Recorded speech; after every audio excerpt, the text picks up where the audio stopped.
Buongiorno a tutti e benvenuti alla Conferenza APRE 2025, terza giornata di conferenza e prima interamente online per il grande pubblico.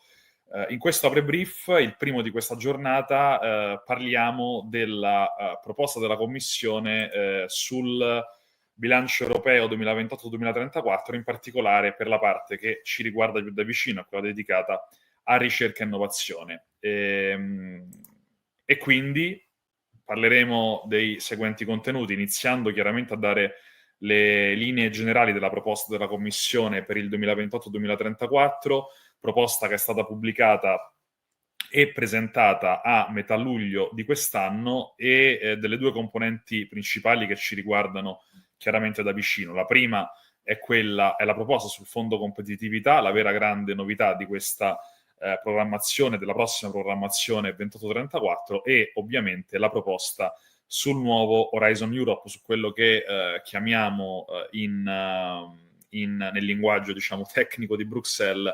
FP10, programma quadro numero 10. E poi daremo qualche notizia sul negoziato che è appena iniziato e che durerà per i prossimi 2 anni, appena iniziato a settembre, e ovviamente qualche informazione su cosa stiamo facendo come APRE. Io sono Mattia Ceracchi, sono responsabile dell'ufficio APRE di Bruxelles e appunto questo è l'APRE Brief dedicato alla programmazione 2834 in ricerca e innovazione. Partiamo dal bilancio, per l'appunto, le cifre complessive, anche per dare un po' il contesto di questa proposta e come, diciamo, il capitolo competitività si rapporta agli altri capitoli di spesa.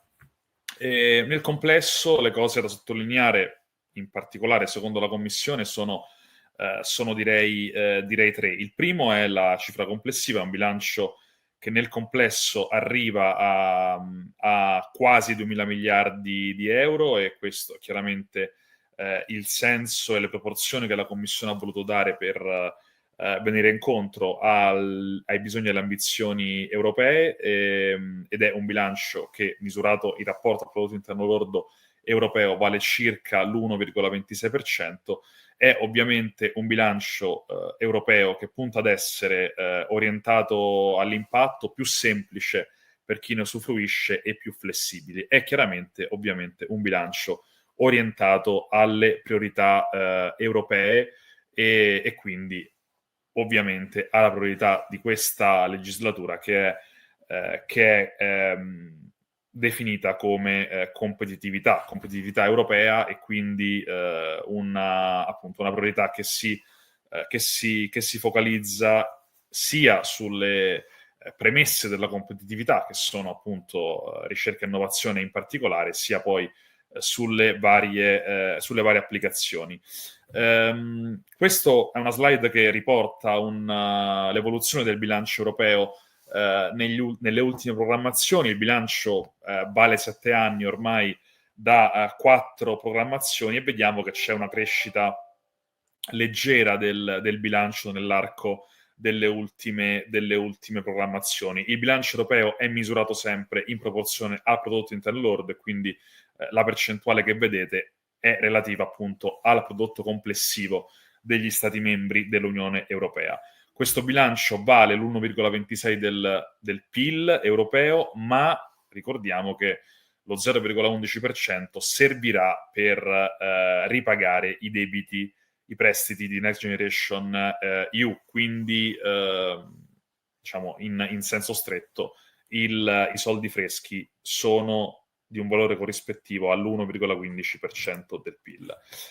Le cifre complessive: 409 miliardi per il fondo competitività, di cui 175 miliardi per il nuovo Horizon Europe. È un bilancio importante, è sicuramente la prima volta che la Commissione europea alza così tanto l'ambizione per la parte competitività e per ricerca e innovazione in particolare. Come diciamo, al di là delle cifre complessive, noi vediamo ovviamente che ci sono poi altri capitoli di spesa che hanno delle proporzioni differenti. Ci sono oltre 800 miliardi dedicati al pacchetto agricoltura e coesione, e poi una cifra minore, circa 200 miliardi, dedicati alla cooperazione internazionale, alla cooperazione allo sviluppo, definiti sotto il nome di Global Europe, e poi altri programmi come Erasmus e Agora che fanno parte di questa programmazione. La cosa importante chiaramente riguarda una diminuzione del numero complessivo dei programmi di finanziamento, che passano da un totale di 52 a 16 nella prossima programmazione. Quindi la proposta della Commissione punta a ridurli dai 52 attuali del 21-27 ai 16 del 28-34. Vado qui velocemente sui capitoli, che sono quelli che vi ho detto, appunto, oltre al capitolo secondo, competitività, prosperità e sicurezza, con all'interno il fondo competitività e Horizon Europe, abbiamo altri capitoli di spesa, uno su coesione e agricoltura in particolare, e l'altro che riguarda Global Europe. I testi di riferimento per noi, di cui poi daremo chiaramente diffusione, abbiamo già fatto nel nostro sito dedicato anche a FP10 e alla nuova programmazione, sono quelli legislativi proposti dalla Commissione a luglio: fondo competitività, Horizon Europe regolamento, Horizon Europe programma specifico, e anche la comunicazione cappello, diciamo, per il bilancio 28-34. Ricordo, quando parliamo di bilancio europeo di lungo termine, noi facciamo riferimento a questa denominazione che la Commissione, che si utilizza appunto in linguaggio tecnico, che è quella di quadro finanziario pluriennale o multi-annual financial framework in inglese, QFP o MFF utilizzando gli acronomi, ma in realtà è semplicemente il bilancio europeo dei 7 anni. Andiamo ora sul fondo competitività più nel dettaglio, e dando qualche informazione di contesto. Ne abbiamo chiaramente in questa presentazione 30 minuti complessivi, e quindi diamo qualche cenno sul fondo competitività. È la vera grande novità di questa programmazione, direi. L'obiettivo, perché è stato fatto questo fondo competitività, è sicuramente quello, a detta anche della Presidente von der Leyen, di istituire una capacità di investimento di una grandezza all'altezza delle ambizioni europee per supportare la competitività europea in settori e con tecnologie strategiche, chiaramente andando incontro anche alle raccomandazioni che Mario Draghi ha fatto nel suo rapporto dello scorso anno su innovazione, decarbonizzazione e resilienza. E c'è anche l'idea di avere un supporto pubblico alla ricerca, all'innovazione e alla commercializzazione, e quindi anche alle capacità manifatturiere dell'Europa, che sia appunto un supporto continuo dalla ricerca al mercato. E ovviamente un altro obiettivo importante con cui, diciamo, il fondo unico nasce, se vogliamo, è quello di utilizzare e massimizzare appunto il più possibile anche finanziamenti aggiuntivi oltre a quello del bilancio europeo, finanziamenti privati, finanziamenti istituzionali, finanziamenti nazionali. E questo, diciamo, avere una mano unica che gestisca il fondo è sicuramente, il programma è sicuramente, secondo la Commissione, di aiuto a questo obiettivo. Principali caratteristiche, quindi, ovviamente il livello, la scala: 409 miliardi considerando il fondo competitività incluso Horizon Europe, si arriva a circa 450 includendo anche gli investimenti dell'Innovation Fund, che è un programma nel settore energia e trasporti fuori dal bilancio europeo.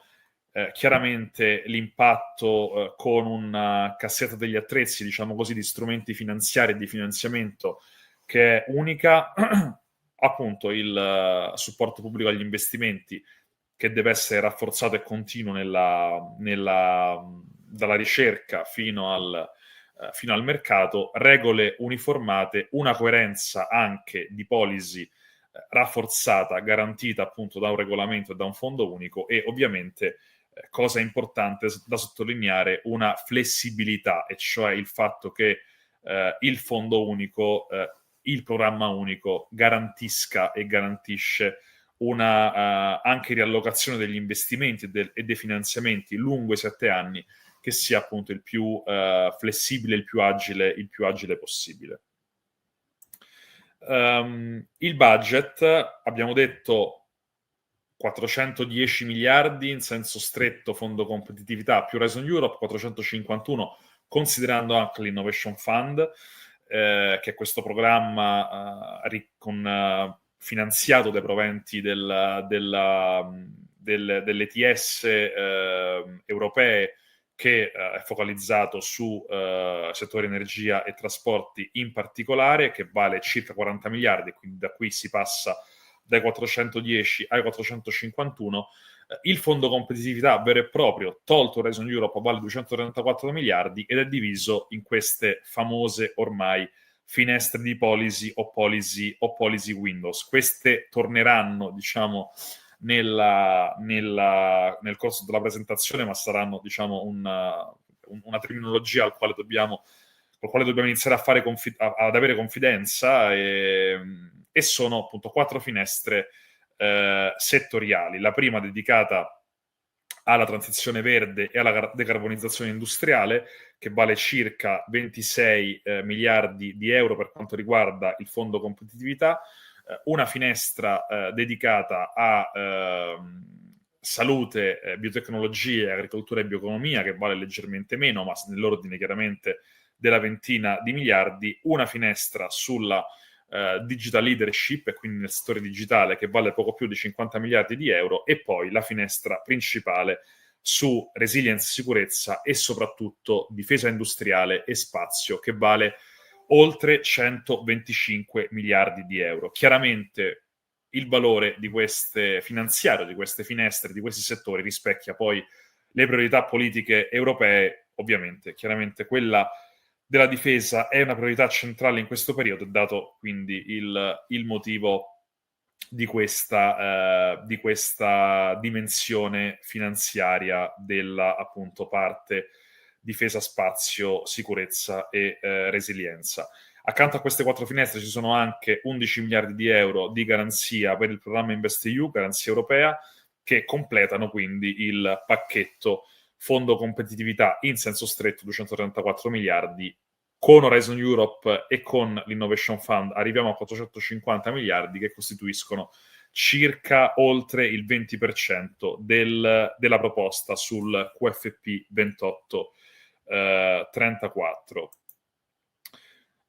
Questa è la struttura, ma è quello più o meno che ci siamo detti già in fase di obiettivi, di caratteristiche principali e di presentazione del budget, ma questa slide, diciamo così, la presenta in maniera più completa e vi dà anche, come dire, una visualizzazione grafica dell'architettura del fondo competitività. In basso in questa slide vedete anche i programmi che vengono accorpati o inclusi all'interno del pacchetto competitività. Tutti, tranne Horizon Europe, sono integrati nei 234,3 miliardi del fondo competitività. Il toolbox, quindi il regolamento del fondo competitività, presenta, diciamo, una serie di strumenti e li introduce in maniera abbastanza generica in questa fase, e ci sarà modo chiaramente per entrare nel dettaglio di questi strumenti. Una caratteristica principale, e lo vedremo anche presentando FP10, è quella di un rapporto stretto tra fondo competitività e FP10 e il nuovo Horizon Europe. Questo rapporto stretto avviene sia a livello di governance, secondo la Commissione, secondo la proposta della Commissione, e quindi anche a livello di definizione delle priorità e di programmi di lavoro. La cosa che si dice in particolare è che il programma di lavoro per le 4 finestre che vi ho presentato poco fa dovrà includere anche le attività di ricerca e innovazione finanziate da FP10, quindi un programma di lavoro unico per ogni policy window, per ogni finestra, e con all'interno una sezione dedicata alle attività di ricerca e innovazione. Su questo torneremo presentando Horizon Europe, di cui iniziamo a parlare ora. Horizon Europe il nuovo Horizon Europe, chiaramente quello che partirà nel 28-34, noi abbiamo chiaramente, come sapete bene, ancora 2 anni di questa programmazione 2026-2027, o programmi di lavoro di cui abbiamo parlato in lungo e in largo già in questa conferenza. Quindi FP10, diciamo, innanzitutto partendo dalle proposte legislative, ci sono come sempre come è accaduto già nelle scorse programmazioni, 2 testi, uno relativo al regolamento e uno relativo al programma specifico, che sono, diciamo, di cui vi riporto qui l'indice generale, sia quindi del regolamento di Horizon Europe 2834, sia del programma specifico. Chiaramente questa è come dire, non era un dato scontato. Noi nei mesi scorsi abbiamo discusso a lungo della possibilità che anche questo pezzo, che anche questo regolamento e questo programma quindi venisse inglobato nel fondo competitività, e in realtà poi la proposta della Commissione, diciamo, ci restituisce, ci consegna al momento un programma autonomo con una propria identità, anche con un nome mantenuto rispetto alla programmazione attuale, sempre Horizon Europe, e anche con una propria linea di bilancio. Andando velocemente a presentarvi le caratteristiche principali. La struttura ha 4 pilastri, quindi passiamo dai 3 pilastri più la parte trasversale attuale, appunto, a una struttura a 4 pilastri e vedremo ora nel dettaglio le singole caratteristiche. Da notare sicuramente lo spostamento delle azioni del finanziamento al GRC dal secondo al primo pilastro, con questa parte denominata Science for European Policy, e anche la creazione di un quarto pilastro che, come dire, ingloba le caratteristiche attuali, quelle del supporto allo spazio europeo della ricerca e della parte dedicata a widening participation, e quindi all'inclusione dei paesi a bassa capacità di ricerca e innovazione, a più bassa capacità di ricerca e innovazione, insieme alle infrastrutture di ricerca e alle infrastrutture tecnologiche, che quindi passano con questa denominazione modificata dal primo al quarto pilastro. Nel dettaglio poi vedremo di cosa si compongono gli altri 3, i 4 pilastri, appunto, nel dettaglio.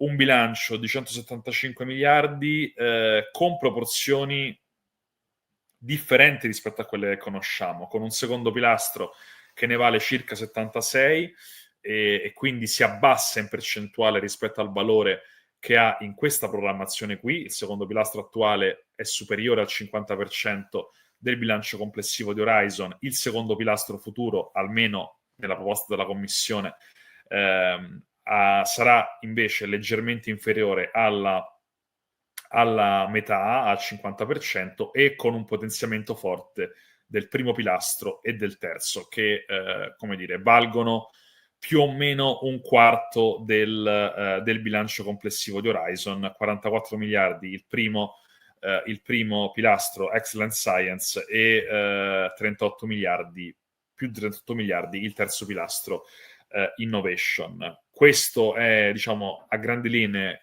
appunto il bilancio di Horizon. Andiamo ora, come dire, a darvi un po' una carrellata, innanzitutto partendo dai pilastri. Il primo pilastro, che conserva European Research Council e le azioni Marie Curie, 44 miliardi in totale, con l'obiettivo, appunto, che resta quello di rafforzare la base scientifica dell'Unione Europea, attrarre talenti anche dall'esterno e promuovere la ricerca di eccellenza in Europa, con queste 3 componenti, appunto, quelle già che conosciamo bene, European Research Council e azioni Marie Curie, e la parte del GRC che arriva appunto nel primo pilastro. Il secondo pilastro si divide in 2 parti, una parte che è grandemente maggioritaria, che è competitività, e una parte che è società. Nella parte competitività, questo è fondamentale da spiegare, ci sono, come dire, le 4 parti che sono lo specchio di ricerca e innovazione delle 4 finestre del fondo competitività, e sono quelle che abbiamo visto in precedenza, con valori però di bilancio leggermente diversi. Le proporzioni sono differenti. Noi abbiamo appunto nei 68 miliardi della parte competitività 25 miliardi per transizione verde e decarbonizzazione, quasi 20 miliardi per salute, biotecnologia, agricoltura e bioeconomia, 17 miliardi per il digitale e 6 miliardi e 4 per la parte resilienza, sicurezza, difesa industriale e spazio. La parte società ha circa 7 miliardi e mezzo ed è composta dalle sfide globali che dovrebbero, diciamo, un po' raccogliere gli elementi del cluster 2 attuali, il finanziamento per le missioni che continua e il finanziamento per il New European Bauhaus. L'obiettivo chiaramente è quello che conosciamo del secondo pilastro attuale, cioè la ricerca in collaborazione, l'innovazione in collaborazione con come dire, l'obiettivo del contrasto, della risoluzione delle grandi sfide globali del nostro tempo. Il terzo pilastro, anche qui una grande continuità e un rafforzamento significativo dello European Research Innovation Council e una parte ulteriore che raccoglie gli ecosistemi dell'innovazione presenti anche in Horizon Europe e, diciamo, un'evoluzione, se vogliamo, dai contorni ancora poco chiari dello European Institute for Innovation and Technology, il famoso EIT, in questa denominazione triangolo della conoscenza che dovremo poi, come dire, approfondire e sicuramente stare poi a vedere come si evolverà in fase di implementazione. Il quarto pilastro è quello appunto di cui vi parlavo già in apertura, con il supporto alla Europea Research Area, le infrastrutture di ricerca tecnologiche e la parte di widening che rimane così, con un dettaglio di budget di 5 miliardi e 4. Un quarto pilastro che è significativo insomma, rispetto alla dotazione finanziaria, perché siamo sopra i 16 miliardi. E anche qua, come dire, una coerenza secondo noi importante nell'aver inglobato le infrastrutture all'interno del supporto allo spazio europeo della ricerca. Andando velocemente, come dire, a elencare le novità, secondo la Commissione, in questa slide le riassumiamo. Ci sono novità sicuramente in fase di semplificazione, sono diverse su procedure più agili, su un programma che mira ad essere meno prescrittivo, su chiaramente un approccio alla collaborazione che viene mantenuto, un uso e un'enfasi maggiore sull'lump sum, un'armonizzazione anche delle tipologie di azioni con l'accorpamento delle RIA e delle IA e anche una facilitazione in fase di rendicontazione. Lo lascio come flash, poi chiaramente sarà da approfondire in altri contesti. Il link con il fondo competitività l'abbiamo già elencato, le 4 policy windows del fondo competitività legate alle 4 parti della parte competitività del secondo pilastro di Horizon, programmi di lavoro integrati e quindi una comitologia che, per quanto riguarda il secondo pilastro, parte competitività di Horizon, rimanda al fondo competitività, quindi una definizione delle priorità che dovrà essere fatta in maniera congiunta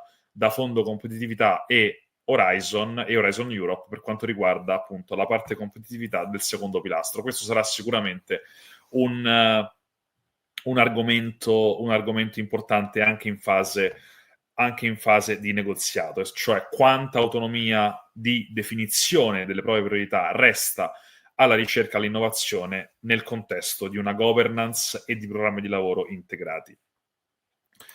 I partenariati rimangono come elemento chiave, ma vengono ridotte le tipologie da 3 alle 2, diciamo, proposte dalla Commissione nel 2834, una tipologia che si basa sul programma di lavoro e quindi dovrebbe, diciamo, come dire, fondere elementi delle attuali partnership coprogrammate e delle partnership cofinanziate, e una tipologia che invece si basa su un atto legislativo che è, diciamo, simile alle partnership istituzionalizzate che conosciamo. Gli elementi di contesto sono questi, gli elementi particolari sono tutti da vedere, li vedremo poi soprattutto in fase di implementazione e nella fase negoziale se cambierà qualcosa. C'è sicuramente, come dire, un punto importante, cioè una tendenza a semplificare e a ridurre le partnership che rimane anche in continuità con Horizon Europe.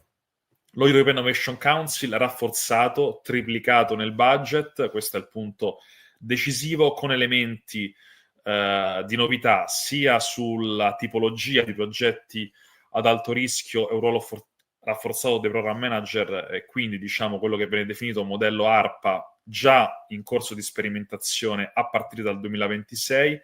A questo, e anche qua diciamo un modello che verrà in fase pilota attuato a partire dal prossimo anno, con l'ingresso per la prima volta del supporto a tecnologie nel campo della difesa e dell'uso duale, e quindi diciamo un modello d'ARPA in questo senso, mutuando i nomi delle due agenzie americane che sostengono questi tipi di innovazione. Anche qua da approfondire in altra sede, ma è importante sottolineare questo, come è importante sottolineare il fatto che entrino nella denominazione ufficiale del programma quadro le infrastrutture tecnologiche che vengano spostate, come detto, nel quarto pilastro. Io vi lascio anche la slide che, ripeto, come le altre, viene da materiale della Commissione Europea e quindi e della presentazione ufficiale che la Commissione Europea sta facendo in queste settimane per presentare appunto le proposte sul fondo competitività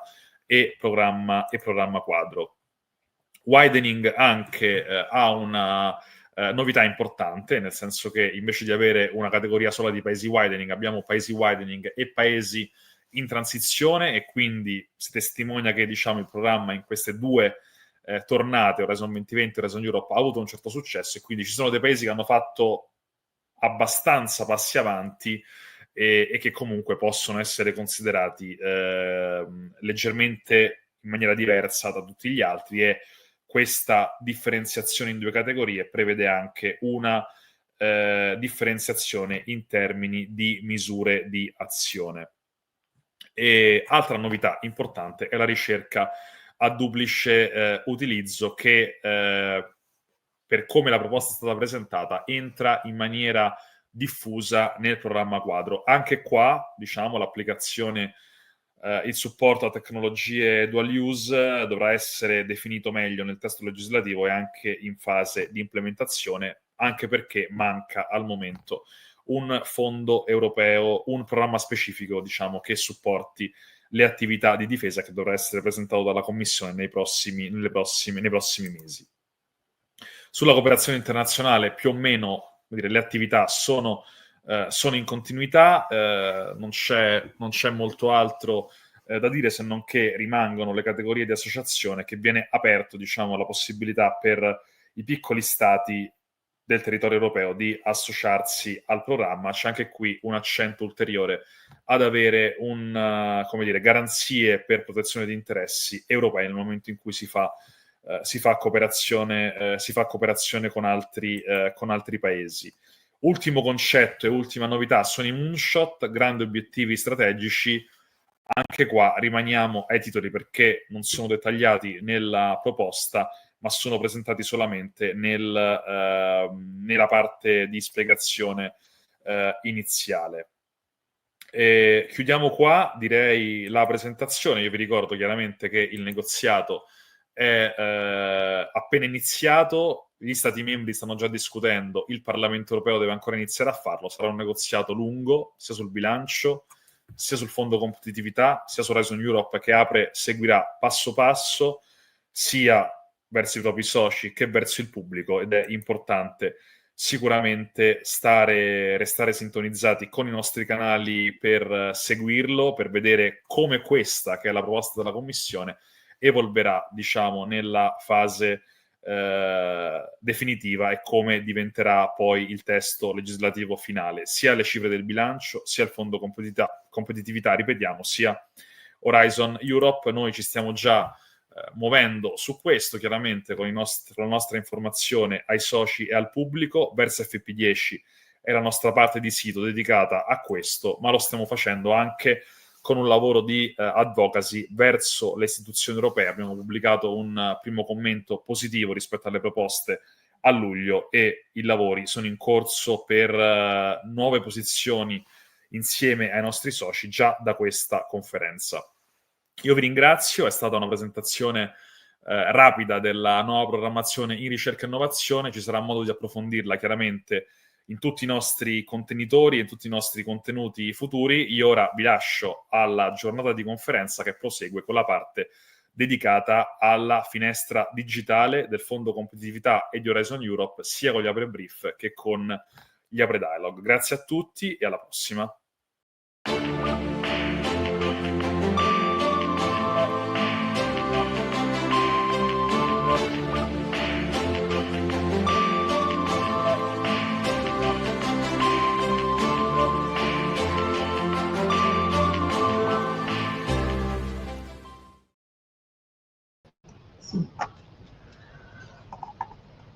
Buongiorno a tutti a questo nostro Apre Brief. Io sono Alessia Rotolo, National Contact Point per European Innovation Council e per Digital Europe. In questo brief cercheremo di fare un overview su dove venga finanziata oggi la ricerca nell'area digital leadership. Come lo faremo? Cercheremo di fare un focus in quella che è la visione che Apre ha rispetto all'area digital nel futuro, nella futura programmazione FP10, nel Competitiveness Fund. Quali saranno poi, cercheremo di vedere gli obiettivi e i settori specifici nella proposta 2028-2034. Dopodiché ci sposteremo verso una comparazione rispetto ai programmi attuali, ovviamente sempre nell'area di digital leadership, rispetto alla programmazione futura, e quindi concluderemo con un breve confronto. Come ho brevemente accennato, ricordiamoci che queste sono diciamo è un'ipotesi, diciamo, che Apre fa rispetto a tutta questa programmazione futura rispetto all'area digital e considerata quindi come tale. Prima di tutto, da dove partiamo? Partiamo da un inquadramento generale circa quelle che sono le politiche della Commissione Europea, sia rispetto al quadro appunto generale, quindi i rapporti Letta e i rapporti Draghi che conosciamo già. Poi facciamo riferimento al Competitiveness Compass, nonché al Europe Choice 2024-2029, quindi la programmazione 2024-2029, che va a coprire le priorità politiche della Commissione von der Leyen appunto in tutta quest'area temporale. L'altra, diciamo, colonna che vedete in questa slide si riferisce invece alle politiche più specifiche invece in tema di digital leadership, ovvero lo European Data Strategy, già introdotto nel 2020, il white paper sull'intelligenza artificiale, introdotto anch'esso nel 2020, la Digital Decade 2030, introdotto qualche anno fa nel 2022, lo European Chips Act e il Resource for AI and Science Europe del 2023. Mi preme ricordare che questo è un quadro nettamente in evoluzione, in quanto si sta aspettando fondamentalmente la pubblicazione del Cloud Act. Come vi dicevo, cerchiamo di capire quella che è l'ipotesi rispetto al futuro. Come vedete, l'area digital dove la troviamo? La troviamo nel secondo pilastro, quindi nel pilastro appunto cosiddetto Competitiveness and Society, e troviamo una dotazione finanziaria notevole per quello che è la futura programmazione appunto FP10, in quanto, come vedete, il budget stimato è di 16,9 miliardi di euro, che corrisponde al 32,8% dell'intero capitolo competitività, nonché il 22% dell'intero secondo pilastro e il 9,6% di FP10. Per quanto riguarda il fondo di competitività, anche in questo caso il budget previsto per la parte digitale, quindi che vediamo nella terza policy, diciamo policy Windows, partendo da sinistra, è di 51,5 miliardi, quindi anche in questo caso un'allocazione notevole. Vediamo infatti che questo importo corrisponde al 23% del totale dell'allocazione per tutte le policy window e al 22% dell'intera allocazione prevista per il fondo di competitività. Quello che è interessante fare è un'analisi di quelli che sono, che dovrebbero essere gli obiettivi e i settori specifici dedicati al digitale nella proposta appunto 2028-2024 relativa al fondo di competitività. L'articolo di riferimento è l'articolo 3 e nello specifico la lettera C dello stesso. Innanzitutto parliamo di macro aree, ovviamente, che sono l'intelligenza artificiale, la sovranità tecnologica, l'interoperabilità e poi vedremo le altre. Per quanto riguarda l'intelligenza artificiale, l'obiettivo che ci si vuole proporre in questa futura programmazione è quello di raggiungere una leadership europea nelle tecnologie digitali e ancora diciamo più nello specifico in tutto quello che è intelligenza artificiale, anche attraverso l'utilizzo di strutture dedicate, un trasferimento tecnologico attivo e infrastrutture all'avanguardia come digital twin basati su intelligenza artificiale. Quindi vedete anche in questo caso, lo vedremo dopo nelle slide successive, come concetti come digital twin che già utilizziamo nella programmazione attuale li ritroveremo anche nella programmazione futura.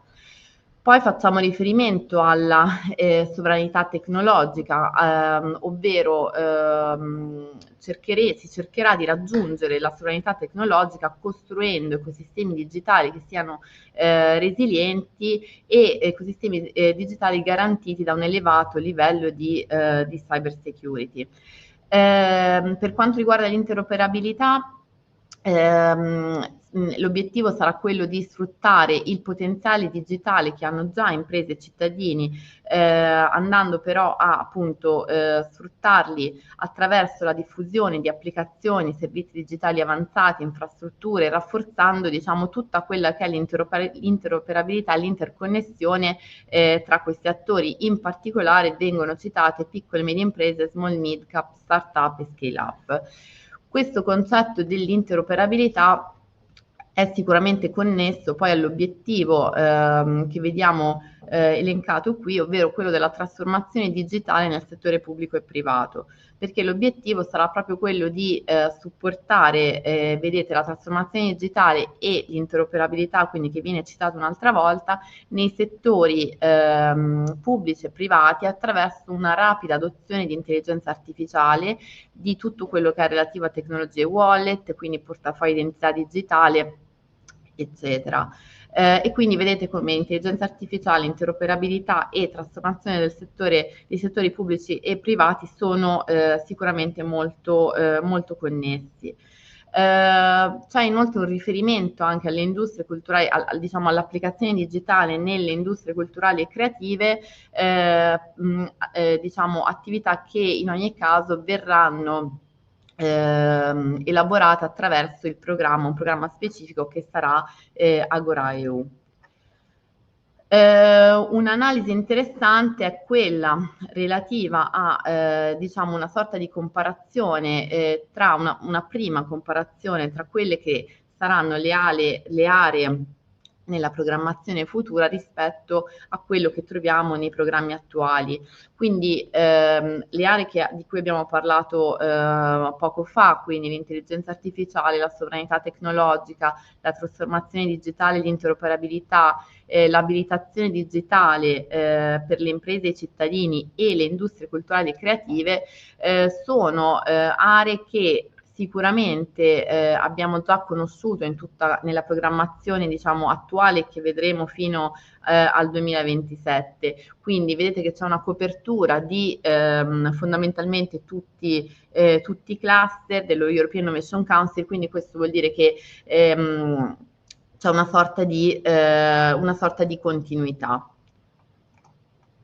Più nello specifico, e questo lo vediamo nel capitolo 6 della proposta, per quanto riguarda appunto l'area digital leadership, e ancora più nel dettaglio nell'articolo 39, in questo articolo viene data una panoramica su quello che sarà il sostegno alle politiche in materia di digitale e come questo verrà attuato, ovvero verrà attuato attraverso alcune attività specifiche nelle aree che abbiamo visto prima. Per quanto riguarda l'intelligenza artificiale, lo scopo, abbiamo detto, sarà quello di raggiungere la leadership nelle tecnologie digitali e nell'intelligenza artificiale attraverso trasferimento tecnologico, ricerca, sviluppo industriale e facendo sì appunto che ci sia garantendo una competitività globale dell'Europa. La sovranità tecnologica dovrà essere garantita attraverso la promozione di ecosistemi digitali resilienti e che coprano tutta diciamo, la filiera tecnologica fino alla standardizzazione, e il tutto sempre garantito da una cyber security avanzata. L'abbiamo detto prima, la trasformazione digitale e l'interoperabilità si riferisce allo sfruttamento del digitale per imprese e cittadini utilizzando quindi tecnologie avanzate, e tutto questo poi ovviamente favorirà una maggiore competitività per le imprese stesse e non solo. L'abilitazione del digitale per le imprese e per i cittadini sarà garantita attraverso una promozione e una diffusione di quelle che sono le competenze digitali, proprio per accelerare, o meglio, allo scopo di accelerare l'adozione di soluzioni digitali che attualmente sono ancora magari carenti in alcuni ambiti, per migliorare proprio la produttività e la competitività, nonché i benefici sociali. Il tutto ovviamente sarà sotto il cappello di un sostegno verso le normative europee, e quindi garantendo appunto l'attuazione e il monitoraggio di tutte le politiche relative appunto all'ambito digital. Abbiamo fatto prima una prima comparazione tra le aree che vedremo nella programmazione futura e quelle attuali, e vedete come la stessa comparazione può essere fatta ancora più nel dettaglio, facendo riferimento a quelli che sono le aree e i programmi attuali. Quando parliamo quindi di intelligenza artificiale, di ecosistemi digitali resilienti, di cyber security, di infrastrutture IT e di sviluppo del potenziale digitale per le imprese e i cittadini, quindi tutte quelle che sono digital skills, vedete che troviamo di tutto ciò un riferimento sia in Horizon, sia nei cluster, sia in Digital Europe, che vedete in questo caso indicato in viola, quindi con gli obiettivi specifici di riferimento per ciascuna area, e poi nelle partnership indicate invece in verde. Quindi ancora una volta in questo caso l'obiettivo è quello di far vedere come ci sia una connessione e una continuità tra le aree attuali e quelle di ricerca future. In questa scheda quello che abbiamo cercato di fare è stato quello di comparare i programmi attuali rispetto ad alcuni punti fondamentali. In questo caso vedete come gli obiettivi principali sempre in ambito digital ovviamente, di Horizon Europe si riferiscano a ricerca e industrializzazione per la competitività, mentre in Digital Europe parliamo di un'accelerazione della trasformazione digitale dell'Unione Europea, mentre in InvestEU l'obiettivo è quello di mobilitare investimenti molto grandi e strategici proprio per garantire la competitività e la resilienza. Le azioni in qualche modo cambiano in ogni tipologia di programma, perché ovviamente in Horizon Europe facciamo riferimento a ricerca, sviluppo tecnologico, dimostrazione, innovazione dirompente. In Digital Europe parliamo di implementazione più avanzata e poi adozione nelle tecnologie digitali stesse. In InvestEU ovviamente per la natura stessa del programma facciamo riferimento invece a garanzie finanziarie, a appalti, a strumenti di blending finance, a prestiti. Tutto questo si va a tradurre nella copertura di TRL diversi. In Horizon Europe copriamo più o meno tutti i TRL, quindi da TRL molto bassi fino a TRL alti, ovvero un TRL 8. In Digital Europe partiamo già da TRL più avanzati, quindi un TRL 7 fino ad arrivare all'adozione sul mercato, quindi TRL 9, e poi in InvestEU il punto di partenza è ancora più alto perché facciamo riferimento agli ultimi due step di TRL, quindi TRL 8 e 9. Anche i beneficiari principali diciamo hanno qualche similitudine ma anche qualche differenza specifica, perché in Horizon Europe facciamo riferimento sia a soggetti pubblici, sia a soggetti giuridici pubblici che privati, quindi notate l'eguaglianza con Digital Europe, mentre InvestEU invece si riferisce principalmente a piccole e medie imprese o a small mid cap, intermediari finanziari e ovviamente fondi di investimento.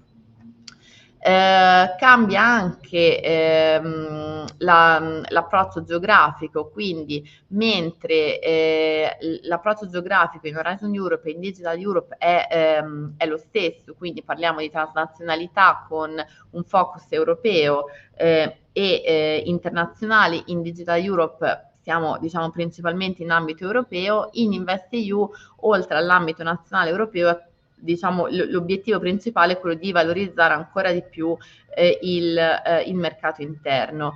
Ci sono ovviamente tematiche diverse e specifiche per ogni singola area, quindi diciamo molto più ampie in InvestEU, più specifiche in Digital Europe a seconda ovviamente degli obiettivi strategici del programma stesso, e poi tematiche ancora più ampie, diciamo così, in Horizon Europe. Anche la natura dei progetti cambia ovviamente, perché partiamo da una ricerca di base, sviluppo tecnologico, dimostrazione fino ad arrivare allo scaling up in Horizon Europe.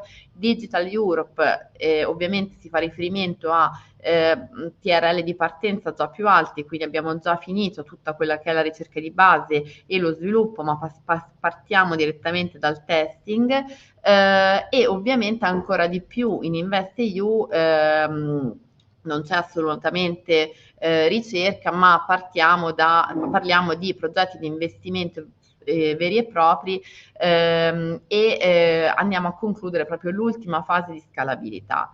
I tassi di finanziamento ovviamente variano e in questo caso variano per ogni tipologia di programma e anche per la natura del beneficiario di riferimento, e abbiamo visto una differenza diciamo notevole in termini di budget tra i tre programmi. la gestione cambia anche in questo caso, vedete come ci sia una differenza tra tutte le programmazioni di riferimento, quindi ovviamente tra Horizon Europe, Digital Europe e Invest EU. Gli output attesi sono diversi, sempre collegati al TRL di riferimento, e però quello che è importante vedere è che c'è una compensazione, una complementarietà tra tutti e tre i programmi. Qui ovviamente c'è un errore nella slide che dopo correggeremo. Quindi il riferimento ovviamente è sempre Horizon Europe, Digital Europe e Invest EU. E di conseguenza, come potete immaginare, anche gli impatti attesi sono diversi e sono collegati sempre alla natura del programma e al TRL, diciamo, che viene coperto. Infine, quello che vi vorrei mostrare è un tentativo di comparazione tra il budget attuale, o meglio il budget che copre, diciamo, tutta la programmazione che va dal 2021 al 2027, quello che sarà invece il budget previsto in FP10, diciamo con specifico riferimento al pilastro 2, all'attuale pilastro, insomma, quello che sarà il secondo pilastro nel fondo di competitività e all'intero cluster 4, vedete come ci sia un netto incremento rispetto al budget attuale su Horizon Europe, quindi nel primo caso intorno al 42% e nel secondo caso, quindi per quanto riguarda il cluster 4, del 10%. Il riferimento in questo caso è, diciamo, rispetto a tutto il cluster 4. E trovate, diciamo, tutto il materiale e i riferimenti rispetto a tutta la presentazione e i temi specifici in questa slide. Speriamo di avervi dato un'idea su quello che sarà il futuro rispetto al tema del digitale, e a breve passerò la parola ai colleghi per quanto riguarda il prossimo APRE Dialogue. Grazie a tutti.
Buongiorno a tutti e benvenuti a questo Apre Dialogue sulla Digital Leadership. Grazie ad Alessia per il quadro generale che ci ha dato su quelle che sono appunto le opportunità di finanziamento e tutto quello che è il policy framework che riguarda la digital leadership attuale, ovvero tutte le possibilità attuali e il quadro attuale di riferimento, sia quello che verrà poi, che avverrà nei prossimi anni, sia le nuove policy e le nuove opportunità. Io sono Diego Collitore e in APRE ricopro il ruolo di National Contact Point per il Cluster 4, che copre diciamo le aree di industria, digitale e spazio, e sono anche National Contact Point per quello che riguarda Digital Europe. Oggi modererò questa Apre Dialogue, che è un format concepito diciamo non come una semplice sessione informativa, ma più come uno scambio di prospettive e visione di alto livello. E per questo do il benvenuto ai nostri relatori di oggi. Abbiamo con noi Liviu Stirbat, che è l'Head of Unit di AI in Science and Critical Technologies presso DG ovviamente la Commissione Europea, Gustav Kalb, direttore di Enabling and Emerging Technologies in DG Connect, e infine non è ancora con noi, ma a breve ci raggiungerà, Antonio Zoccoli, presidente del National Research Center for High Performance Computing, Big Data e Quantum Computing e anche presidente dell'INFN. E l'abbiamo anche lui con noi. The dialogue will be in English. I'm just introducing a little bit the context to our Italian public. I will switch like for a little bit in Italian and then again in English for the questions. Quindi, allora, questa sessione diciamo affronta una priorità strategica assoluta per l'Unione Europea, che è quella della trasformazione digitale, come driver centrale per garantire che l'Europa rafforzi la sua sovranità tecnologica e allo stesso tempo però riduca quelle che sono dipendenze eccessive da altri paesi, mantenendo quella che è la competitività. L'obiettivo anche del futuro, insomma, è essere sempre più competitivi. A tal fine la Digital Decade Policy Program, che è stata adottata nel 2021, ha fornito all'Unione Europea una cornice di governance strategica e anche legalmente vincolante. Tuttavia siamo ora, diciamo, al midpoint della nostra Digital Decade e c'è stata recentemente proprio una comunicazione, State of the Digital Decade 2025, uscita appunto pubblicata recentemente, che ci dà un chiaro avvertimento. Il quadro generale mostra un progresso disomogeneo e la persistenza proprio di gap strutturali. Due criticità principalmente, che sono il gap tecnologico, ovvero citando proprio il report, il progresso che si è fatto è profondamente insoddisfacente in aree che sono cruciali per l'Europa, in particolare in tecnologie come l'intelligenza artificiale, i cloud e anche tutto quello che riguarda i dati. E è stato constatato che l'Unione Europea ancora affronta forti dipendenze anche nell'area dei semiconduttori. La seconda grossa criticità è proprio il gap in termini di investimenti, e per colmare questo divario tecnologico e diventare un vero AI continent è necessario appunto uno sforzo finanziario maggiore rispetto a quello che è stato fatto fino ad oggi, un qualcosa senza precedenti, e la Commissione stima nel report sulla Digital Decade di midterm che diciamo questo sforzo dovrà ammontare a circa 150 miliardi l'anno come quadro complessivo di investimento. Diciamo senza questo cambio di paradigma nel panorama degli investimenti, gli obiettivi della Digital Decade non potranno essere raggiunti. Su cosa ci focalizzeremo oggi con i nostri tre speaker, con i nostri tre relatori? L'Unione Europea è stata un pioniere a livello normativo e lo è ancora, ma deve dimostrare di diventare un leader, di saper diventare anche un leader tecnologico. E oggi vogliamo proprio andare a discutere come il Multi-Annual Financial Framework 2028-2034 e più nello specifico lo European Competitiveness Fund e il prossimo FP10, il prossimo Horizon Europe, affronteranno appunto direttamente i problemi che sono riportati nel rapporto Digital Decade 2025. I will switch now in English after this short introduction in Italian for the question to our speakers. Thank you to be with us again. It's really a pleasure to have like 3 high-level speakers for today. So I will start like asking a general question to everyone. So we will go in order, following like the order of the agenda, starting with Livio. And so I will start with the question, and then like let's say we will have a round of 3-5 minutes each. So take your time. And so the communication of the state of the digital decade 2025 gives us like a clear warning. Progress in key digital technology is deeply unsatisfactory. So this is a proper citation of the report. And as we look towards the new multi-annual financial framework and initiative like the European Competitiveness Fund or FP10, what will it really take for Europe to move from being like a digital rule maker to become like a true digital leader, like in the technological sense of the sentence? So, Livio, let's start with you, and please take the floor. Many thanks, Diego. Many thanks also to the organizers of the conference for allowing me to share some thoughts with the many participants. It's really a pleasure and an honor. Indeed, deeply unsatisfactory should not be satisfactory for us. That's a status that we should move on from and move up rather than stay or backtrack or backslide. My work focuses on scientific research and the applications of AI in scientific research. So in a sense, it's a more focused area of competitiveness and catch up, if you will. We have just adopted last week 2 strategies as an AI package, one on artificial intelligence and science and one on industrial applications called Apply AI. And both of them pave the way to or show ways in which we can do more catch up in that sense. My colleague Gustav will of course develop that as well.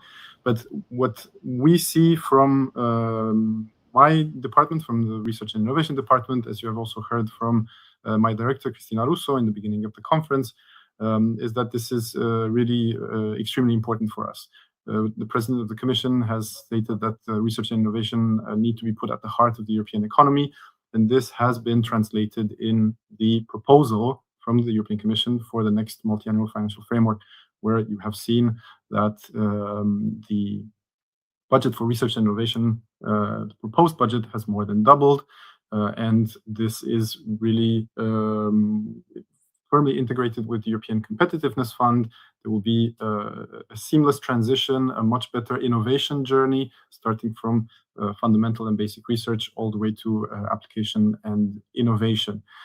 To just close my brief introduction to this really fundamental question, in the science domain, for the scientists in all disciplines, this is something that we need to take home. And we have really a good place in Europe to make this catch up. We have the amazing scientific tradition. We have the amazing, excellent ecosystems, be they in social sciences, in the physical sciences, in computer science and AI science itself. And what we have proposed with the strategy, paving the way towards the next MFF, is to bring everybody one step up, to make sure that all of the scientists benefit from AI and are able to leverage this fantastic technology to produce more and better science, and that will lead to higher competitiveness for Europe. Thanks. Much, Livio. I would like to give the floor to Gustav now to hear like another perspective from another DG Connect. So please take the floor. Yes, thank you. First of all, I also would like to thank for having been invited and given the opportunity to provide some insights of these highly relevant questions that you raised. And I would say we are on a good track, but of course this is not sufficient to achieve our aims, and it's not a reason to be complacent either. What we have really seen in the last couple of years is the political landscape in Europe and the world dramatically changing due to the external factors. I mean, we have been in a number of crises, be it the health crisis, be it a tech crisis, be it now even having wars at the borders of the continent, which indeed requires a different approach than we had so far. And here we have really to work on changing the mindsets and the culture from all of us, including our stakeholders, be it policymakers, the industry, but also the scientific community. We have, as Livio highlighted, been very successful in the last decades in running large European programs for research, which progressively have been turned more and more towards funding instruments for other policies like in industrial policy. And now with the current Commission into a tool for gaining and maintaining the competitiveness of the European Union, but also working on its security. And here we are playing now, in particular in DG Connect, but also in other places in the house, a double role. One is of the regulator, setting the framework conditions of how we want the market, how we want our citizens to be part or experience a certain technology. Let's take, for example, the AI Act. It sets a very clear legal framework how AI is to be developed and used within the European Union, and creates clarity for the markets that, under these conditions, they can develop their business, they can develop their products, and everyone can benefit from this. The AI Act already was highlighting the connection to innovation, which we have been accelerating over the last year. And we have been successfully in reducing the technology gap in a number of areas.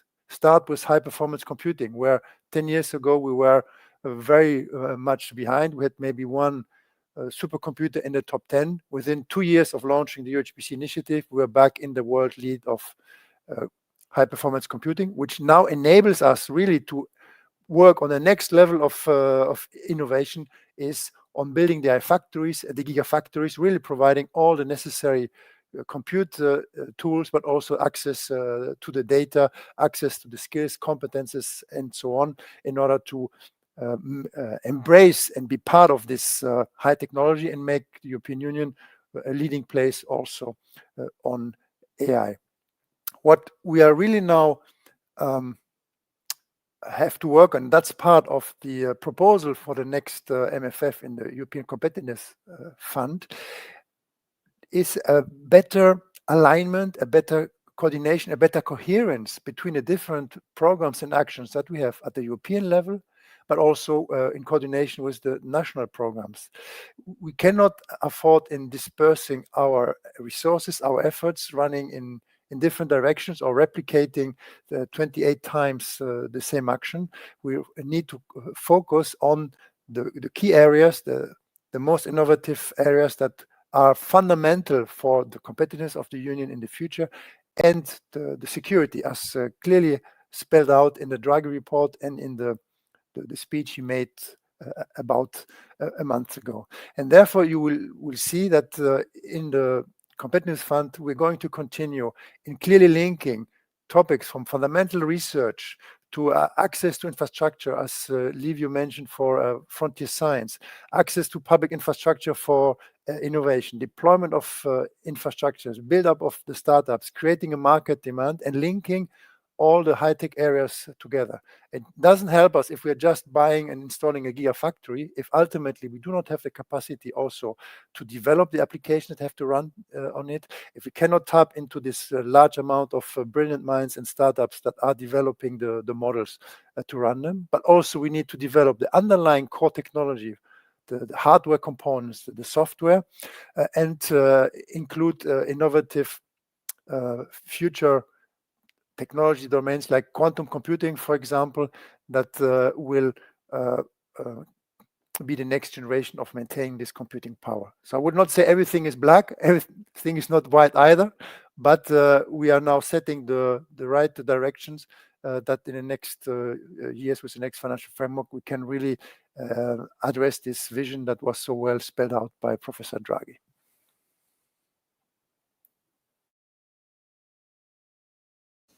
Gustav, I think we will, like in the next questions, we will deepen a little bit like the link between research and market, how we can reach and we can we can reach this link. So I would like to give the floor now to Antonio. Antonio, you can speak like also like from a national perspective, if you want.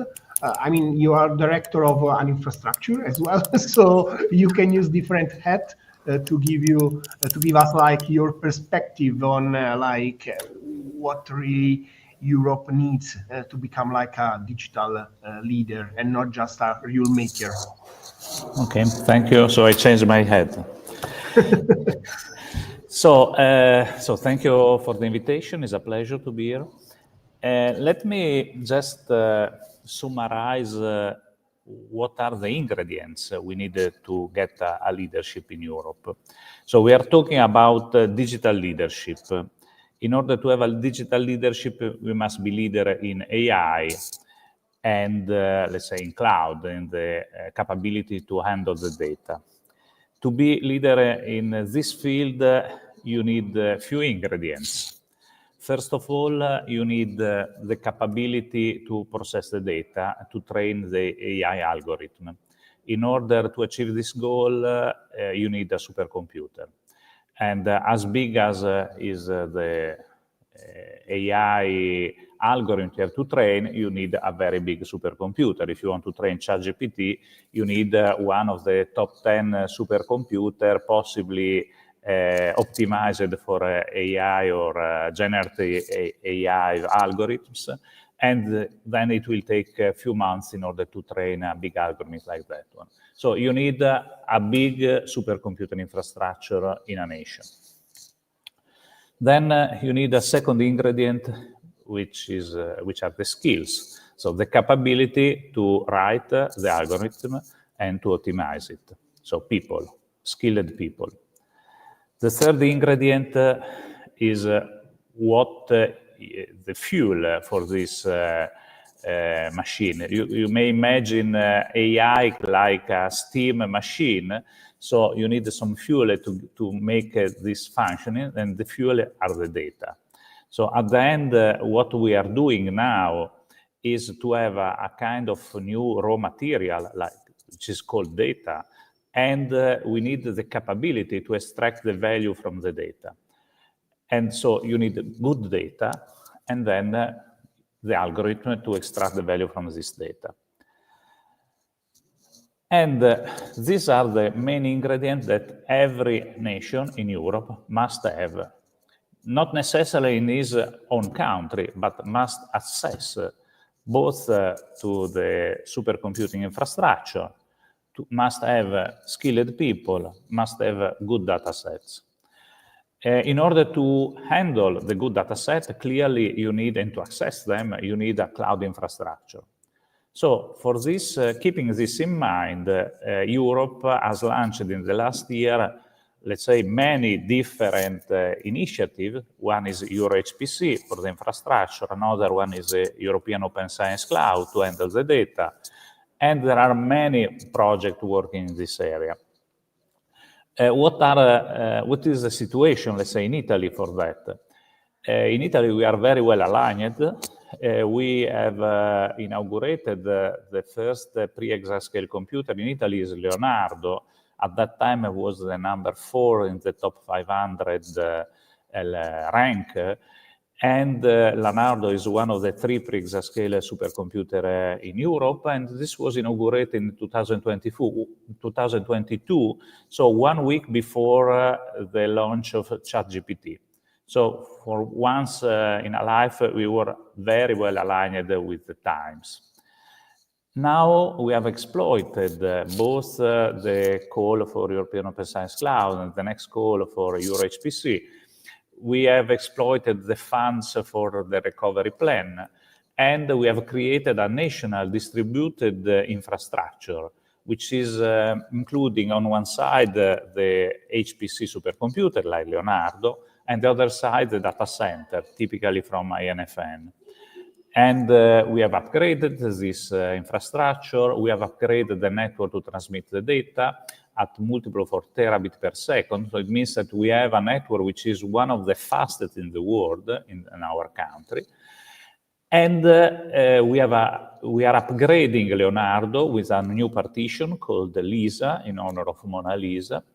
And we have participated to the Euro HPC AI Factory call, and we won one of the 2 exascale computers that will be installed next year in Italy. So on this point of view, we are very well aligned, and we are at the frontier of technology. We have the infrastructure. We have also many skilled people, many young people working in this field, thanks also to the recovery plan funding. We have this National Center on HPC, Big Data and Quantum Computing, 300 million. Half of them were invested in the infrastructure, half of them were invested in people to write application which could be useful both for the academia research project and for the private sector. So we are exploiting at best the opportunity that Europe made available to us in this year. So the next challenge is to go to the market. And this will be a very big step because we know how to exploit supercomputing, we know how to exploit AI, we know how to extract value from the data for research. It's completely different to make this action in the industrial market in Italy, because we have very few big companies with all the competence to exploit this possibility, many small and medium enterprises which don't have any competence in the field. And so if you want them to exploit this opportunity, you need to make in place a targeted action on that. And this will be the challenge of the next years. And we hope that we will be able to do together to the European tools that Europe will make available in the next year. Thank you. Thank you very much for this overview on this first question. I think we can go to the second one, because also like all the speakers already cited like the connection between research and the market. And I think this second question will focus on this matter. So we know that Europe already like has a set of fundings instrument for digital technologies, and it works quite well. So we're talking about Horizon Europe, we talk about Digital Europe, there is Connecting European Facilities Digital, and each is addressing like a specific part of the ecosystem of the value chain. Anyway, we have seen fragmentation that everyone wants to avoid. So if we look ahead to FP10 and the European Competitiveness Fund, which kind of mechanism do you envision, or in the case of Antonio, you would like to see to better connect research, innovation, and market deployment, so to ensure that Europe investment can really translate in digital leadership in the market? So I will go with the same order if you are okay with this. So I would like to start with the DGRTD, Livio. Please take the floor. Hey, thanks. Again, a very sharp question that goes straight to the heart of it, because we are all now in this competitiveness drive, which is probably the single most important current challenge that we're facing.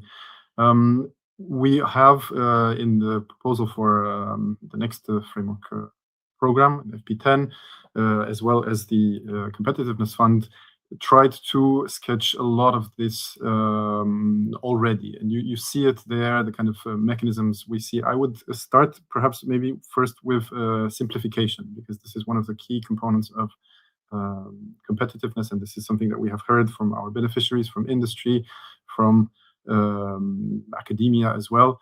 This is something that goes to the heart. We'll try to speed up grants. We will try to use a lot of technology to facilitate applications, and this, the beneficiaries don't wait for us. They already use that technology, but we'll make that use much easier.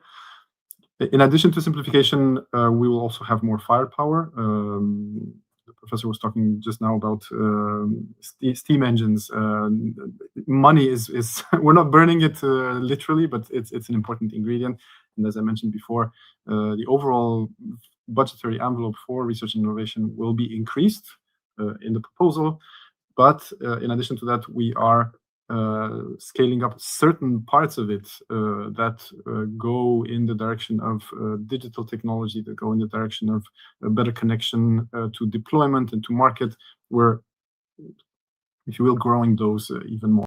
And I'm talking in particular about the European Innovation Council, but also the new scale-up fund that we are working to set up as part of the European Innovation Council, that will go much more to meet the needs of the scale-ups of Europe, that we avoid what is sometimes called the double valley of death for companies, that we first need to traverse from research to startups, and then from startups to scale-ups, to make sure that they feel at home and that they're well nurtured in Europe and they stay and contribute to the prosperity of Europe, rather than fleeing in search of venture capital funds elsewhere. But even on a more concrete scale, and I turn back again to the topic that I know best and which is really fascinating me, which is this application of artificial intelligence tools in scientific research. We have seen this in the strategy that I mentioned was adopted last week. There's a huge focus on the interplay with the private sector. There's really a very, very strong acknowledgement of the need for public-private partnership in doing this. It is not just science for the sake of science, but it's science and more and better science with the help of AI for the sake of prosperity, societal challenges being tackled, and so on. And the private sector plays a very important role here, because they, first of all, do research themselves, but also they need to make sure that they integrate firmly and quickly and early on the discoveries that are being made and that are being valorized. And linked to that as well, we are working on a valorization, what we call a valorization strategy as well, which means basically patenting, but also licensing from universities to the private sector. And that too is much more prominent in the proposal for FP10. All of this is really coming together, I think, very, very nicely in the proposal, and will bring us even closer to this goal of competitiveness, of a healthy, very strong and very diverse and very well distributed throughout Europe community of innovators that has a true European added value. I would leave it up because I think Gustav as well can share some very interesting insights also from the way Digital Europe has worked in terms of deployment. Thank you very much, Livy. So let's go to the other perspective from another DG, so DG Connect. Gustav, please give us your perspective.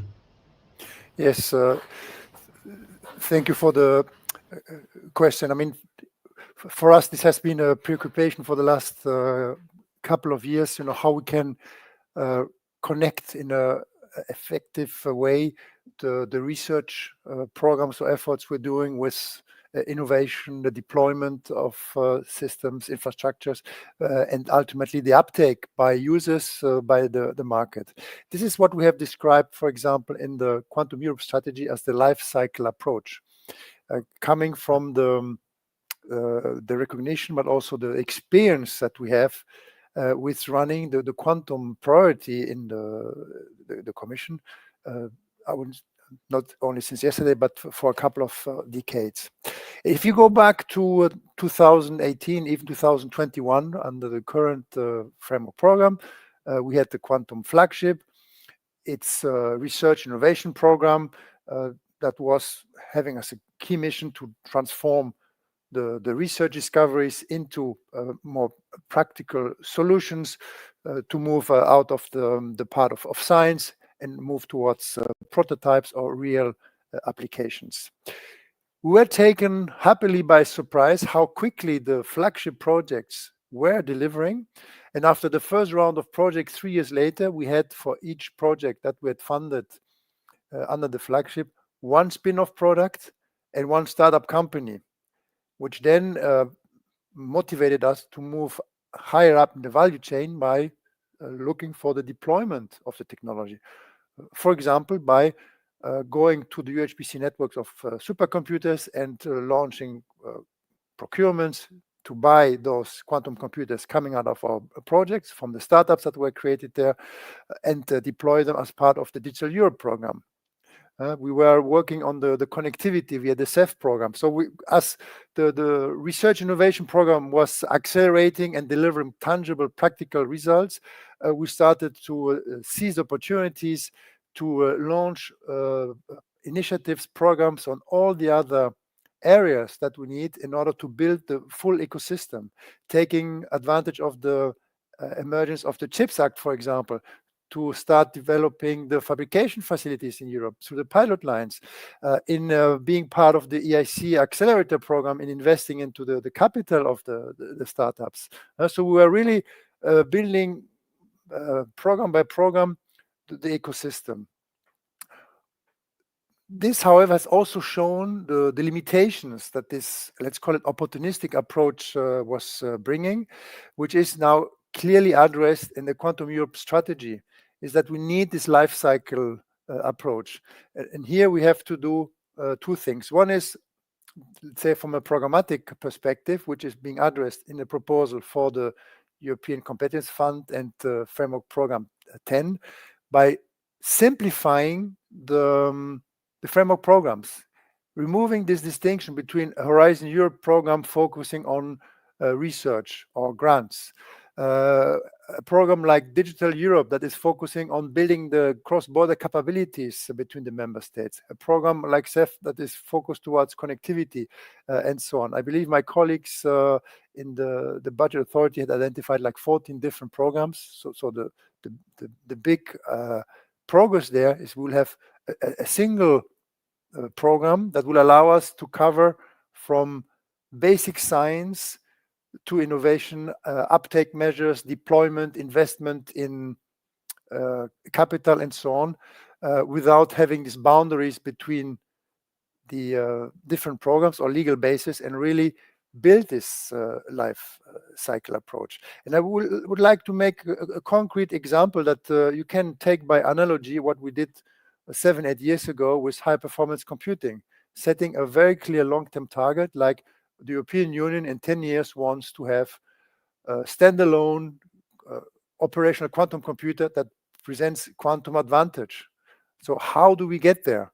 There's a number of fundamental scientific questions still to be resolved. We need to work on the prototypes, integrating the hardware, the software, the applications, bringing the users really to understand what the machine is good for, and maturing it. We need to support the companies, the startups that are developing those technologies, so that ultimately all actions that we're going to support are covering one particular aspect of reaching this long-term goal of this operational quantum computer, and all those actions are aligned and contribute to each other. The other alignment or coordination we need to improve there is aligning and coordinating the efforts there with what the member states are doing. And this is coming back to closing the question about the funding gap. If we take the national programs by themselves, if we take the union program by itself, we are between, 500 million and maybe 2 billion overall expenditure in quantum. But if we sum that up, we are at close to 11 billion under current framework. If we sum up all the professionals' expertise we have, we are close to 100,000 professionals in that field. That we need to concentrate. That we need to focus on a number of high-tech domains like quantum, but to do a similar thing on semiconductor, photonics, AI, if we really want to make the difference. We can no longer afford of dispersing very thinly our efforts, very thinly our funding in all possible directions, when we know that there are a number of technological challenges, a number of innovation gaps that we absolutely need to address as a priority if we want to make sure that European can keep their living standards, that the continent remains competitive at the worldwide scale, but also ultimately is ensuring the security of our citizens, of our industry, but also our physical security of the countries and the continents, as access to those high-tech domains are becoming really now almost weapons that are being used.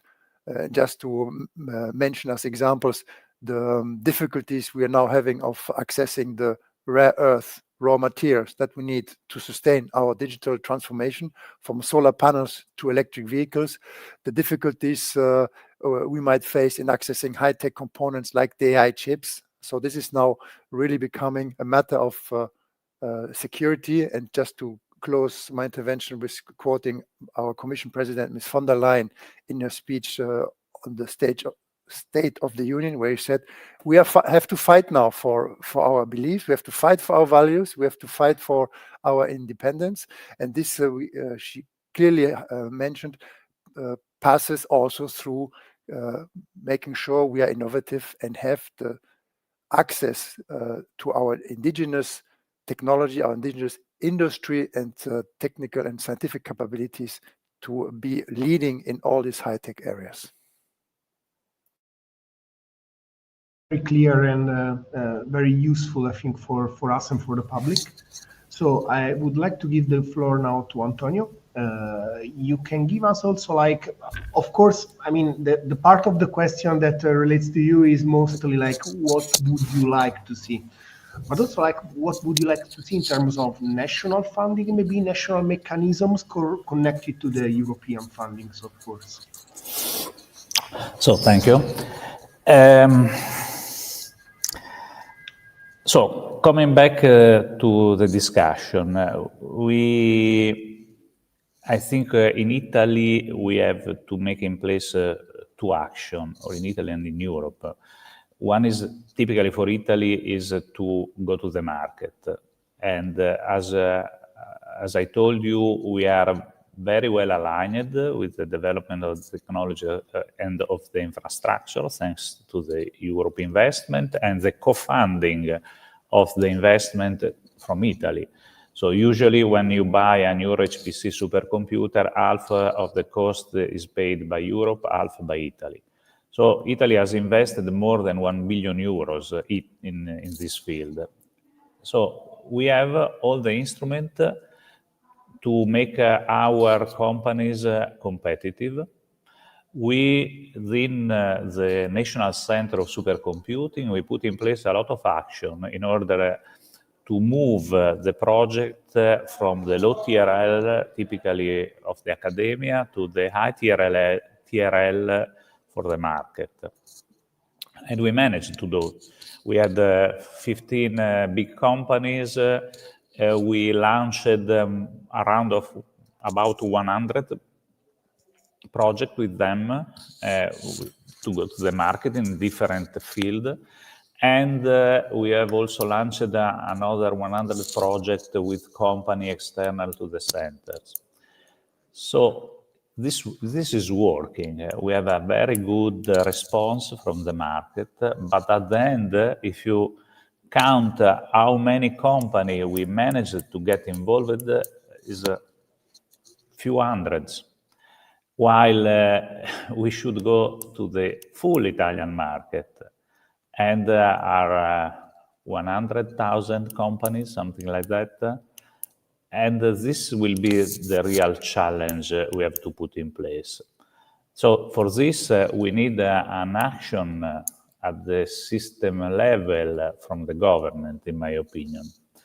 This action can be matched to the action of Europe, but if we want really to go in this direction, we need a strong push from the government to involve all the productive system, Italian productive system.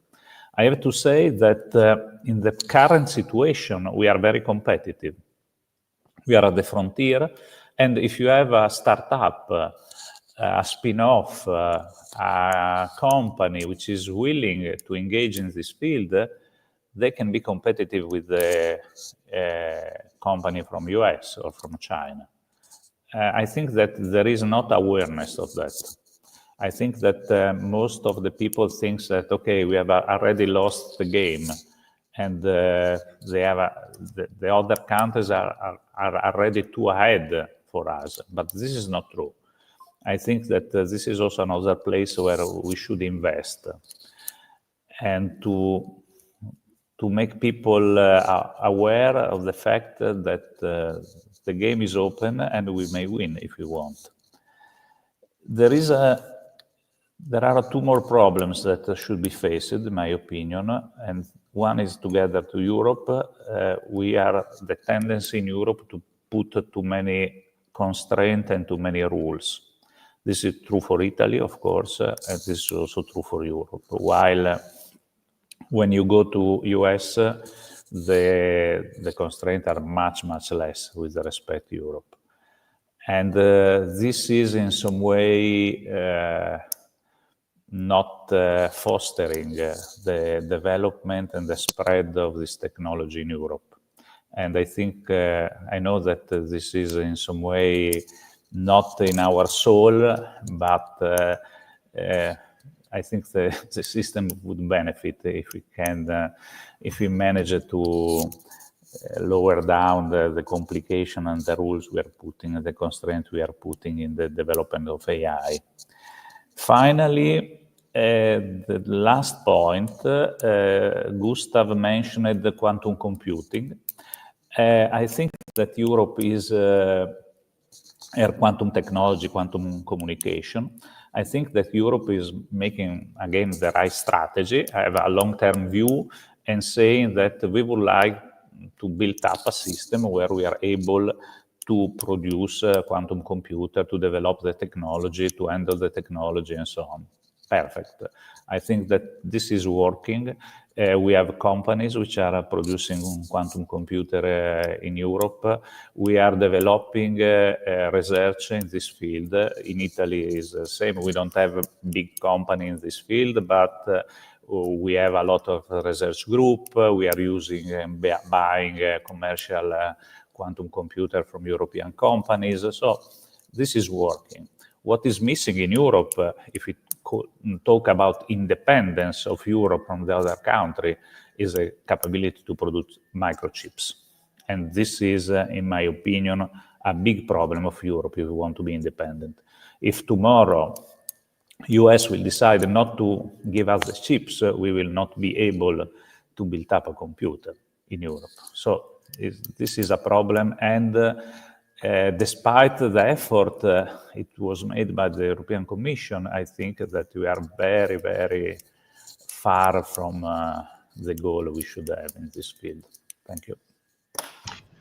Thank you, Antonio, for your opinion, and I think it's really nice to hear like some positiveness, like that we are still in the game, even if there are gaps, but we are still playing the game. So now I would like to make like a single question for each of you, let's say more dedicated to your area of expertise. So I would like to start to leave you stressing like a point he already cited in his previous answer.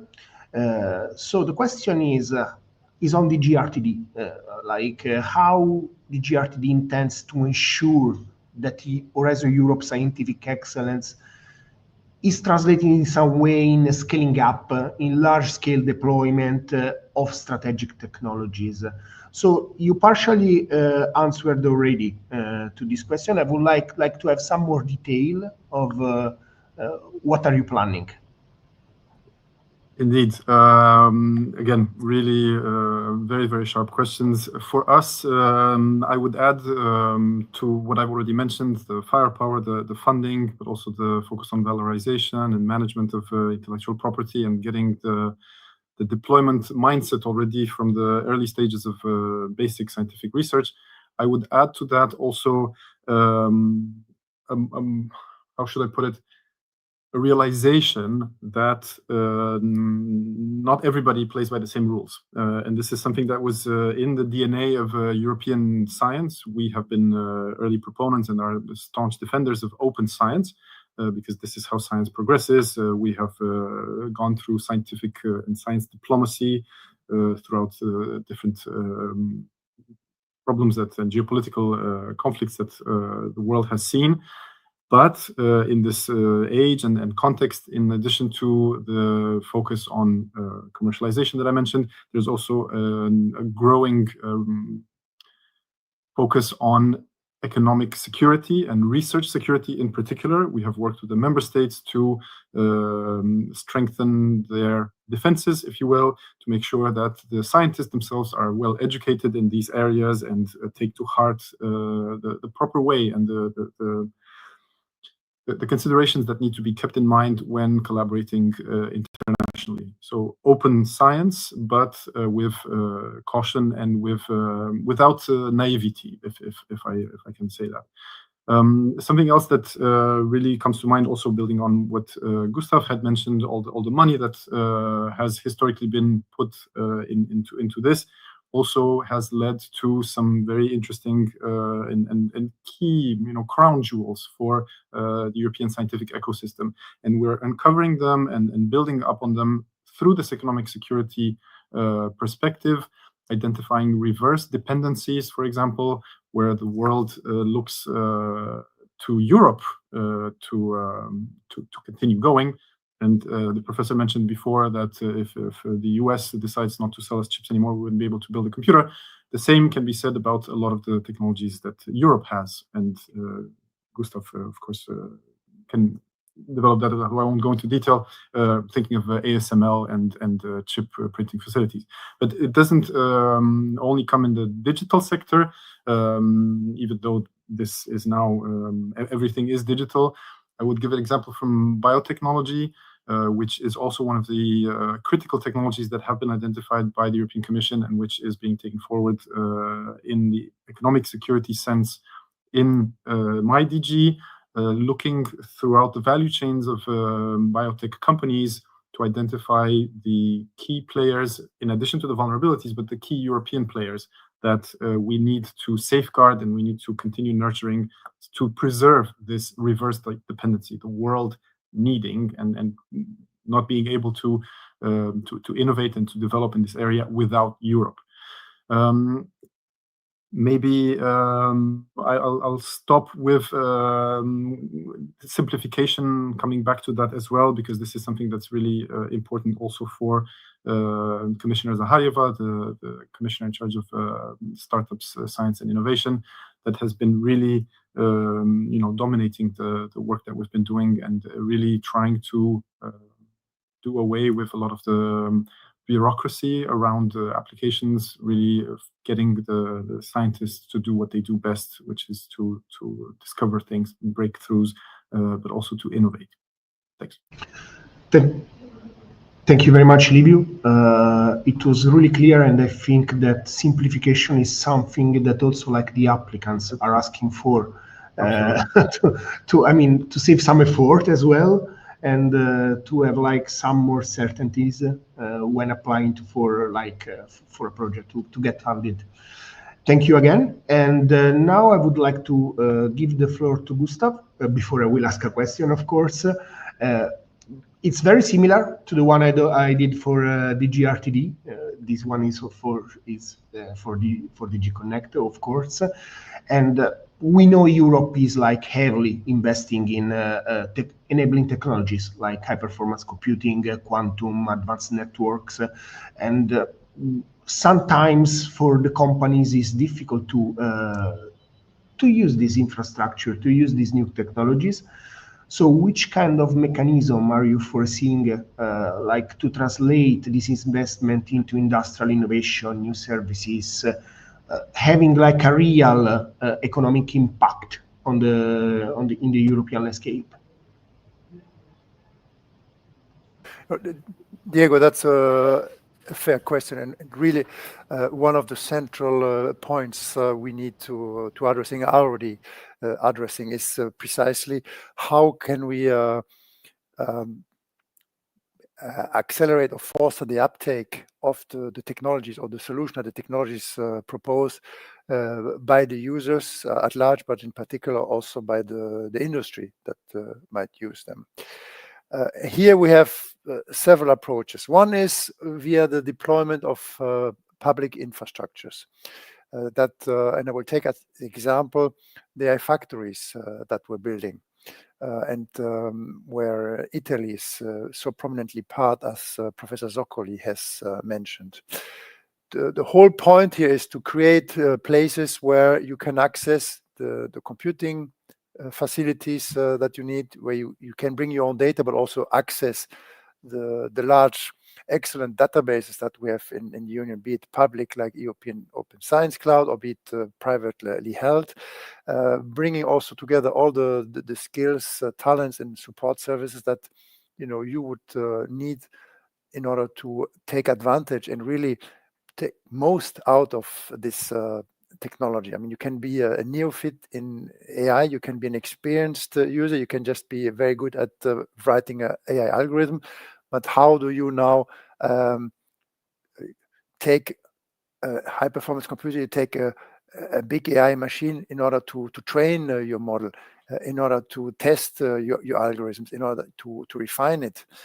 And then once the models are created and trained, you need to look at how you make those models accessible, how you make them usable for the wider range of users. And that's the heart of the Apply AI strategy, where we have identified a number of key application domains, robotics, health, finance, but also basic science.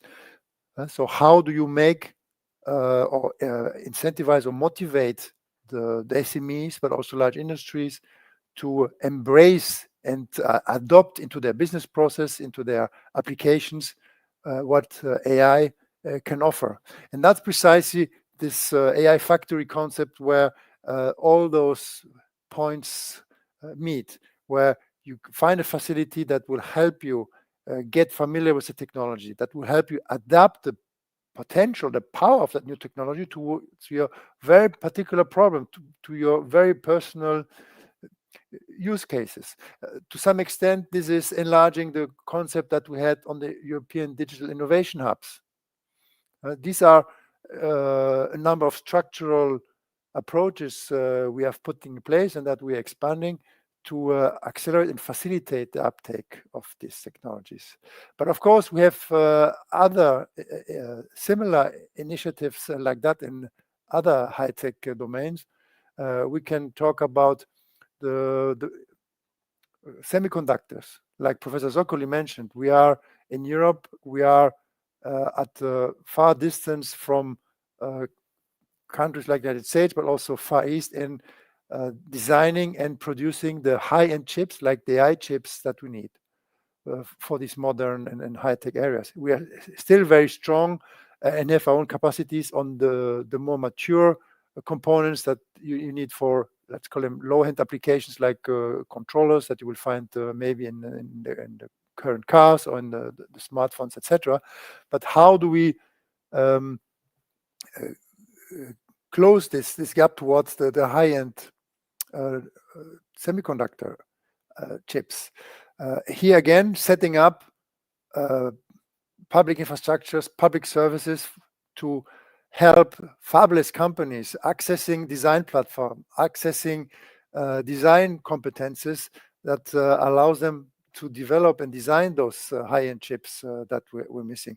And then on the other hand, also attracting and facilitating the investments we need in building those fabrication plants, where it takes tens of billions to build them, using all instruments we have that are not technology, but that are more regulatory, like exceptions to the state aid rules, attracting more investment by making the conditions simpler. The colleagues in the House are working on the Finance and Savings Union, working on the so-called 28th regime to harmonize and facilitate cross-border investment of private capital, including from risk capital, from entities like pension funds that for the moment, for legal reasons, are not allowed to invest outside their borders or not allowed to take more risky investments.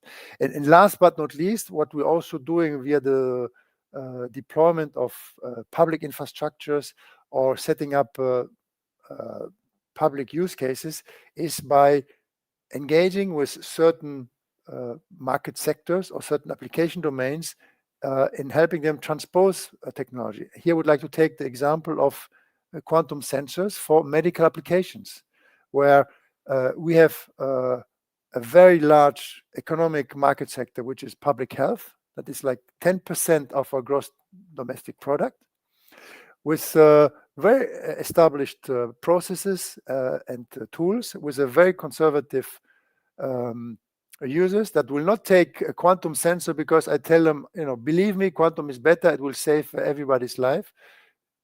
We need to show that by integrating a quantum sensor, never mind how it works, it's just providing you a functionality. By integrating this quantum sensor in the classical existing magnetoresonance imaging systems, that suddenly when you do a scan of a brain, you will not see only a cancer at the level of a big part of the organ, but you will see individual cancerous cells. And providing the medical sector with the background competence and skills they need in order to then embrace and transpose this new possibility that the technology is offering to their routine diagnostic and treatments, where we need to help them understand what difference the technology will make and supporting the deployment through not only funding instruments, but also by bringing the necessary competence and skills that they need in order to uptake this technology. Thank you very much, Gustav. I mean, we have now, I think, a clear perspective of what will happen in the next years, at least what are the objectives of DG RTD and DG Connect. So, last quick question to Antonio before closing with a very short question to everyone. So, Antonio, what needs to happen? You are head of an infrastructure. So, what needs to happen for this infrastructure to be truly integrated in the next framework program, but not just funded? How can we make them more sustainable and more impactful? So I think that we are at the moment integrated in the European framework. As Gustav was saying, we are now installing an AI factory in Italy. This will be integrated in the European context. We have within this project a part of the budget dedicated to the development of applications. We will concentrate to try to create databases available for the academia and for the market if you want to develop AI algorithm. So I think that we tried, as Italy, we tried to be aligned with the opportunity that the different framework programs in Europe are giving us, both from DG RTD and from DG Connect. So I think that from this point of view, at the moment, the Italian system looks to be sustainable. Clearly, this is a domain where frequently you have to rebuild your infrastructure because the technology evolves and your supercomputing power becomes obsolete, and then you have continuous investment in that. But I think that Europe will give us the possibility to continue along this way. Europe put in place another initiative, which is called the Gigafactory, and where, again, as Italy, we are planning to participate. The idea, again, is a long-term view, very, very smart. So say, look, if we are really able to involve the private sector in this game, then we are going to develop AI algorithm, we are going to develop data set, to produce data set and so on. Where do we put everything? We go to Google, we go to Amazon, where do we go? Clearly, the strategy of Europe is no. We have to build up something in Europe to be independent from US or from any other country. And again, this is a smart move, in my opinion. And again, we, as Italy, we will participate to this competition in order to have one of the 4 or 5 big centers installed in Italy in order to allow our private sector, industrial sector, academia, but mainly private, to access the cloud services, to have a place where to put the data, retrieve the data, analyze the data, and so on. So again, I think that following by close the European strategy, Italy is aligned and is on the floor. So we are really try to exploit and try to develop a national strategy. Again, let me spend 2 words instead on the involvement of the private sector, which I think is a challenge for Italy. Because as Gustav mentioned, the problem is for us, for many small enterprises, to know what are their personal use case. So the problem is not having the capability to access an infrastructure to develop an AI algorithm for my small company, but to know which is the algorithm I need to deploy for my small company in order to increase my competitiveness. So it's again a problem of awareness. And most of the companies don't have the skills, don't have the knowledge for that. So this is a place where Italy must invest. And in order to invest in this, clearly, we need to use our budget, our own funding, but also the European initiative. And this is fundamental for Italy to make a step forward in the field. Thank you, Antonio. I think it's useful for the public to have like your national perspective as well. So I really want to thank everyone to be here with us, and I want to close like with really just one word answering this question. And thanks to be here. Hope to see you like in the next APRE conference next year. For sure, we will invite you like in other events. Just to close up. So we have talked about technologies, investments, governance, but if you have to pick one thing that Europe should do differently in the tomorrow morning to secure like the digital future, what would it be? Livio, let's start with you. Just one word, few words as well. It's okay. I would say ambition. I think really that's something that, and we've heard it throughout the conversation today. We don't lack the capacity, but we sometimes lack the ambition. We don't believe in ourselves enough, I think. Thank you, Livio. Gustav, what about you? Yes, I would like to complement what Livio said. We should also have the courage, to start things where we have not understood everything, where technology is maybe not 100% proven, but just take it and go. Thank you. Antonio? I share ambition, courage, and chips. Thank you again. And now I will switch to Italian. grazie a tutti a tutti gli speaker per essere stati con noi, e introduco solo brevemente quello che accadrà nella seconda parte della mattinata. Parleremo di Clean Transition and Industrial Decarbonization, e seguirà a me, insomma, Miriam De Angelis, con un briefing su quelle che sono le opportunità su queste tematiche, e subito dopo una pre-dialogue moderato da Chiara Pocaterra sempre su Clean Transition and Industrial Decarbonization. Grazie a tutti per l'attenzione.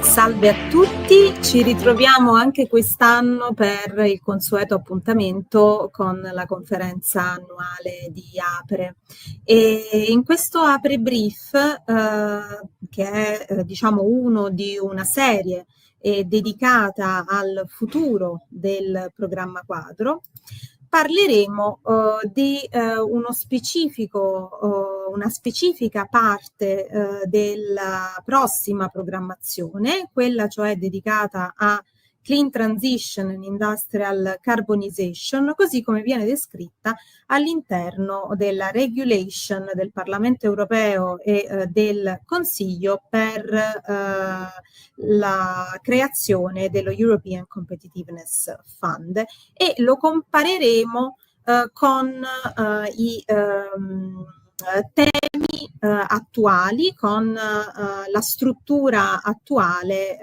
di Horizon Europe, ma anche oltre dei programmi di finanziamento della Commissione Europea attualmente in vigore, che in qualche modo toccano temi che in futuro faranno riferimento invece a Clean Transition and Industrial Carbonization, a questa policy window. Per diciamo capire meglio questo tema, abbiamo identificato 4 punti fondamentali che toccheremo oggi.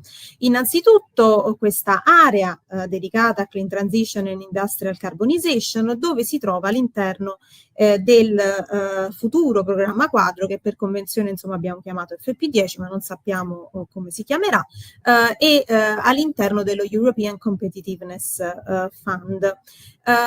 Ne vedremo gli obiettivi generali e i settori specifici che quest'area assorbirà nella proposta appunto del Parlamento Europeo e del Consiglio, quali programmi attuali, come anticipato, toccano questi settori specifici attualmente nella programmazione di adesso, e poi metteremo a confronto questi diversi programmi attuali, in modo tale che verranno poi in effetti assorbiti da questa Clean Transition and Industrial Carbonization, per capire poi alla fine quest'ultima che cosa andrà a finanziare, che cosa coprirà anche in termini di attività.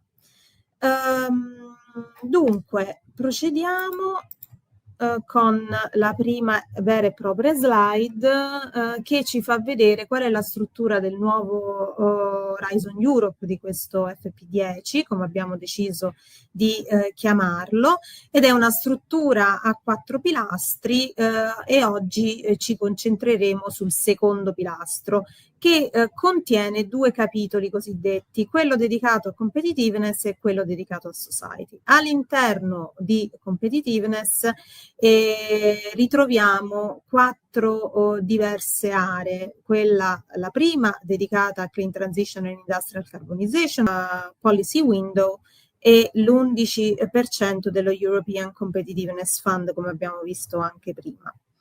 E adesso però diciamo che i tratti finanziari sono questi per il momento, poi suscettibili di eventualmente variare in futuro. Guardiamo però adesso quelle che sono le aree tematiche, gli obiettivi per settore di questo Clean Transition and Industrial Decarbonization di quest'area.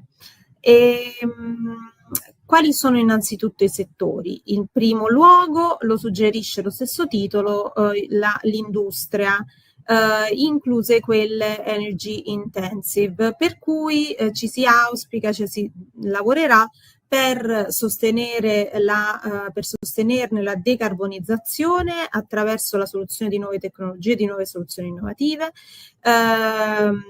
Si promuoveranno tecnologie pulite, clean tech, rafforzando le catene di approvvigionamento delle materie prime. Si contribuirà ad un'economia sostenibile, circolare, efficiente nell'uso delle risorse e dell'energia. Chiaramente sempre con un'attenzione alla neutralità climatica, alla resilienza al cambiamento climatico.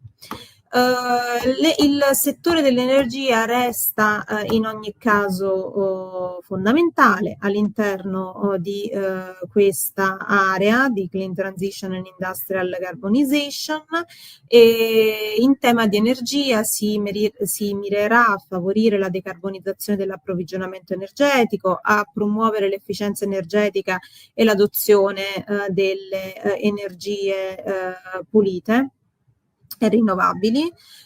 Si lavorerà per sviluppare, per supportare la resilienza e la flessibilità dei sistemi energetici. E a fianco dell'energia, come già attualmente, si colloca il trasporto e la mobilità. E per questo settore gli obiettivi sono sostenere soluzioni di mobilità intelligente, promuovere carburanti sostenibili alternativi e sistemi di trasporto decarbonizzati, migliorare l'integrazione e la digitalizzazione delle infrastrutture di trasporto. Andiamo avanti e proprio le infrastrutture sia sul piano, sia diciamo in ambito energetico che in ambito mobilità sono presenti all'interno di quest'area, e delle infrastrutture si punta a rafforzare lo sviluppo, l'integrazione, la resilienza e a sostenerne la digitalizzazione per renderle più efficienti e più sostenibili. Una novità è il fatto che in quest'area di Clean Transition and Industrial Decarbonization viene assorbita anche la Blue Economy, prima attualmente coperta da un cluster diverso da quello che invece copre trasporti ed energia. I Blue Economy intesa infatti non solo per il settore marittimo e non solo relativo al trasporto navale, ma anche appunto a tutta l'economia che ruota attorno al mare.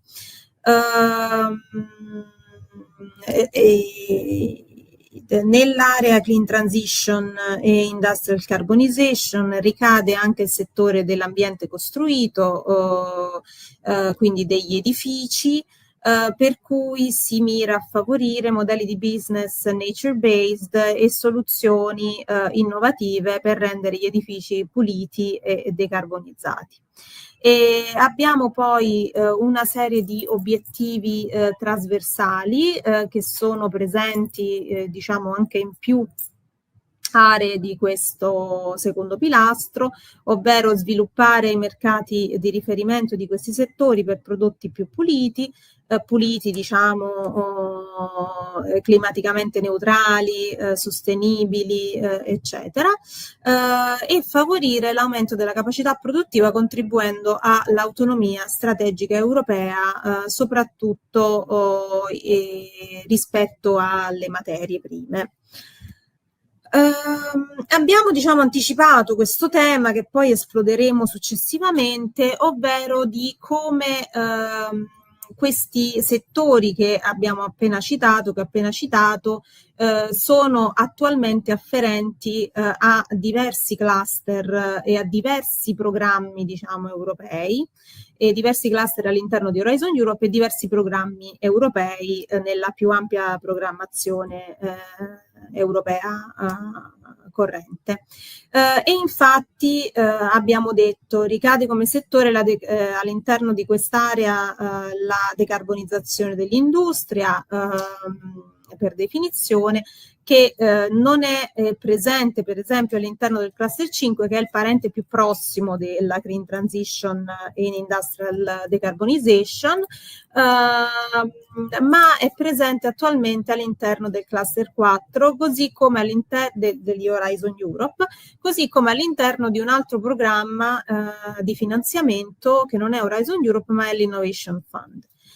Il settore dell'energia, essendo prioritario, estremamente rilevante, viene tutto inglobato all'interno di quest'area Green Transition and Industrial Decarbonization, ma in futuro quantomeno lo sarà. Attualmente è coperto da il cluster 5 di Horizon Europe, ma non solo, anche dal programma LIFE, dal programma Innovation Fund, dal programma Connecting Europe Facility. L'ambiente costruito, abbiamo detto, un settore che ritroveremo in futuro, che è attualmente presente all'interno del cluster 5, così come lo sono i trasporti e la mobilità, coperti non solo dal cluster 5 di Horizon Europe, ma anche da Connecting Europe Facility. Ed infine la Blue Economy è a cavallo tra il cluster 5 attualmente, che appunto segue il tema del trasporto marittimo, e il cluster 6, che segue invece più le risorse e la Blue Economy in senso più ampio. Ora guardiamo sempre dalla stessa regulation che stabilisce lo European Competitiveness Fund. Possiamo ricavare le attività specifiche che faranno capo a questa Clean Transition and Industrial Decarbonization, che sono tutte le attività LIFE a supporto di progetti bottom-up per la dimostrazione, testing e introduzione sul mercato di soluzioni innovative e buone pratiche per la transizione climatica, nonché attività legate alla sensibilizzazione ambientale e climatica. Poi abbiamo attività legate all'energia e all'efficienza energetica e quindi interventi sulla gestione della domanda, sulla management delle reti di trasmissione e distribuzione dell'energia, la digitalizzazione dei sistemi energetici, le energie rinnovabili integrate, la riqualificazione energetica degli edifici, soluzioni per il riscaldamento e il raffreddamento. Attività specifiche sono anche quelle dedicate alla decarbonizzazione dell'industria e delle città, in cui ricadono la promozione di soluzioni di elettrificazione dell'industria ad alta intensità energetica e delle città, nonché lo sviluppo di tecnologie per la carbon capture and storage e carbon capture and utilization, quindi su cattura, stoccaggio e utilizzo della CO2. E ritroviamo attività relative ai carburanti sostenibili appunto per favorire la decarbonizzazione della mobilità, ed in tema di mobilità anche attività legate a trasporti più puliti e più sicuri, con la promozione di veicoli intelligenti, automatizzati, gestione intelligente del traffico, infrastrutture digitali e così via.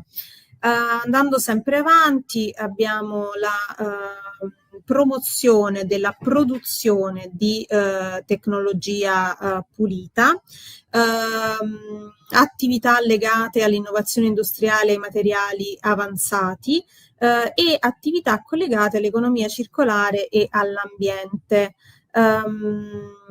Quindi azioni per l'efficienza idrica, la salute degli oceani, la qualità dell'aria, dell'acqua, del suolo, la biodiversità e il ripristino degli ecosistemi, nonché soluzioni sostenibili per le catene agroalimentari e forestali. Ultima slide, e abbiamo attività legate alla resilienza climatica ed idrica, alla prevenzione e alla bonifica dell'inquinamento, all'economia blu sostenibile nei settori marittimi, quindi della cantieristica, della navigazione, delle energie offshore, delle tecnologie di osservazione marina, blue tech e conservazione degli ecosistemi marini. E poi abbiamo una serie di attività trasversali dedicate alle piccole e medie imprese con appunto un supporto per la loro transizione verde, rivolta alle PMI in generale, anche quelle del settore turistico, edilizio e degli altri comparti economici di cui abbiamo parlato. No, abbiamo un'altra slide che ci dice che sono comprese all'interno di quest'area anche attività dedicate allo sviluppo di competenze e allo sviluppo del mercato per la transizione politica, e chiaramente attività mirate all'attuazione delle politiche europee e della legislazione dell'Unione Europea, con un supporto alla cooperazione tra autorità nazionali, stakeholder, policy maker, decision maker e così via. Ora, abbiamo visto tutte queste attività specifiche, allora a questo punto possiamo anche fare un paragone più diretto tra quello che abbiamo oggi attualmente disponibile e queste future attività. E adesso non starò lì ad elencarvele tutte, perché sarebbe un che di didascalico, le leggerete poi successivamente, ma quello che possiamo dedurre da questa enorme chiacchierata è che effettivamente, come è anche descritta all'interno del regolamento da cui abbiamo tratto tutte queste informazioni, molte di queste attività sono attualmente presenti all'interno di diversi cluster di Horizon Europe, quindi prevalentemente il cluster 4, il 5 e il 6, ma anche all'interno di altri programmi che abbiamo anche già menzionato, che sono il LIFE, e che all'interno del regolamento viene proprio citato come attività LIFE che verranno assorbite da Clean Transition and Industrial Decarbonization, ma sono anche altri programmi come l'Innovation Fund, abbiamo detto, come il Connecting Europe Facility, nonché altre attività che sono in realtà trasversali attualmente ad Horizon Europe e anche a altri programmi come il supporto alle piccole e medie imprese, la transizione sostenibile, l'economia blu, la lotta all'inquinamento, eccetera, eccetera. Ora, queste slide, che anche queste sono dense di contenuti e il nostro tempo è, diciamo, agli sgoccioli, non starò a leggervele pedissequamente, ma ve le ho, diciamo, inserite per farvi avere un'idea migliore di quanto e cosa adesso è distribuito tra i diversi programmi e quanto in futuro verrà invece poi riunito sotto un unico cappello, e quindi diciamo in questo tentativo di coprire tutte tutti gli stage dello sviluppo tecnologico e anche nel tentativo di coprire tutte le aree afferenti a tutte le aree di attività afferenti ad un determinato settore. Cominciamo per esempio dall'obiettivo principale dei diversi programmi che rientreranno all'interno di questa area, che verranno assorbiti da questa area. In Horizon Europe come obiettivo principale abbiamo quello di sviluppare la ricerca e l'innovazione per la competitività europea e la transizione verde e digitale. Nel LIFE invece come obiettivo primario abbiamo l'attuazione di politiche europee su ambiente, clima ed energia e la diffusione soprattutto di soluzioni mature. L'Innovation Fund per esempio mira di più alla decarbonizzazione industriale, alla diffusione di tecnologie pulite su larga scala. Infine Connecting Europe Facility si concentra di più sulla realizzazione di infrastrutture transeuropee, che siano di trasporto, che siano energetiche o digitali. E sono anche diverse le tipologie d'azione che questi programmi finanziano, perché ovviamente Horizon Europe sarà più orientato a finanziare la ricerca, lo sviluppo, la dimostrazione, il piloting di innovazioni talvolta anche disruptive, anzi volendo disruptive. Il life invece si concentra di più sul market uptake, sulla governance, sulla capacity building. L'Innovation Fund è concentrato sulla dimostrazione industriale, su progetti first of a kind, ed è molto orientato alla riduzione delle emissioni. Chi insomma ha partecipato a questo programma sa che bisogna addirittura calcolare il numero di emissioni ridotte grazie al progetto. Ed infine Connecting Europe Facility ha come attività, diciamo, che finanzia, azioni che finanzia quelle incentrate sulla costruzione e l'ammodernamento di reti e di infrastrutture fisiche. Sono diversi anche i TRL coperti, in alcuni casi non ci sono, perché in effetti il LIFE non definisce un TRL dato che si concentra su soluzioni mature da replicare, e la stessa cosa fa Connecting Europe Facility, che si concentra sulle infrastrutture. I beneficiari principali sono quelli citati, chiaramente ce ne sono trasversalmente, diciamo, tutti i diversi programmi trasversalmente interessati cioè degli stakeholder diversi possono potenzialmente essere interessati trasversalmente da tutti questi programmi. E questa slide continua nella comparazione, diciamo, evidenziando il diverso approccio geografico, fa degli esempi di temi, la natura dei progetti, il tasso diverso di finanziamento, e ne mette in evidenza anche il diverso budget attualmente. Ed infine l'ultima slide pone in evidenza la diversa gestione, il diverso output atteso, chiaramente in un'estrema semplificazione per inserirlo in una tabella del genere, e la complementarietà attualmente esistente, tant'è che comunque Horizon Europe si è, soprattutto nell'ambito del secondo pilastro, si è un po' sviluppato dietro l'inno della sinergia tra programmi, diciamo una sinergia che viene portata all'estremo, nel senso di diciamo mix di programmi potenzialmente nella prossima programmazione. Ultima slide è quella dedicata al budget. Queste sono diciamo dati che hanno come fonte l'analisi svolta da EARTO, che mette in evidenza diciamo il diverso budget. Vediamo che se il cluster 5 assorbiva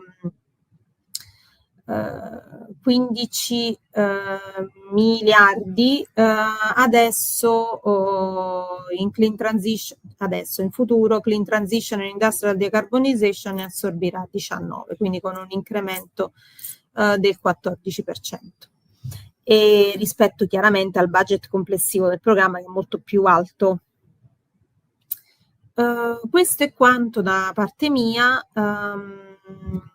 Mi richiamano all'ordine con le tempistiche, quindi vi lascio i contatti del team del cluster 5. Io sono Miriam De Angelis, trovate anche il sito di APRE e siamo a disposizione per eventuali chiarimenti. Grazie a tutti e buon proseguimento.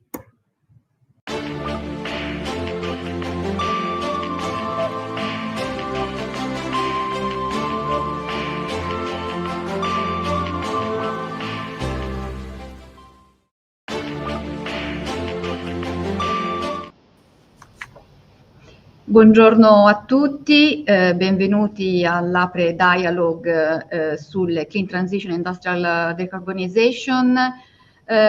Just a few words also for the speaker. Welcome and thank you for connecting today to this APRE Dialogue on Clean Transition Industrial Decarbonization.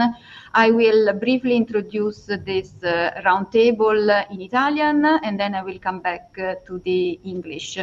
So, sorry. Sono Chiara Pocaterra, capo dipartimento progetti APRE. Sono stata 15 anni punto di contatto nazionale sul tema energia ed Eurauto, ma anche coordinatore della rete degli NCP, ma oggi insomma con molto piacere modero questa sessione dell'APRE Dialogue sulla Clean Transition e la Industrial Decarbonization.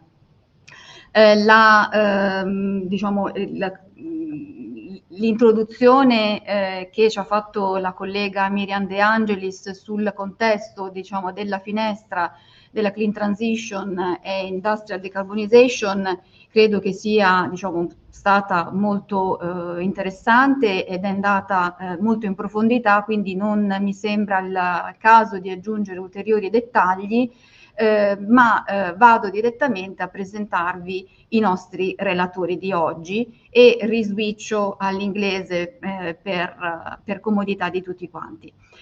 Prima di tutto voglio ringraziare, so thank you to Carsten Scherenbeck, Head of Unit Industrial Transformation in DG Research and Innovation of the European Commission. Thank you to Carsten Kraus, Head of Sector, Innovation, Research, Digitalization, Competitiveness from DG Energy. From the European Commission, and thank you also to Alessandro Coppola, Director of the Directorate of Technology Transfer and Innovation from ENEA, the National Agency for New Technologies and Sustainable Development. So the discussion today will be on the European Competitiveness Fund and the new Horizon Europe. This is a roundtable, so there will be an open discussion starting from some questions. And I really would like to start with Mr. Scherenbeck with a very direct to the point question. What is the contribution of your unit to the policy window, clean transition and industrial decarbonization? Okay. First of all, thanks for inviting me. It's a pleasure to be with APRE today and to explain a little bit what we're doing. So for us, we are supporting basically the clean transition and industrial decarbonization, for instance, through one of our Clean Industrial Deal flagship calls. We have next year, 2026, 2027, a 600 million call to support basically fit for deployment projects. So here we try to push basically also here the agenda and the development of a new generation of cutting edge demonstrators in clean tech and energy intensive industries. So I think that's an important area. At the same time, we are also trying to simplify and accelerate investment in steel, for instance. We reform the research fund for coal and steel by the end of the year, and we are also trying there to put basically more funding on the table to align investment rate with Horizon to make it simpler for applicants. At the same time, we also need to look that within Europe we also have the advanced manufacturing capacities. So there we also look at basically support collaborative research via the partnership for Made in Europe, for instance. We also have other partnerships, for instance, of the Clean Steel Partnership or the Process for Planet Partnership, where we also invest considerable funding to transform the process industries and to achieve circularity and climate neutrality by 2050. In addition, we're also looking at next year, we are developing an Advanced Materials Act. And there also, I think, advanced materials have a very transformative power in reducing, for instance, energy consumption, etc. If you think of coatings, solar panel, wind blades, etc. This is also very important. And at the same time, this year still, we're working on the safe and sustainable by design framework. That should also help, for instance, industry to explore a little bit more at an early stage how to deal with new substances, etc., to identify risk, the approaches to do with it in order to facilitate it also there, the time to market, which is very important. I mean, that's sort of a bit in the nutshell that our unit contributes to this agenda. Thank you.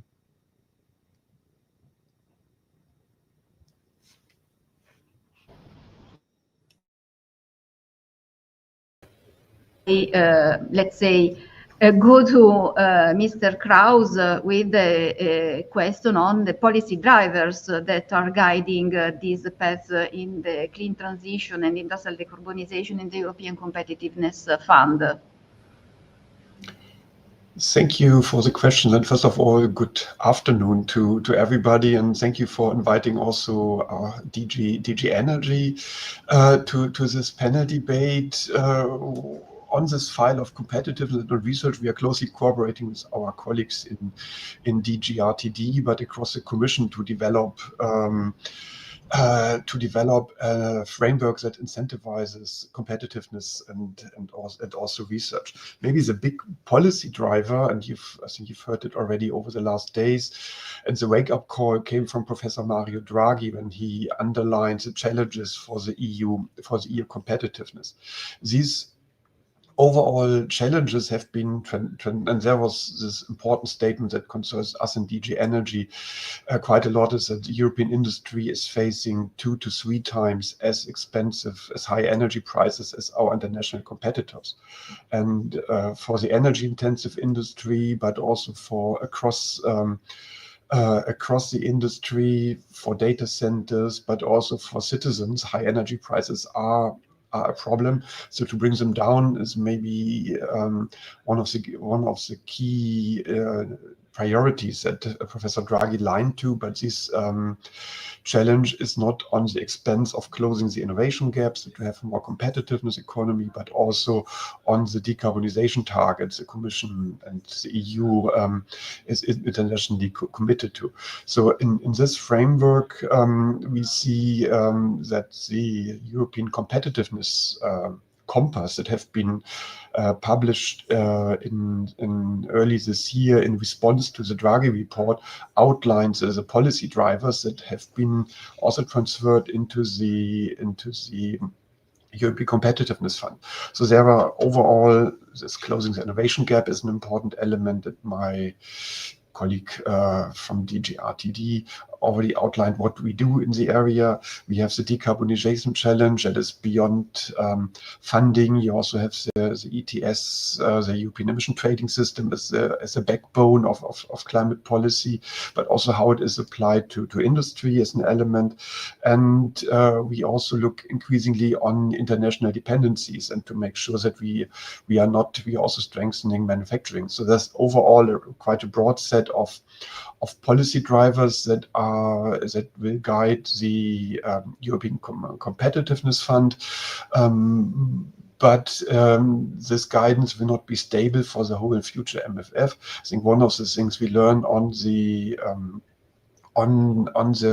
competitiveness and industrial debate is that we need to be fast and that we also need to work together between member states, industry, and the Commission to address competitiveness challenges. So there's, I think, under the overall guidance, some of the more concrete guidance will develop over the years according to needs of the industry and the society.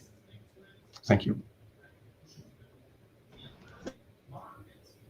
The key word for the next financial framework is the competitiveness.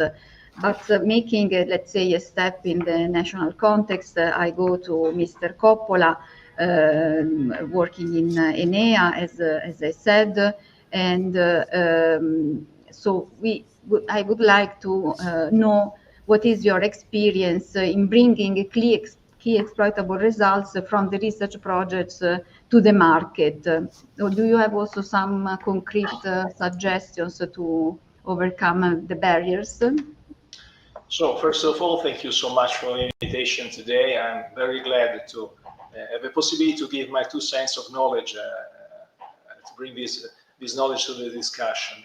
So let's say that Enea is particularly sensitive to this question because as a research agency, we are very close to industrial needs. So we develop base research, but with a target to transfer the results of this research to the industry and to the enterprises. So the question is, strictly related to the technology transfer process. And we have seen and we see currently that a lot of innovation that could be produced by the research activity don't arrive to the industry because there is the so-called death valley of innovation that is around TRL 5. This death valley means that the innovation is not adopted by the industry and at the end cannot produce the results that on which we have invested from a research standpoint. A lot of the time I hear that the problem is a lot of persons think that the problem is just financial. So the problem of the transition above TRL 7 is just because of lack of money. I don't think that this is the real problem. If we are missing money, it's not because we don't have at worldwide level investors. Okay, there are thousands of investors that are looking for innovation to be funded and where invested. The problem is the risk mitigation of this kind of investment. And so there is a problem of risk, not a problem of money. The problem of money is a second tier as a problem. And to explain me better and try to give some advice, let me use an example. A technology transfer is like a relay race in which you have two runners. There is the first runner that is the researcher, the second runner that are the enterprises and the industry. And there is a public around that are the investors, and the owner of the field that are the institutions. Okay, so the problem is to have fast runners. Okay, the first one that is fast, the second one that is fast. But the problem, the issue is when the first runner gives the baton to the second runner. If there is a misalignment between the two runners, okay, if there is a cultural misalignment, if they have different needs, okay, if they have different vision about what does it mean innovation, okay, the risk is to have a wrong passage of the baton. And considering that investors, so the public, like to bet on winners, okay, if a baton falls down, okay, you miss the opportunity.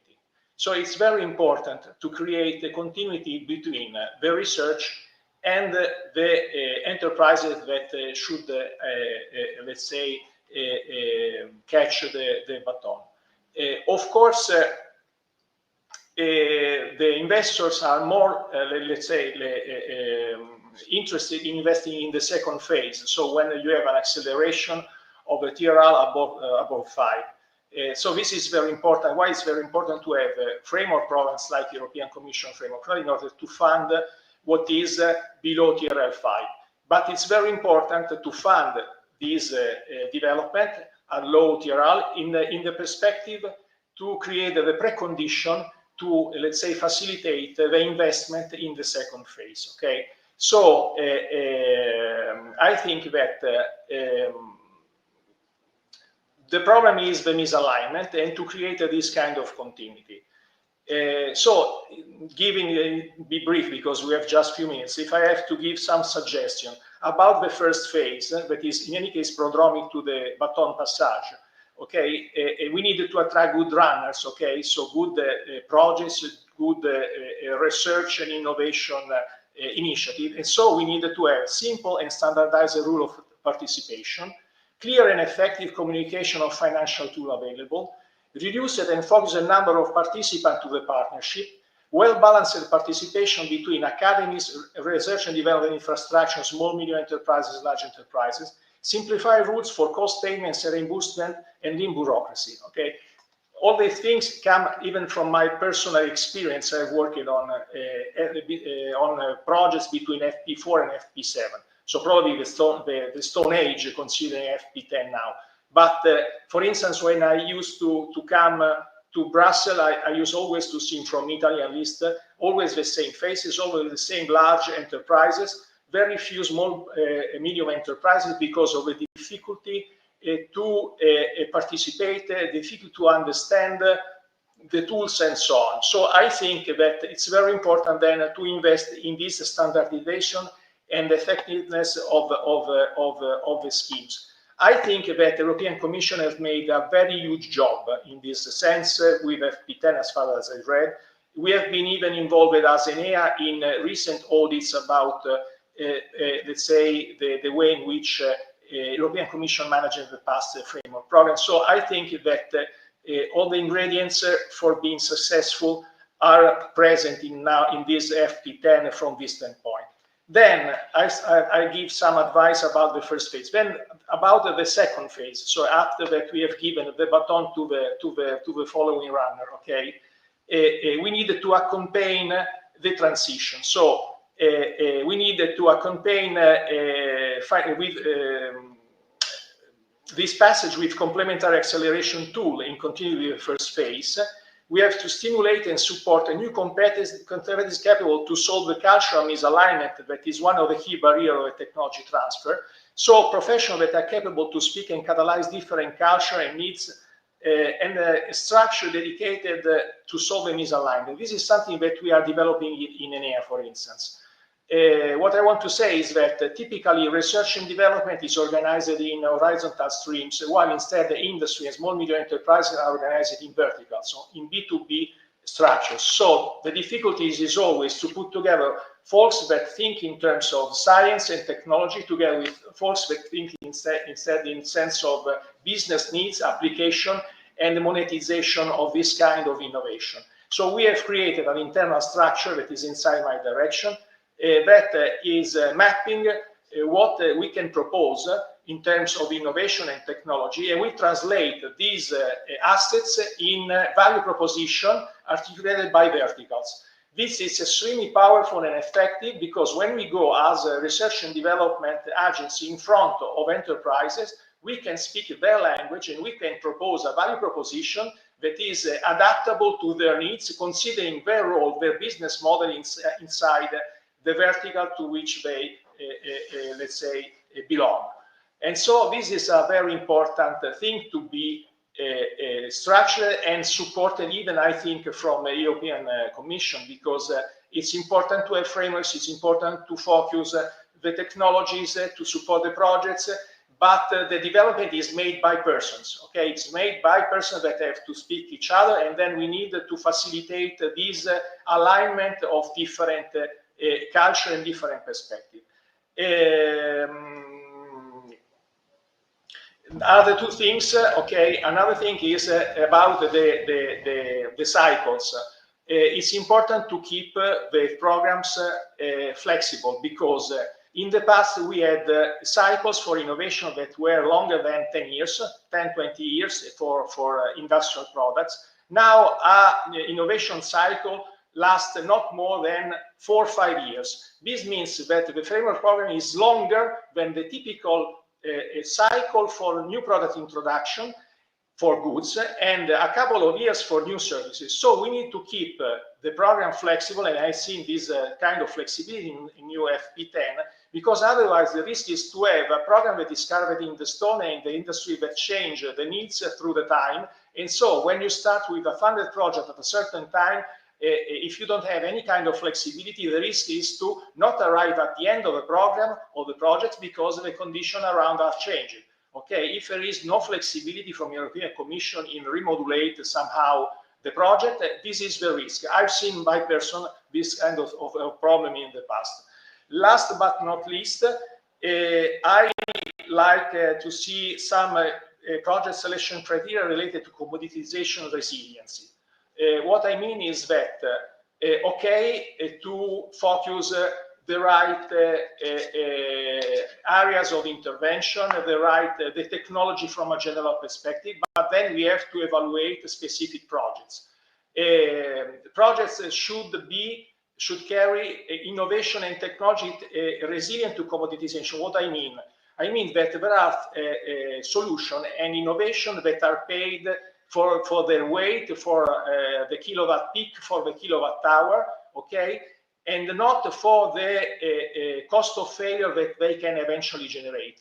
Explain better. If you have a wellhead for subsea application, this kind of equipment, if fails, create an enormous cost of damages, okay? So this kind of technology is not paid because it's a commodity, but it's paid because of the added value to the value chain to which participate. So I think that it's very important to invest and to select in particular, projects and innovation that can be in the time commoditized, but are very resilient in the sense that the customers at the end prefer to purchase from Europe and from our countries because the products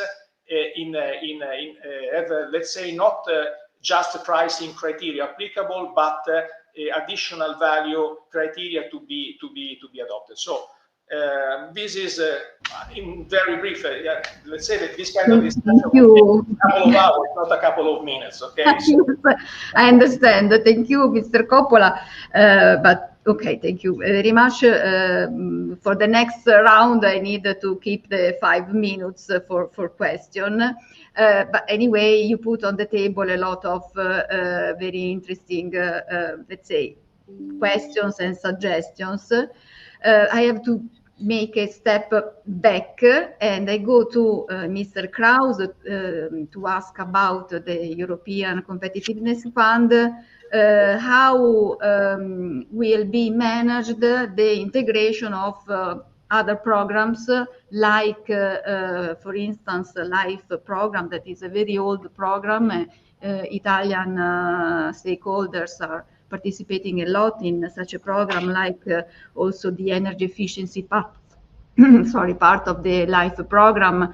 So the interest on this integration is very high. I leave you the floor. Thank you for the question. First of all, my full support to Mr. Coppola and the points that he made, and just to take the example of the relay race that he used.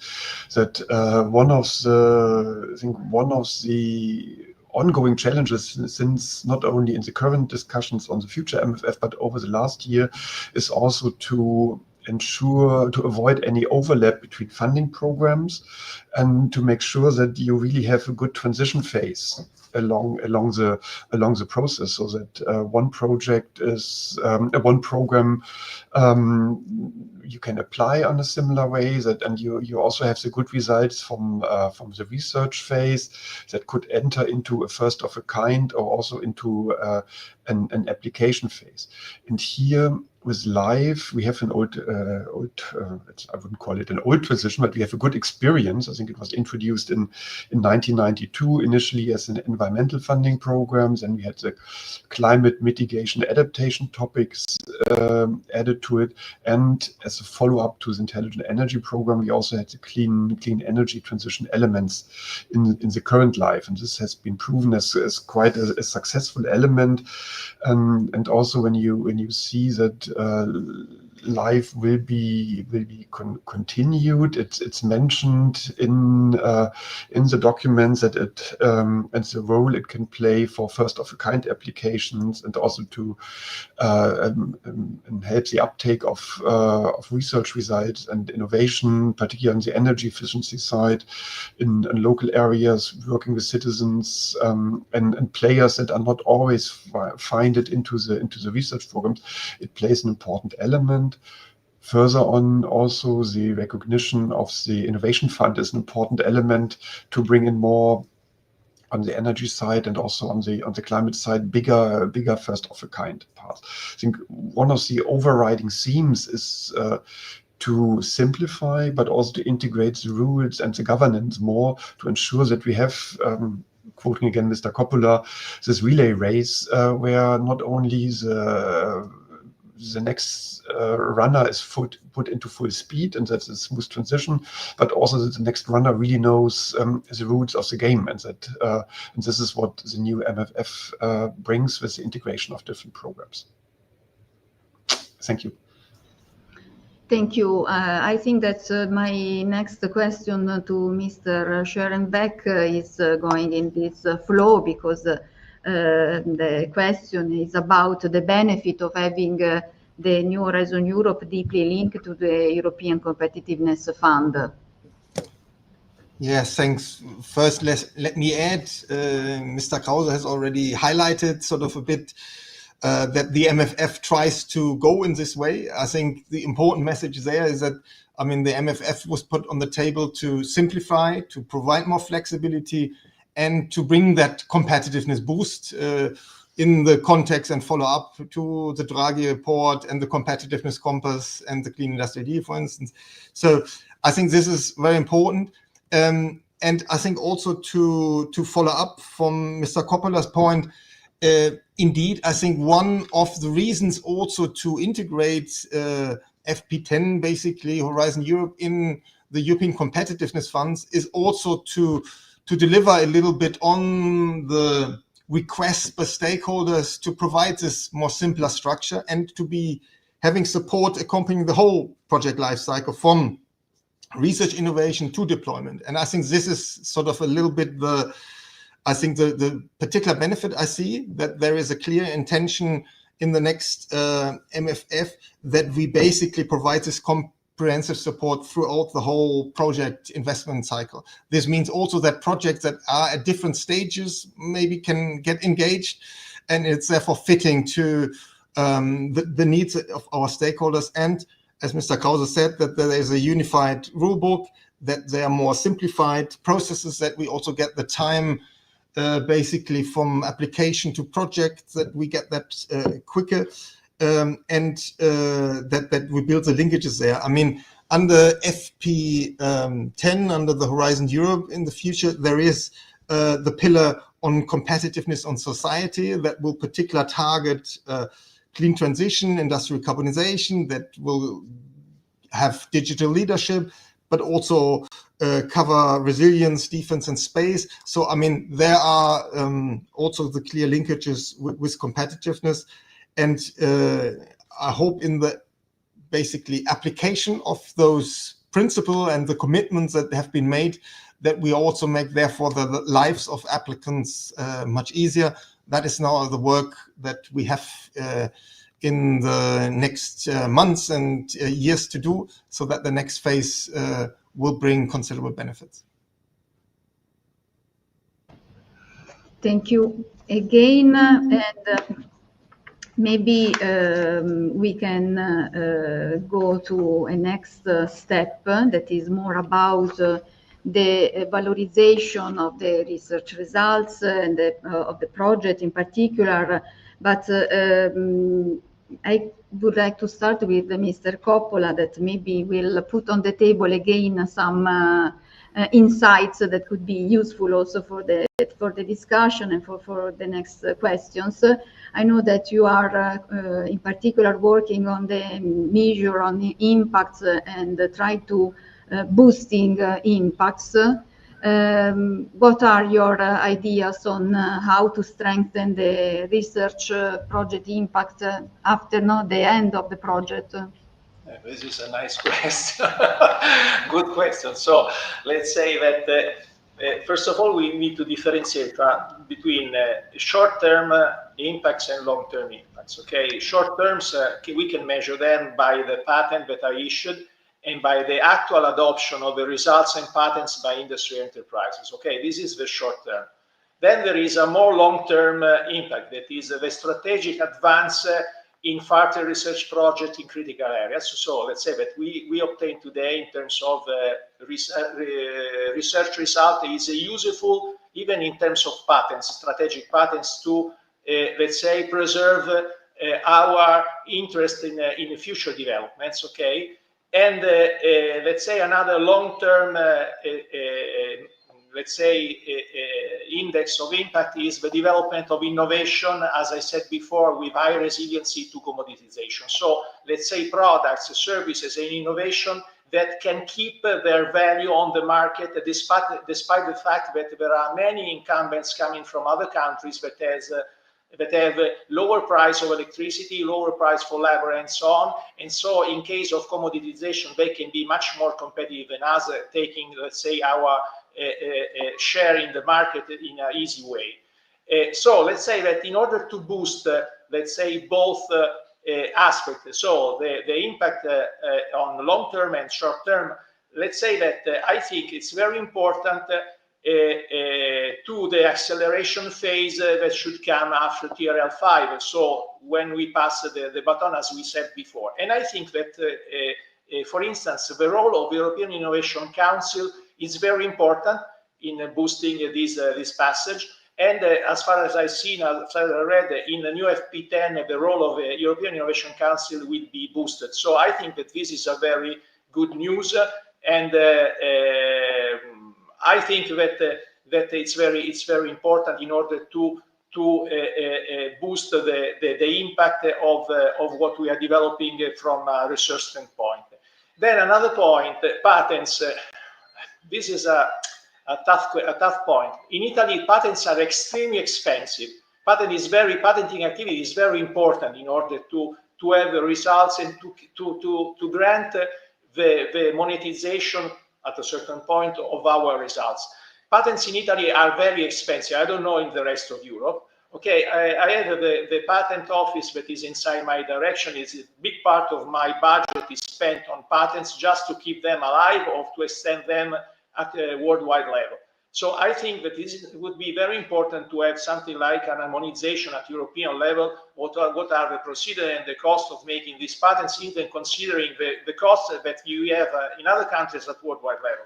It's very difficult to protect our innovation and then to grant long-term impacts if we are not in condition to protect our innovation and the results of our research, European research institution. Again, keep flexibility. As I said before, there is the problem of industrial cycles, respect the funds and the framework of funding that are not covered in, shall not be covered in the stone. And as I said before, again, commoditization is the first enemy of the impact, in particular in the long term. Okay, if we invest in technologies and innovation, we need to be sure that we are not just tackling the right areas. Okay, decarbonization, materials, and so on, but then that our projects that can give implementation in industry that can keep the value through the time. Okay, so pay attention, because there are a lot of examples, even in renewable energy sources, for instance, in which we have made investment for subsidization, and then at the end, these investments have not created industry but just market, and then at the end of the subsidization, okay, the industry went away, and we have just the debt for covering the expenditure that we created. That's all. So this is my perspective. Thank you. So thank you very much, Mr. Coppola. And I go back to Mr. Scherenbeck, because the Horizon Europe proposal ensures that research results will be translated in real-world applications. So it will be helpful, better valorization and dissemination of research results. So also in the context of what Mr. Coppola said, what are the measures that you are thinking about for valorization in particular? Okay, thank you. And Mr. Coppola already pointed a little bit to two things. So, I mean, on the one side, we are continuing with the European Research Council to boost also excellence in science, but in particular, the European Innovation Council, I mean, will help to transform research into results into innovation, indeed, so that we get it to the market. And I think here, I mean, on the research side, the EIC proof of concept grants, on the EIC, the Pathfinder, and the EIC transition grants. I mean, these things are ones I think that have been very much being valued by stakeholders, and therefore this is something that we want to continue to boost, to help in this journey.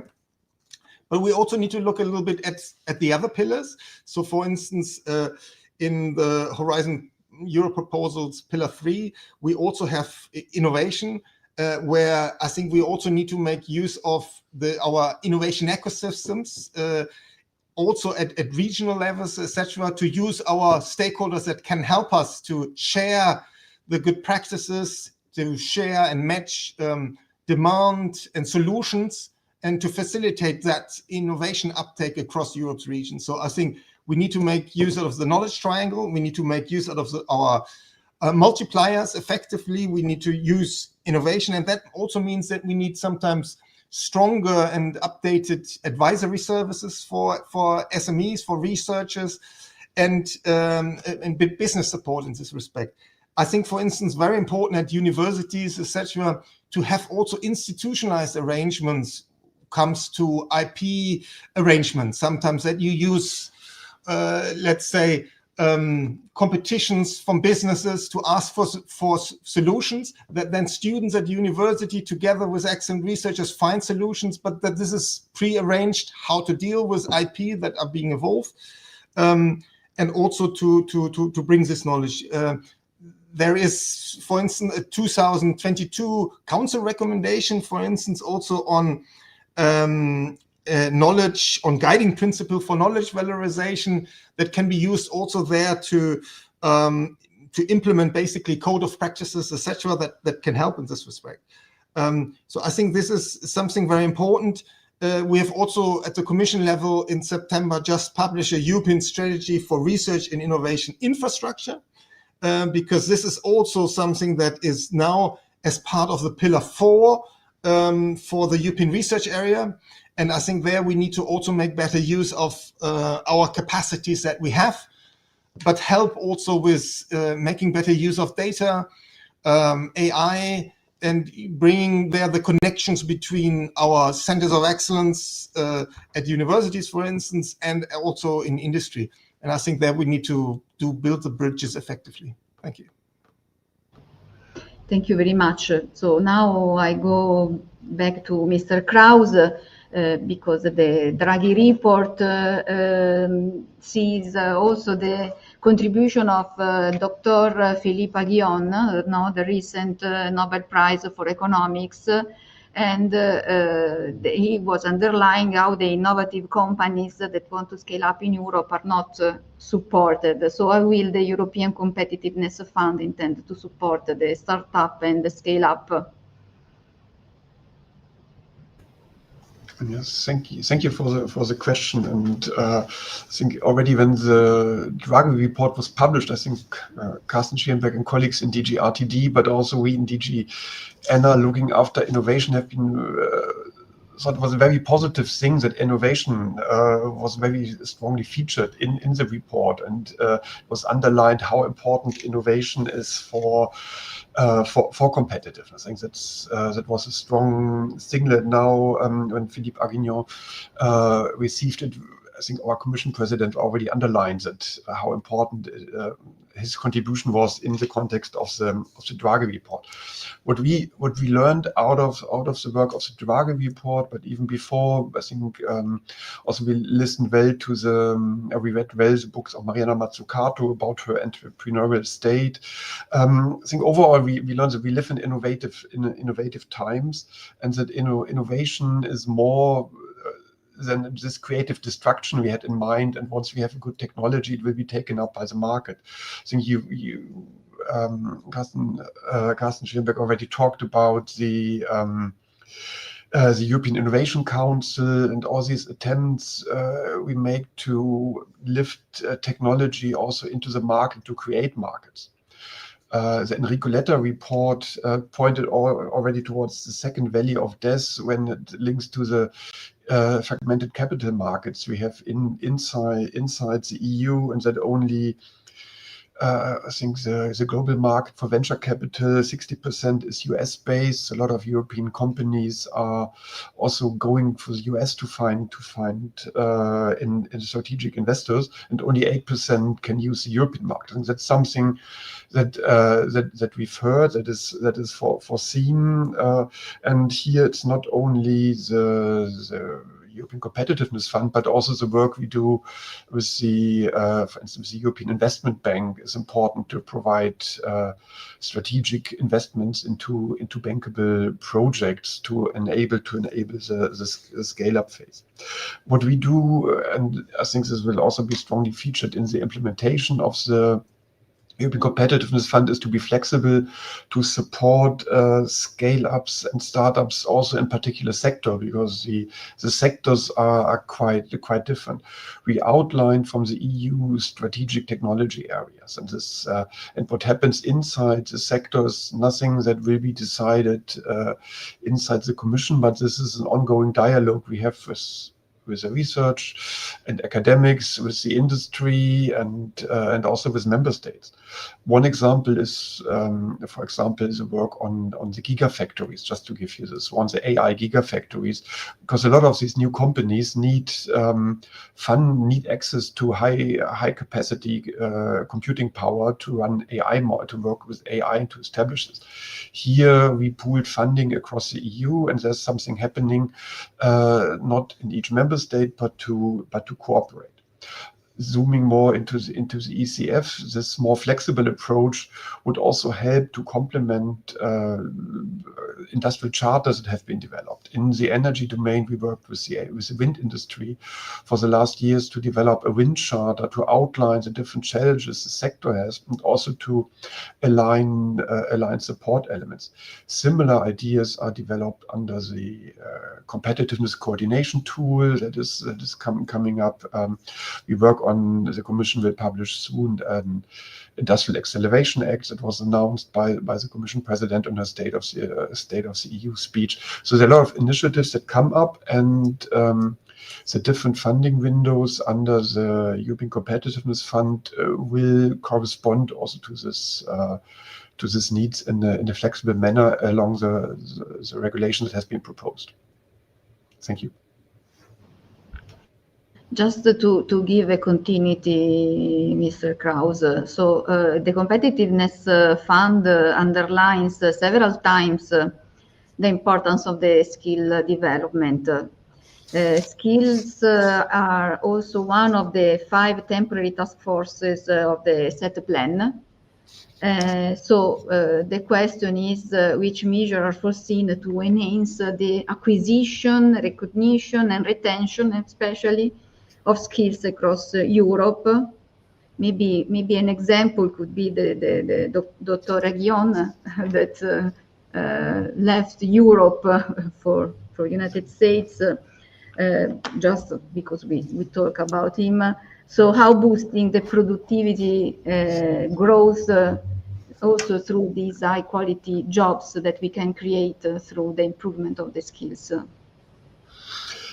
That's I think we had last year, we had the European Year of Skills, and there's an ongoing work under the Union of Skills. We also established, I think the label is blue carpet, the idea of bringing back all the talents that has left to the EU, to bring it back and to also create conditions that make it attractive for scientists to come back to Europe. Or maybe even, and I think that's also an ongoing initiative, attract scientists that maybe find in the US not an as attractive work environment as they've found when they decided to resettle to the US. I think that's also something where where there's a global competition for talents on the academic side, but skills are a bit wider, and we have to make sure that skills are not a bottleneck in any of the sectors. And we see that in the energy sector, we don't only lack academics, but also we lack a lot of trained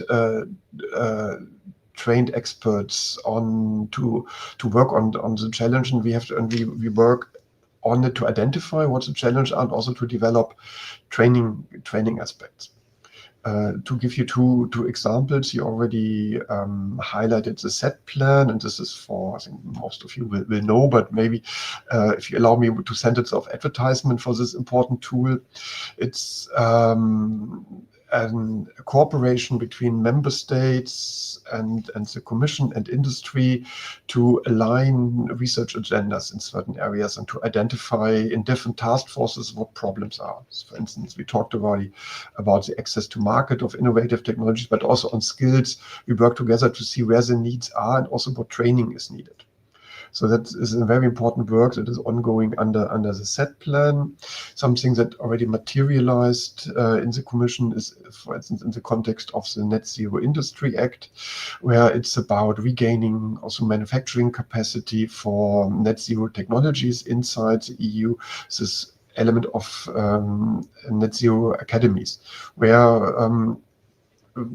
particular training courses are provided. Similar things happen for battery production, where we've already seen, and we can look into cases more particular, but the lack of skills are a competitiveness challenge, and therefore these academies are one approach to provide expert skills not only for academics but also for the workforce. So there's a lot of ongoing, and for the energy sector, the work of the Strategic Energy Technology Plan is also quite guiding. Thank you. Thank you very much. So I would like to understand from Mr. Coppola what are the competencies so that from your point of view are missing in Italy to be competitive in bringing the research results to the market. Okay, so let's say that in Italy we have for sure excellent researchers, university, academies, and so on. But there are, of course, gray areas of improvement. First of all, we need a more systemic view. I have really to thank Dr. Krause and Schirmbeck, because I've seen in the new FP and in the European Commission action, let's say, the interest in creating even a systemic view, not just tackling a specific area. Okay, so to see everything together, because this can give the results. So in Italy, a lot of time we miss the systemic view. You hear a lot of folks that are giving their solution for their segment, but without considering the impact from a systemic view, from a general perspective. And this is the good friend of teamwork capabilities, okay? Systemic view is something that we have to improve, but at the same time, even teamwork capabilities. I speak in particular for research and development activities. Results are produced by teamwork. There is not a Leonardo da Vinci in the middle of nothing that can solve big problems or that can tackle systemic challenges, okay? This is the first point. Second point, project management capabilities, okay? This is another point that is a gray area. We can have excellent scientists, academic folks, and so on, but to work together and give an impact working with enterprises, we need to achieve to develop project management capabilities. Today, a good researcher should even be at last aware of project management tools and methodologies if you want to work with the enterprises, okay? Otherwise, the risk of a cultural misalignment is certain, okay? It's not a risk, okay? You have folks that speak two different languages. At the end, it's impossible to create a convergence of needs. Another point is bureaucracy, okay? We need good bureaucracy. Bureaucracy is something that is needed, okay? It's the organization, but we need to have good bureaucracy. What does it mean, good bureaucracy? Means bureaucracy based on well-engineered procedures, not, let's say, a multi-layered praxis that are typically blur subjective with uncertain timelines and so on. As even Dr. Krause and Dr. Schindler were saying before, small medium enterprises in particular needs to have certain timelines, it needs to go faster, to achieve innovation faster. It's unuseful to have complex bureaucracy that takes 2 years, for instance, to create a partnership between public research and private enterprises, okay? This is a nonsense. 2 years, it's an age from an industrial perspective. You need to capture and transform your innovation in a fast way. Another point, again, for Italy is digital competencies. artificial intelligence is an ongoing project, is not a product, okay? It's something that is developing through the time, so it will create impacts on services, products, but even on business model of our small, medium enterprises and large enterprises, okay? So we need to have folks that are, let's say, developing in terms of digital competence, not just from a technical perspective, but even from a business perspective, because artificial intelligence can create productivity, can create new jobs, can create new opportunities. And to tackle and to capture these opportunities, being competitive with respect to the other competitors at worldwide level, we need to have this kind of training and competence, considering even our, let's say, aging society. Okay, the average age in Italy is not so low, and the small medium enterprises a lot of time have a management that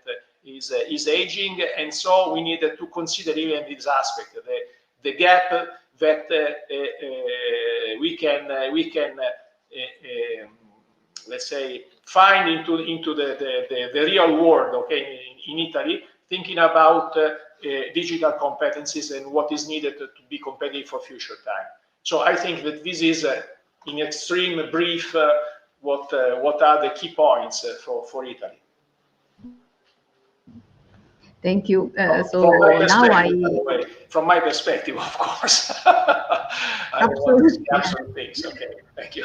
Yeah, thank you. So now this is my last question, and this is for Mr. Scherenbeck, and I turn also to him the question about the skills and how to attract highly skilled and internationally connected researchers in Europe.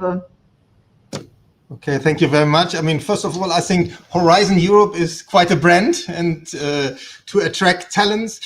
And that's why it was also good to see that it was still retained as a self-sustaining program while being integrated in the European Competitiveness Fund. So I think this is good. But indeed, there is a need to be at the forefront of the global race for talents. And I mean, that's the reason why also President von der Leyen have launched a Choose Europe initiative this summer.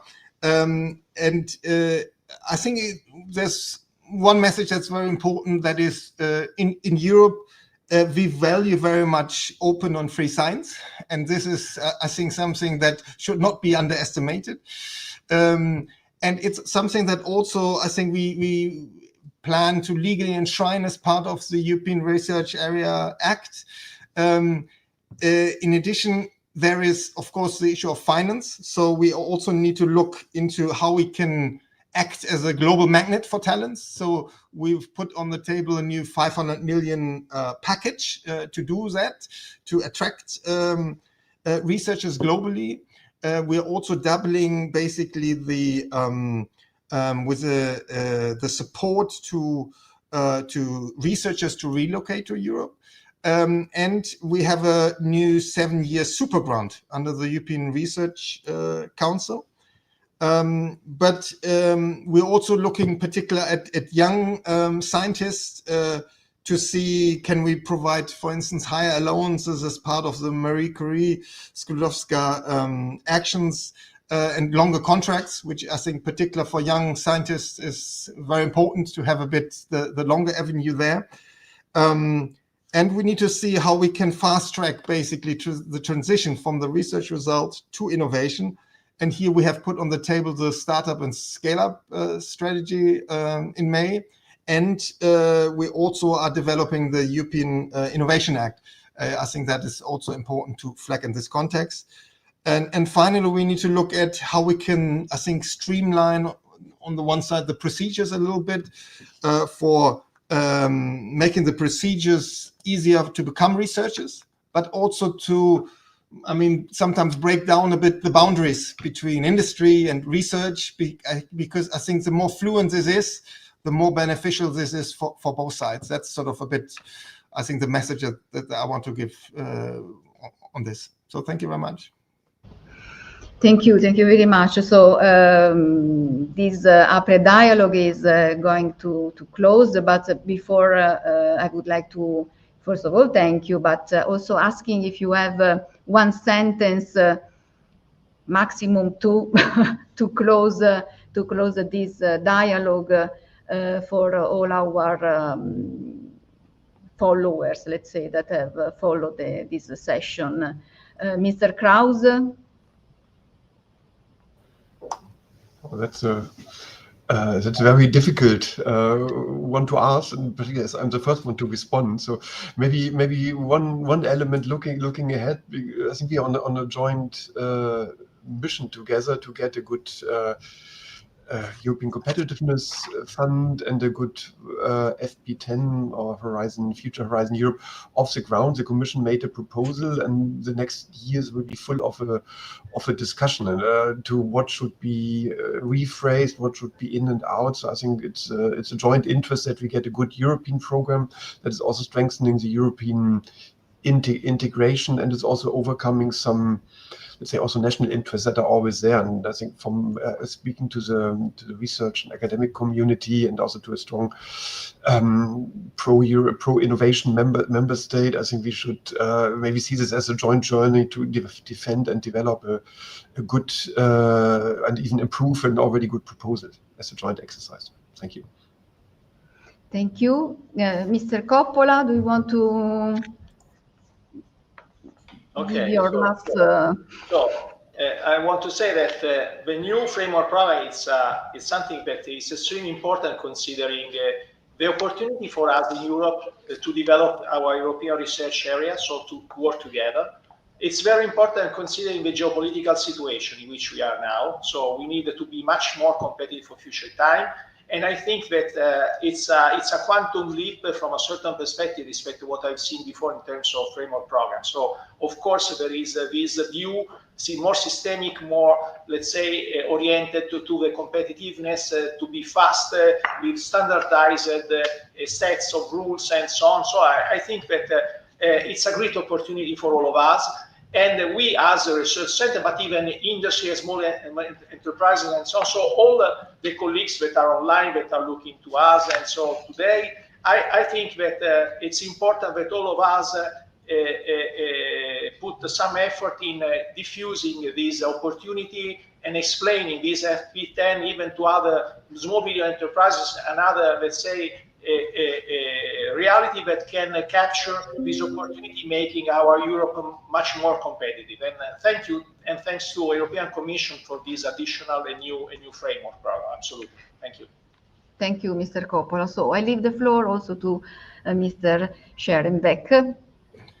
Yeah, I think one should always recognize that, I mean, the change to a new program means also change. So even if this is, we try to simplify, make it more flexible, better, but it's still a change for applicants. And in this respect, I think I can also encourage for applicants that are interested to make good use of events that are taking place, to meet other counterparts from other member states, to be able to form consortia, but also be informed about what's happening. And I think there are also national contact points like APRE will very much be up to date. So I think when we come closer to it, I think this exchange, this engagement in meeting people, actors, to build also good ideas for joint work across value chains, across sectors, to speed up innovation, I think will be very valuable. So that's a recommendation on my side. Thank you. Thank you. So thank you very much for participating, for your availability. It was really useful and interesting. I hope that also our the followers that follow this session are happy about this dialogue. Torno un attimo all'italiano per ricordarvi che alle 14:30 ci sarà un apre brief con Serena Borgna dove viene finanziata oggi la ricerca nelle aree Health, Biotech, Agriculture and Bioeconomy, e seguirà quindi alle 15 un apre dialogue su Health, Biotech, Agriculture e Bioeconomy moderato dalla collega Caterina Bonocore. Quindi con questo vi saluto e vi ringrazio per aver seguito il nostro apre dialogue.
Buon pomeriggio e bentornati alla Conferenza Annuale APRE 2025.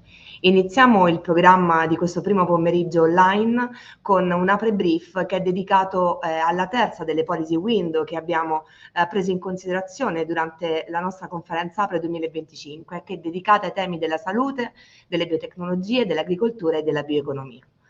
Così come già stato impostato dalle mie colleghe negli apre brief precedenti, andremo in questa mezz'oretta a cercare di comprendere come queste aree sono state inserite all'interno del Fondo Competitività e andare a chiarire quelli che sono dei possibili elementi di comparazione con gli attuali programmi esistenti all'interno della programmazione 2021-2027.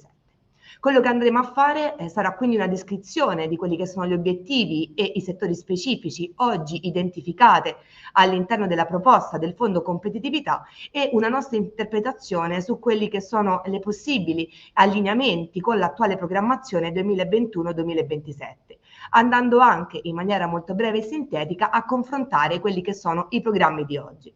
Voglio specificare che tutto quello che viene descritto in questa pre-brief è ancora in una forma non ufficiale, anche perché stiamo ancora parlando della proposta della Commissione Europea che nei prossimi mesi, anzi anche nel prossimo anno, dovrà poi essere negoziata con il Parlamento e il Consiglio, così come descritto nella pre-brief di apertura da parte del mio collega Mattia Ceracchi. Entriamo ora subito nel merito di quest'area, questa cosiddetta policy window, ovvero quest'area tematica prioritaria attraverso cui poi il Fondo Competitività andrà a definire gli utilizzi di quelli che sono gli investimenti. Quindi immaginiamo quest'area tematica dedicata alla salute, alle biotecnologie, all'agricoltura e alla bioeconomia come una sorta di indirizzo rispetto a quello che sarà poi l'utilizzo dei finanziamenti. Per iniziare questa breve descrizione mi fa piacere partire subito da quelle che sono le politiche principali, quindi il framework di riferimento delle politiche più di interesse per quest'area specifica. Partiamo innanzitutto da quella che è Europe Choice. Europe Choice è la visione strategica della Commissione Europea tra il 2024 e il 2029 e sono proprio le linee guida che ha presentato la Ursula von der Leyen con il suo secondo mandato. Queste linee guida invitano l'Unione a scegliere un percorso di unità, sostenibilità e innovazione per affrontare quelle che sono le sfide globali, rafforzando quindi la democrazia, la sicurezza e la competitività.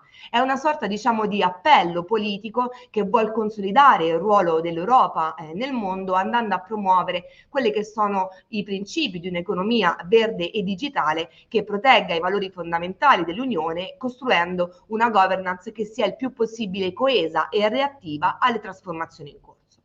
A fianco a questo modello, diciamo, a queste linee guida politiche, non possiamo però non mettere sul piatto delle policy più rilevanti quella che è la bussola della competitività, strategia che è stata presentata a inizio gennaio 2025 anche sulla base degli input dei rapporti Letta e Draghi che vedete riportati nella slide e che va a orientare quelle che sono le politiche industriali ed economiche che vogliono rafforzare la competitività dell'Unione nel contesto globale.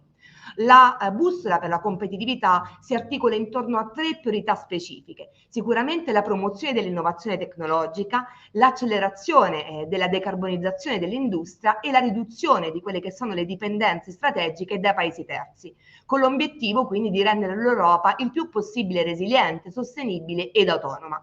Queste priorità all'interno delle quali si va a strutturare il Competitiveness Compass riportano poi delle azioni trasversali e voglio citarne alcune perché le ritroveremo poi in maniera più distillata all'interno di quelle che sono le strategie tematiche che fanno capo proprio alle policy window della salute, della biotecnologia, dell'agricoltura e della bioeconomia. Tra queste azioni trasversali che vengono citate nella bussola della competitività, sicuramente risulta di forte evidenza il richiamo alla semplificazione normativa, al rafforzamento delle competenze, all'attrazione di investimenti e talenti, ma anche ad una governance il più possibile coordinata tra i diversi Stati membri dell'Unione Europea. Passiamo ora a quelle che sono invece le policy più di impatto per quest'area tematica specifica e non possiamo che non citare a monte quella che è la cosiddetta Life Science Strategy lanciata a luglio di quest'anno e che si inserisce in maniera chiara proprio in questo contesto più generale della bussola della competitività e di quelle che sono le linee guida politiche 2024-2029 appena citate. L'obiettivo della Life Science Strategy è proprio quello di andare a rilanciare la leadership europea nel settore, con l'obiettivo di rendere l'Europa il più possibile un luogo attrattivo per la ricerca, l'innovazione e gli investimenti. La strategia quindi va nell'ottica e nell'indirizzo di andare a promuovere un sistema che sia il più possibile integrato, andando a favorire l'accesso al mercato per le biotecnologie, semplificando il quadro normativo, sostenendo la ricerca clinica e anche incoraggiando quella che è l'adozione di tecnologie avanzate in ambiti come la salute, l'agricoltura e la sostenibilità ambientale.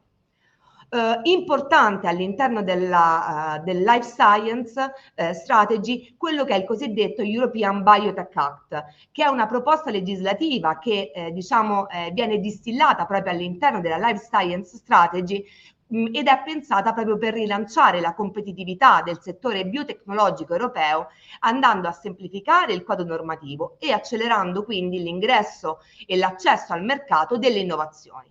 Quindi la strategia sul Biotech Act, la proposta legislativa, punta proprio a riconoscere la biotecnologia come una tecnologia strategica per la salute, per l'agricoltura, per l'ambiente, per l'energia e la sicurezza. Una cosa che mi piace citare di questo futuro Biotech Act, che come vi dicevo è previsto nel lancio il prossimo anno, è che tra gli obiettivi prioritari troviamo anche una componente di dati e di intelligenza artificiale, che lo riconnettono, anche lo collegano ai temi che sono stati discussi nel primo Apre Dialogue di questa mattina dedicato alla digital leadership. Infatti all'interno di questa del European Biotech Act ritroviamo anche tra gli obiettivi quello proprio di andare a sviluppare le cosiddette AI factories e di andare ad integrare il settore biotech all'interno dello European Health Data Space.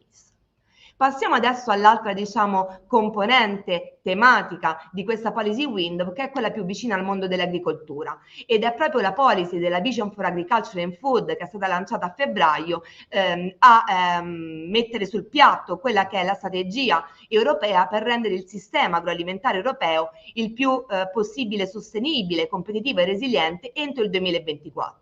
Anche in questo caso all'interno della strategia troviamo la semplificazione normativa al centro, la promozione dell'innovazione e la digitalizzazione, con l'obiettivo anche di andare a garantire la sicurezza alimentare e rafforzare il legame tra cibo, territorio e cultura rurale. In continuità con la visione per l'agricoltura e il food non possiamo non mettere la nuova strategia per la bioeconomia, il cui lancio è previsto per la fine di quest'anno, la quale propone una strategia rinnovata sulla bioeconomia per un modello circolare, rigenerativo e competitivo, che sia capace di valorizzare le risorse biologiche in modo sostenibile e ridurre la dipendenza dai combustibili fossili. Questa strategia è importante perché va ad integrare quella che è l'innovazione biotecnologica, già valorizzata e che sarà valorizzata nella proposta legislativa dello European Biotech Act, con la semplificazione normativa, il sostegno alle piccole e medie imprese e la promozione delle filiere bio-based. Importante anche in questo caso tornare a quelli che sono i principi generali dello Europe Choice e quindi l'attenzione alla transizione verde. Permettetemi adesso invece di entrare proprio nel vivo di quest'area Health, Biotech, Agriculture and Bioeconomy all'interno del futuro programma quadro. Nella struttura di quello che è Horizon Europe 2028-2034 ci troviamo all'interno del secondo pilastro e in particolar modo all'interno del capitolo competitività quelli che sono i finanziamenti dedicati a quest'area. Finanziamenti che al momento nella proposta della Commissione raggiungono circa i 20 miliardi di euro. Questi 20 miliardi corrispondono quasi a un terzo di tutto quello che è il budget che verrà investito nel capitolo competitività e quasi a un quarto di quello che è il budget dedicato al secondo pilastro, con circa l'11% del budget complessivo di FP10, che ruota intorno a 175 miliardi, dedicato proprio a quest'area. Quindi sicuramente un'area molto importante e di rilievo. Andiamo a vedere però come quest'area si comporta sempre a livello di finanziamento all'interno di quella che è la proposta del fondo competitività.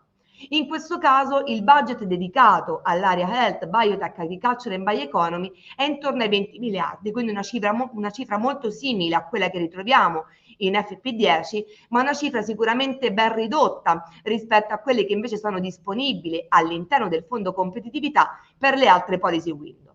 Qui parliamo che l'area della salute, della biotecnologia, dell'agricoltura e della bioeconomia corrisponde a circa il 9% di tutto quello che è il budget messo a disposizione nelle policy window e a circa l'8,7% di tutto quello che è il budget complessivo del fondo competitività. Entriamo ora però in maniera un pochino più attenta all'interno di quelli che sono gli obiettivi e i settori specifici previsti dalla proposta del Fondo Competitività e che ritroviamo proprio nell'articolo 3, che va a declinare proprio questi 4 macro settori. In primis troviamo la salute, quindi all'interno della proposta del fondo, quando si vanno a definire le aree tematiche, si punta all'interno del termine salute a rendere il settore sanitario più innovativo e competitivo, garantendo approvvigionamenti sicuri e capacità industriale per affrontare quelle che sono le future crisi sanitarie. Viene inoltre valorizzata la promozione della salute, nonché la sua prevenzione e l'approccio integrato One Health che abbiamo imparato a conoscere nell'attuale programmazione. Per quanto riguarda le biotecnologie, l'obiettivo è quello di sviluppare e produrre su larga scala farmaci, dispositivi medici e diagnostici, rendendoli il più possibile accessibili e disponibili e favorendo anche l'adozione di soluzioni innovative per rispondere efficacemente a quelle che sono le esigenze sanitarie. Il tema della bioeconomia, quindi il settore specifico della bioeconomia, ben proprio invece a sostegno, così come previsto nella nuova strategia sulla bioeconomia, a sostenere una bioeconomia che sia il più possibile competitiva e innovativa, che promuova materiali bio-based, alimenti innovativi e biochimica. E all'interno di questa cornice il ruolo che hanno le piccole e medie imprese, le start-up, è rilevante e funzionale, così come il rafforzamento della filiera e la resilienza attraverso biotecnologie avanzate e trasversali. L'ultimo settore specifico, ma non per questo meno importante, è quello dell'agricoltura e della sicurezza alimentare. Quindi anche in questo caso andare a promuovere la competitività e la sostenibilità di questo settore, favorendo la transizione ecologica, la transizione sostenibile, rafforzando quella che è la sicurezza alimentare e anche il ruolo di quelle che sono le comunità rurali e costiere. Proviamo adesso a fare un giochino di comparazione, per cui ci prendiamo tutta la responsabilità e qui abbiamo provato a mettere insieme e a collegare quelli che sono i settori specifici appena citati con gli attuali programmi previsti nell'attuale settennio 2021-2027, andando ad allargare la finestra di analisi non soltanto all'attuale Horizon Europe, ma anche a dei programmi che sono in sinergia con queste tematiche. Sicuramente la componente salute copre per quello che è oggi la proposta 2834 Horizon Europe all'interno del cluster 1, nell'interezza del cluster 1, ma anche prendendo in esame alcune attuali challenge che ci ritroviamo all'interno dello strumento dello European Innovation Council. Senza dubbio la salute è un tema centrale anche all'interno del programma EU for Health, così come all'interno di alcune linee strategiche previste nel Digital Europe Program, che è stato già citato ed affrontato questa mattina nella pre-brief dalla mia collega Alessia Rotolo. Per quanto riguarda invece il tema delle biotecnologie, anche qui un ruolo importante è sicuramente rivestito dal cluster 1, specialmente in quelli che sono stati, in quelli che saranno le priorità di ricerca dell'ultimo biennio 26-27, ma anche in quelle che saranno le cosiddette challenge dello European Innovation Council, che vede proprio nel 26 e nel 27 un ruolo importante della biotecnologia.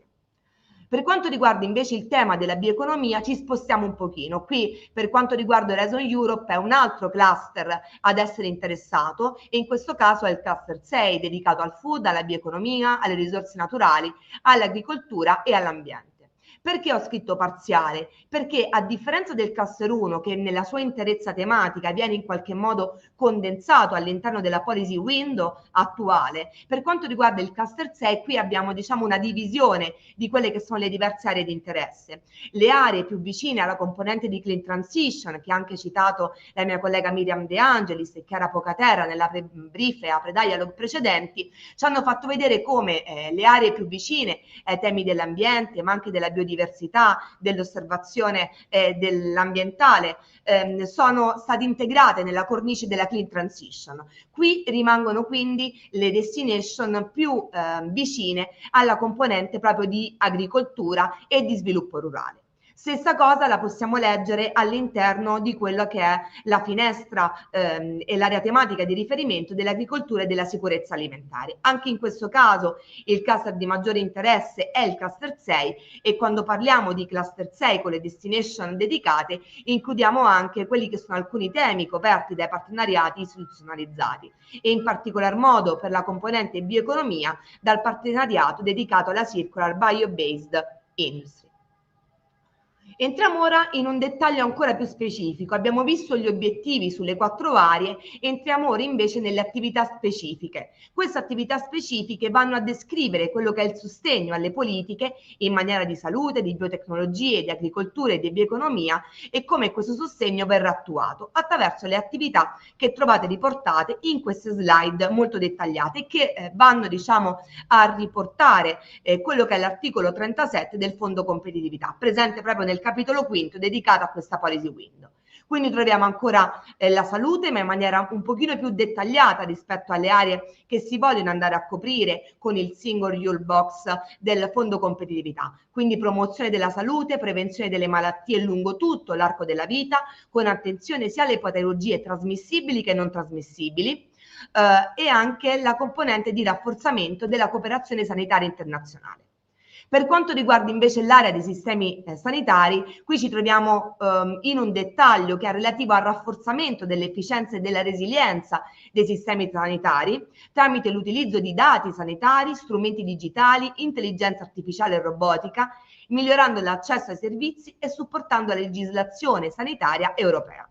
Poi abbiamo la componente invece più relativa alle tecnologie sanitarie e bioeconomiche, quindi sviluppo e diffusione industriale di tecnologie innovative per la salute e per la bioeconomia, andando in ogni caso a promuovere quello che è un accesso equo a queste tecnologie.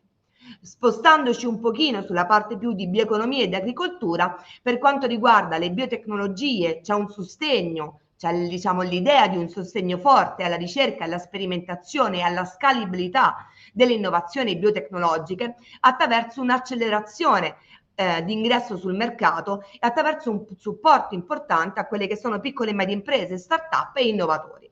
Sulla componente di sicurezza sanitaria si torna a quello che è il supporto allo sviluppo e al coordinamento delle politiche di sicurezza sanitarie in collaborazione con gli Stati membri e gli stakeholder per prevedere quella che è una risposta immediata alle minacce che vengono dall'esterno. Nella componente invece sulla bioeconomia troviamo la promozione del settore della bioeconomia attraverso una valorizzazione di quelli che sono i residui agricoli e forestali in materia di bio-based, quindi materiali bio-based e prodotti che abbiano un basso impatto carbonico con un sostegno a innovatori e una creazione di una forza di lavoro che sia il più possibile qualificata e pronta su queste tematiche. Andiamo avanti sulle ultime 2 aree, le ultime 2 attività specifiche, quella dell'agricoltura e della sicurezza alimentare a sostegno della competitività, della sostenibilità e della resilienza nei settori agricolo, ittico, forestale, nelle aree rurali e costiere che contribuiscano logicamente alla sicurezza alimentare nel lungo periodo e all'attuazione delle politiche dell'Unione Europea. Quest'ultima attività è un'attività trasversale che guarda allo sviluppo, monitoraggio e applicazione delle normative europee attraverso anche l'utilizzo di strumenti digitali, infrastrutturali e attraverso una cooperazione molto forte e ben mirata tra autorità nazionali e stakeholder. Proviamo ora a fare lo stesso giochino di connessione tra queste aree specifiche e quelle che sono le aree e programmi dell'attuale programmazione 2021-2027. Anche qui per la salute logicamente torniamo a quello che vi ho detto prima, quindi il cluster 1 nella sua interezza, i partenariati ad esso connesso, l'EIC, ma anche il programma EU for Health e il programma dedicato al digitale, quindi il Digital Europe Program. Per quanto riguarda i sistemi sanitari, qui un ruolo preponderante e di affinità ce l'ha sicuramente il programma EU for Health, ma anche il cluster 1 con le partnership ad esso connesso. Per quanto riguarda invece la componente di tecnologie sanitarie e bioeconomie, qui troviamo sia il cluster 1 che il cluster 6, ma anche una componente relativa al cluster 4 per quanto riguarda l'utilizzo delle tecnologie digitali a supporto. Anche qui c'è un ruolo importante del Digital Europe Program e anche un ruolo importante nell'attuale copertura dei temi 21-27 che proviene da EU for Health, quindi come programma proprio dedicato anche in questo caso alla salute. Passando alle biotecnologie, qui il riferimento è chiaro ed immediato sia al cluster 1 che al cluster 6, specialmente con l'allineamento di quelli che sono i temi dell'ultimo biennio di opportunità di finanziamento, ma anche lo European Innovation Council con le nuove challenge previste nei VP 26-27. Sulla sicurezza sanitaria, qui il ruolo del cluster 1 e di EU for Health è ben chiaro ed evidente, mentre per quanto riguarda la bioeconomia vi ho messo in chiaro quelle che sono le destination più vicine per quanto riguarda il cluster 6, ma anche il partenariato sulla Circular Bio-Based Europe, il partenariato istituzionale CBGNU, che ha anche questo un'importante connessione tematica rispetto alle future aree di sviluppo 28-34. In chiusura abbiamo la componente di agricoltura e sicurezza alimentare e anche qui c'è una connessione molto evidente con il cluster 6 e in particolar modo con la destination dedicata al farm to fork, la destination numero 2, la destinazione dedicata alle aree rurali e quella dedicata alla governance del settore agroalimentare. Permettetemi adesso, e andiamo così verso anche l'ultima parte di questo apre-brief, permettetemi anche una comparazione tra programmi. L'avete già sperimentato con i miei colleghi negli apre-brief precedenti. Abbiamo cercato di riportare in queste slide che hanno una struttura simile una comparazione tra i programmi, seguendo comunque nella matrice quelle che sono delle componenti per noi importanti in questa comparazione. Logicamente gli obiettivi dei programmi Horizon Europe, EU for Health e DEP, che sono quelli maggiormente coinvolti in questa nuova policy window, sono diversi. Horizon Europe guarda alla ricerca e all'innovazione per la competitività e la transizione verde digitale.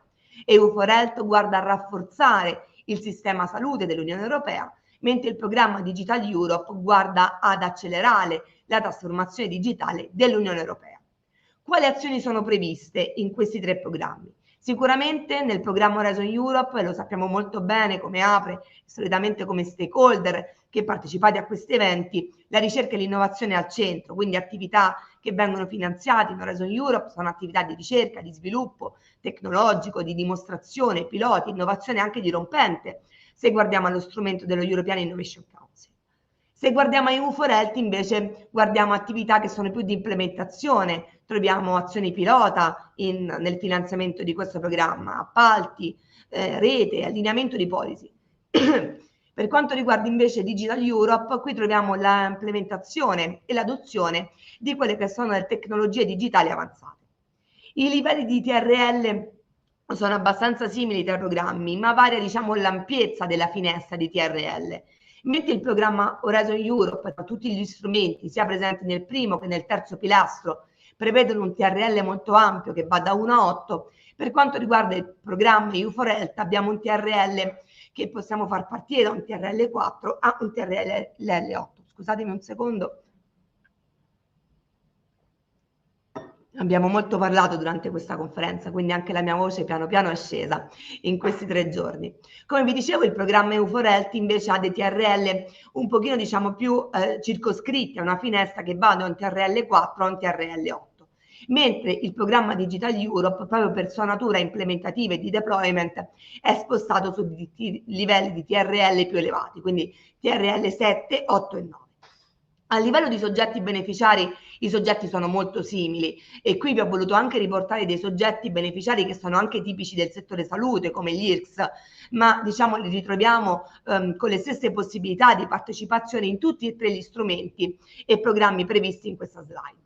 Per quanto riguarda anche l'approccio geografico, troviamo un approccio molto simile tra i 3 programmi, quindi prevalentemente un programma transnazionale, con alcuni però variabili. Mentre il programma Horizon Europe ha un approccio transnazionale con un focus però anche sulla cooperazione anche internazionale, non soltanto europea, il programma Digital Europe invece guarda alla transizione, a un elemento transnazionale, ma con un focus prevalentemente alla cooperazione europea.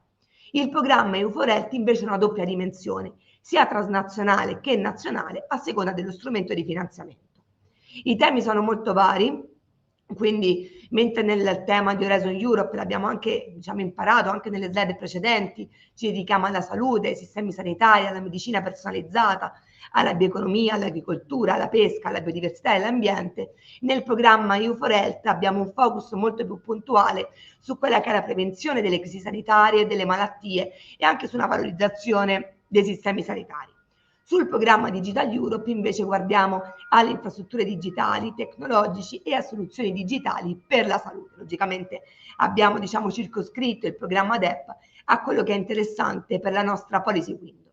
La natura dei progetti è molto varia e l'avete anche capito dagli strumenti, quindi ricerca e innovazione, sviluppo tecnologico, dimostrazione scale up in Horizon Europe, deployment e capacity building in EU4Health, testing, deployment, supporto operativo e capacity building in Digital Europe. Il tasso di finanziamento varia tra diversi programmi. Come sappiamo, in Horizon Europe c'è un 100% di contributo per i soggetti no profit e un 70% per i soggetti privati nelle azioni di innovazione.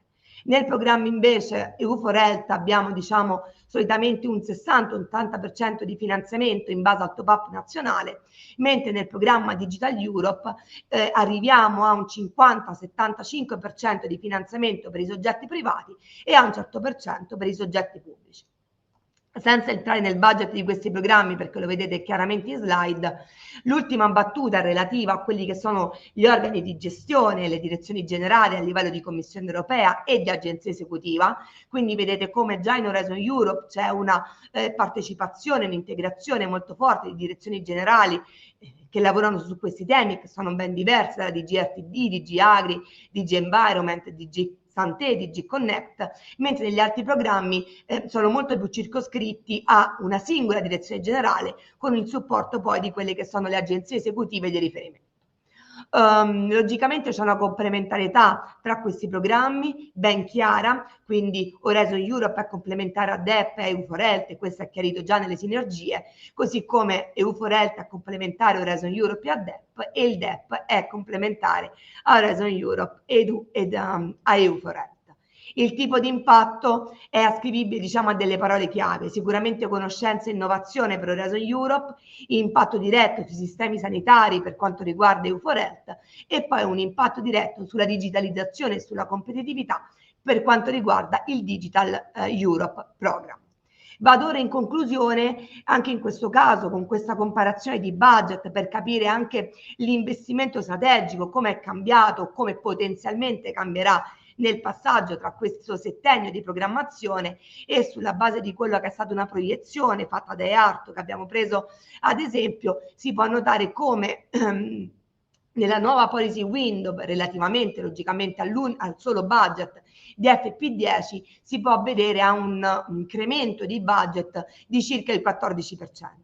Logicamente questo esercizio di comparazione ha tutta una serie di bias che dovremmo andare ad analizzare, perché non possiamo considerare il budget per esempio del cluster 6 nella sua interezza, perché parte dei finanziamenti di alcune aree di riferimento non è in questa policy window dedicata alla salute, alla biotecnologie, all'agricoltura, alla bioeconomia, ma è in clean transition, così come anche all'interno del cluster 1 dovremmo poi andare a considerare anche alcune iniziative come i partenariati che non sono stati considerati.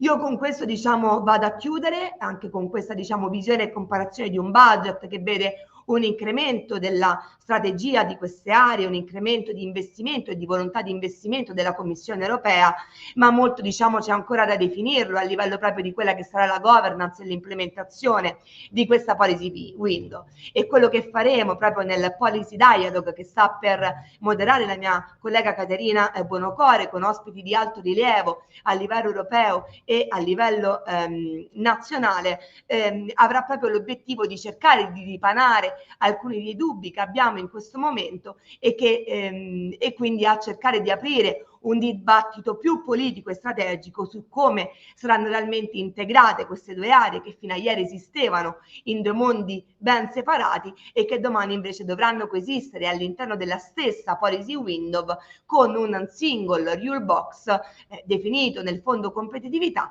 e che dovremo imparare a utilizzare per andare, diciamo, a recuperare tutti i finanziamenti che la Commissione Europea metterà a disposizione sia nel futuro FP10, nel futuro Horizon Europe, che all'interno del fondo competitività. Io con questo vi ringrazio molto per l'attenzione e lascio la parola alla mia collega Caterina che modererà l'ultimo apre brief e l'ultimo, scusatemi, apre dialogue di oggi, terza giornata della conferenza apre. Grazie a tutti.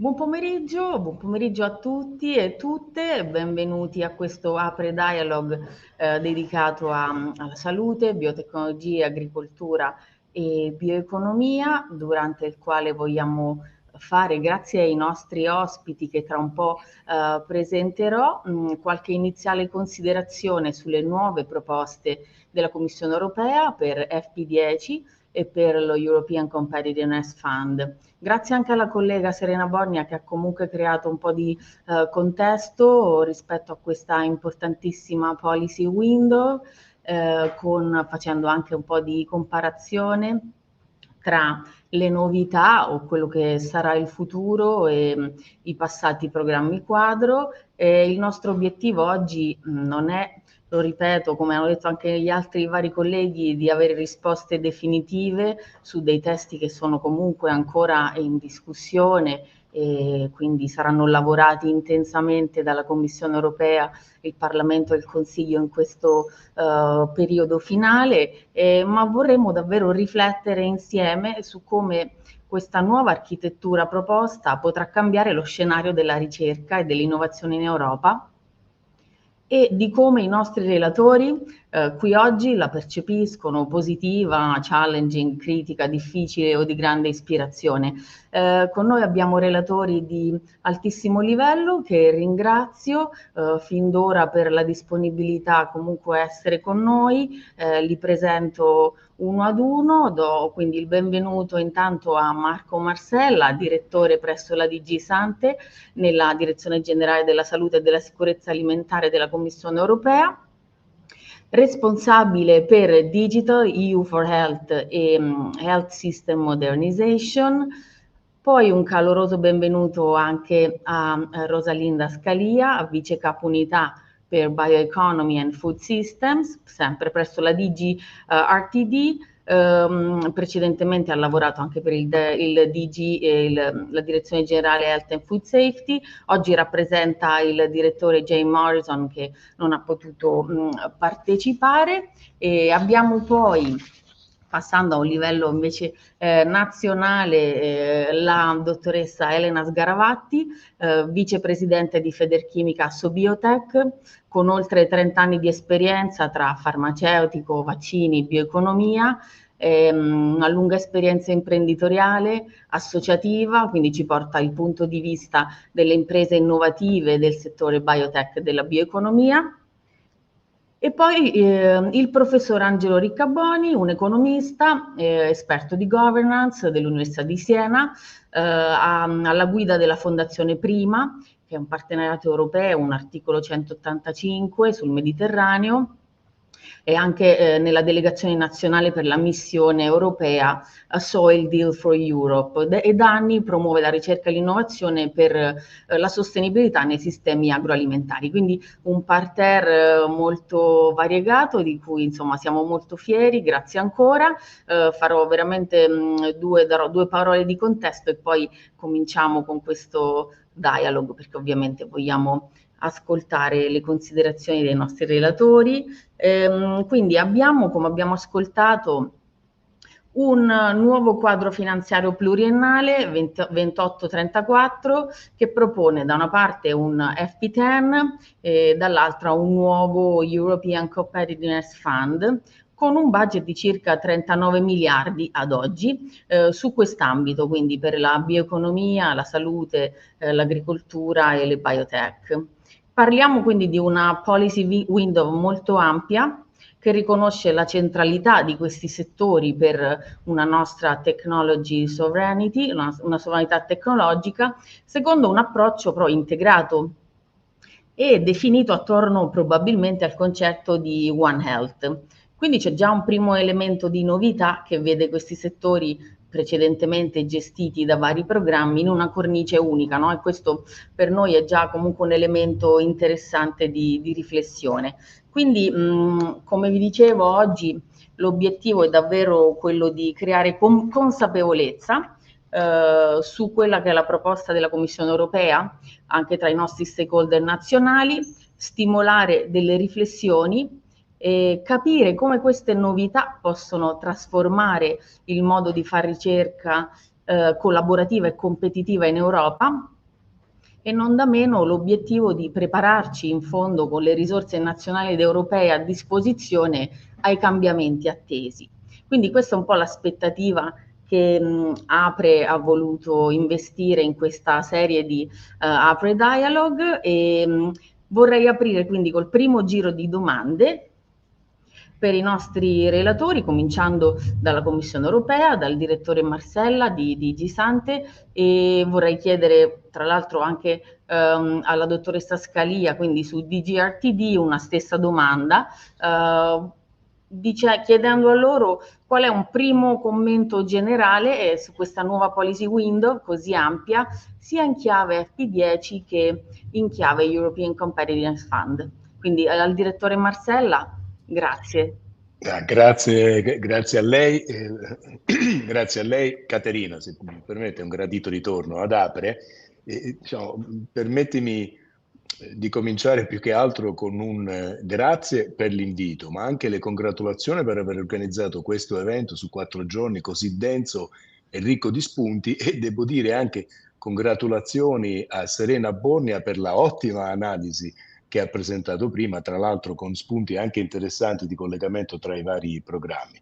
Allora, uno dei punti fondamentali che mi sento di dover ricordare è che il passaggio verso l'MFF e verso questo European Competitiveness Fund e i collegamenti che ci sono con il programma di ricerca viene da una serie di riflessioni molto importanti, e tra l'altro immagino ne abbiate già reso conto nelle discussioni, soprattutto nei rapporti Letta e nei rapporti Draghi, dove si evidenziavano tutta una serie di elementi importanti per investire in tecnologie che consideriamo strategiche, questo per poter, in maniera tale da permettere a tutto il mercato singolo europeo di poterne beneficiare.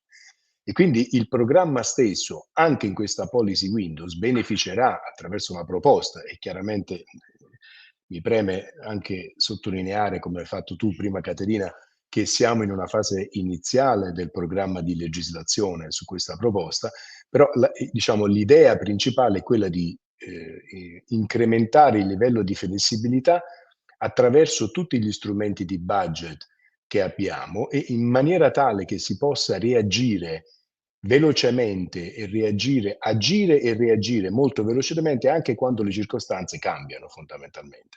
Ed è stato, secondo me, molto corretto il pitch utilizzato dalla dottoressa Bornia sulla modalità di intersezione tra alcuni di questi programmi. E una delle analisi fatte, tra l'altro, in tutti questi anni era proprio la richiesta grande di armonizzare le regole, rendere più semplice l'accesso ai fondi, anche trovare i fondi, ma soprattutto, e in questo complementerei l'analisi fatta precedentemente, c'è anche l'importanza di collegare le azioni che vengono fatte a livello nazionale e a livello regionale attraverso forme di investimenti e forme, diciamo, e riforme in generale che, come sapete tutti, hanno un effetto fondamentale nel indirizzare quello che è il più grosso problema che in questo caso, in questa policy windows e con il programma MFF si indirizza, cioè quello innanzitutto di rendere sicuro, diciamo, la supply chain in Europa, ma anche di indirizzare in maniera coordinata questo problema di scale up della innovazione. Quindi è interessante avere, diciamo, sia il programma di competitività che il programma diciamo di ricerca e sviluppo che si focalizzano su questa Windows, perché questo ci permette da un lato di continuare a finanziare quella che è riconosciuta come world class innovation nel mondo, ma anche di finanziare attraverso il Competitiveness Fund in maniera coerente e sinergica tutto quanto l'investimento, diciamo il percorso di investimento dalla fase di concezione alla fase di scale up. E quindi in questo senso serve sia la parte di ricerca che quella di innovazione e deployment, che quella di operazioni e di attività fatte a livello regionale e a livello nazionale. E l'ultimo elemento è che questa policy window racchiude in sé effettivamente gli elementi che ci permettono di focalizzarci su queste tecnologie strategiche che hanno un impatto sulla nostra salute, che hanno un impatto sull'efficienza ed anche la resilienza dei sistemi sanitari, e lo fanno attraverso, diciamo, l'utilizzo e in qualche modo il leveraging, quindi il rendere diciamo, efficiente l'utilizzo di tecnologie, di concetti e di strumenti anche legislativi che stiamo affrontando, soprattutto per esempio per quanto riguarda l'utilizzo dei dati per generare innovazione. E questo è un tema che, diciamo, è across gli elementi di questa policy window e senza dubbio saranno, diciamo, lavorati insieme per poter rendere disponibili prodotti medicinali, ma anche device mediche e soprattutto anche soluzioni tecnologiche di ausilio allo sviluppo delle biotecnologie, di ausilio al miglioramento dei sistemi sanitari e in genere per migliorare questo investment journey in Europa.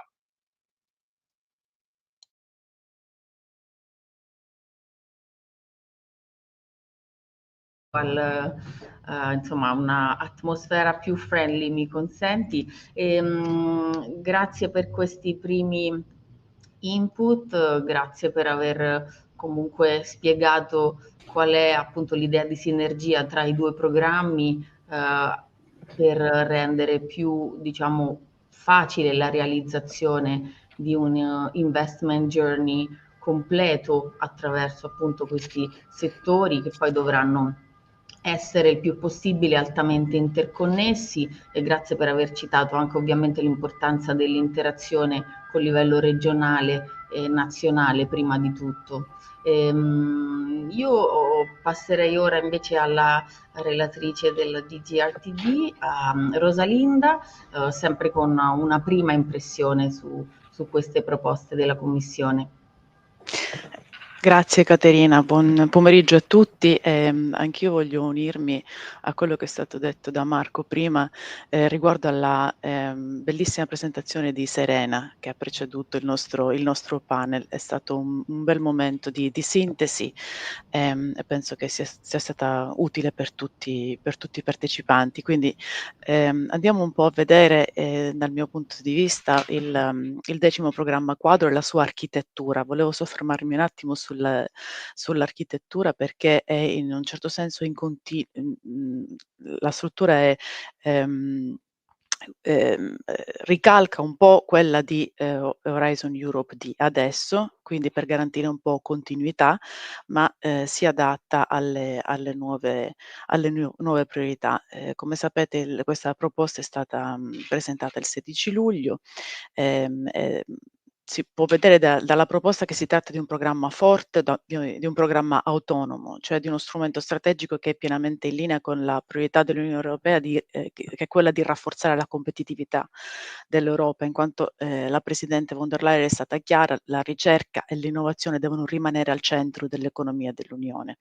E il bilancio proposto per quello che noi chiamiamo FP10 è pari a 175 miliardi di euro, come è già stato detto nella presentazione precedente, quindi è comunque quasi raddoppiato rispetto all'attuale Horizon Europe. Quindi è un segnale di continuità, la struttura del programma in sé che è stata proposta è un segnale di continuità, in quanto ci basiamo anche sulla valutazione che è stata fatta per Horizon Europe corrente. Sono poi previsti 4 pilastri che sostengono l'intero percorso di innovazione e sono volti anche a contrastare la frammentazione. In particolare il secondo pilastro, che è relativo alla competitività e alla società, sosterrà la ricerca collaborativa e l'innovazione, e la ricerca collaborativa, come sappiamo, è comunque uno dei migliori esempi di valore aggiunto a livello europeo, a livello di finanziamento europeo. E l'obiettivo della proposta FP10 è di concentrare gli sforzi, di aumentarne l'impatto e allo stesso tempo prevedendo delle calls for proposal meno prescrittive, cioè andando verso la direzione della semplificazione che è stata già menzionata prima di me. Quindi il pilastro numero 2 si concentrerà sui settori chiave della competitività, che non sono altro che che rispecchiano, diciamo, le policy window del Fondo Europeo per la Competitività. C'è la clean transition e decarbonizzazione industriale, la policy window su cui siamo concentrati oggi, che è salute, biotecnologia, agricoltura e bioeconomy, poi la leadership digitale, la resilienza e sicurezza con l'industria della difesa e spazio. Ma il pilastro 2 comprenderà anche le sfide sociali globali, come la democrazia, la migrazione o la disinformazione. Ora, è chiaro che l'orizzonte Europa, FP10, è strettamente collegato al nuovo fondo per la competitività, perché l'intento è quello di rivolgersi a tutte le fasi dell'innovazione, dai laboratori al mercato. Come indicato in precedenza, il secondo pilastro si concentrerà proprio sui 4 settori prioritari che sono stati indicati nel fondo e che noi normalmente chiamiamo policy window.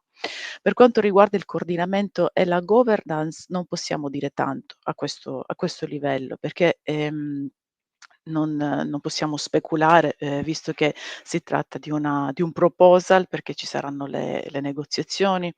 È chiaro che ci sarà un coordinamento, ovviamente, a livello di tutti i servizi della Commissione Europea, e questo coordinamento dovrà garantire che gli investimenti si rafforzino reciprocamente, evitando sovrapposizioni e amplificando al contempo le sinergie tra i settori.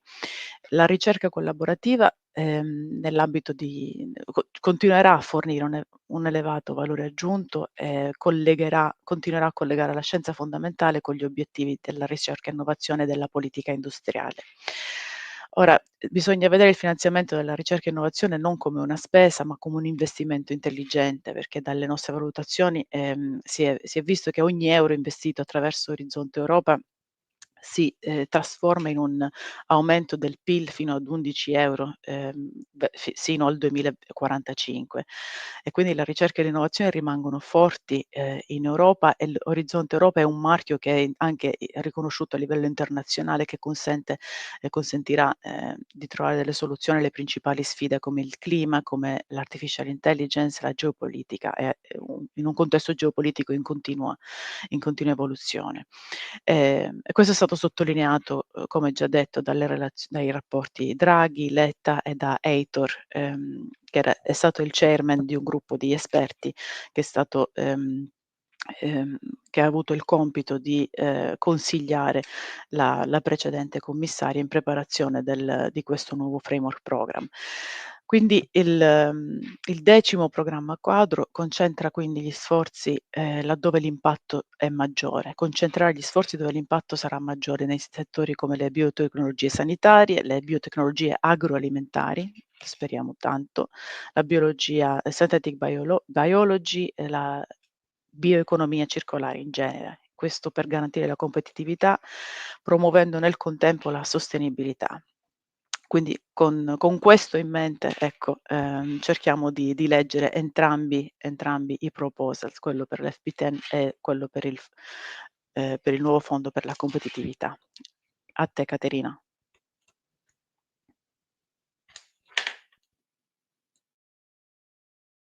No, non ti sentiamo.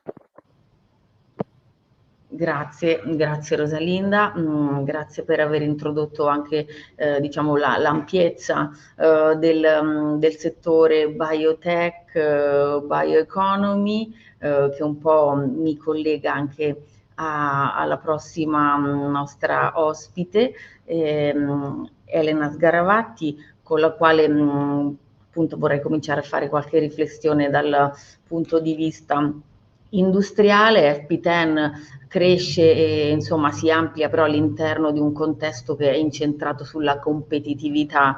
La competitività significa ovviamente mercato, mercato significa collaborazione pubblico-privata, quindi vorrei porre a lei e poi anche al dottor Riccaboni una domanda su qual è la sua percezione di queste proposte della Commissione, del bilanciamento tra ricerca fondamentale e deployment industriale, dove vedete nuove opportunità e se si intravedono già gap per le imprese a livello nazionale ed europeo. Insomma, sarebbe utile parlarne, grazie al vostro contributo.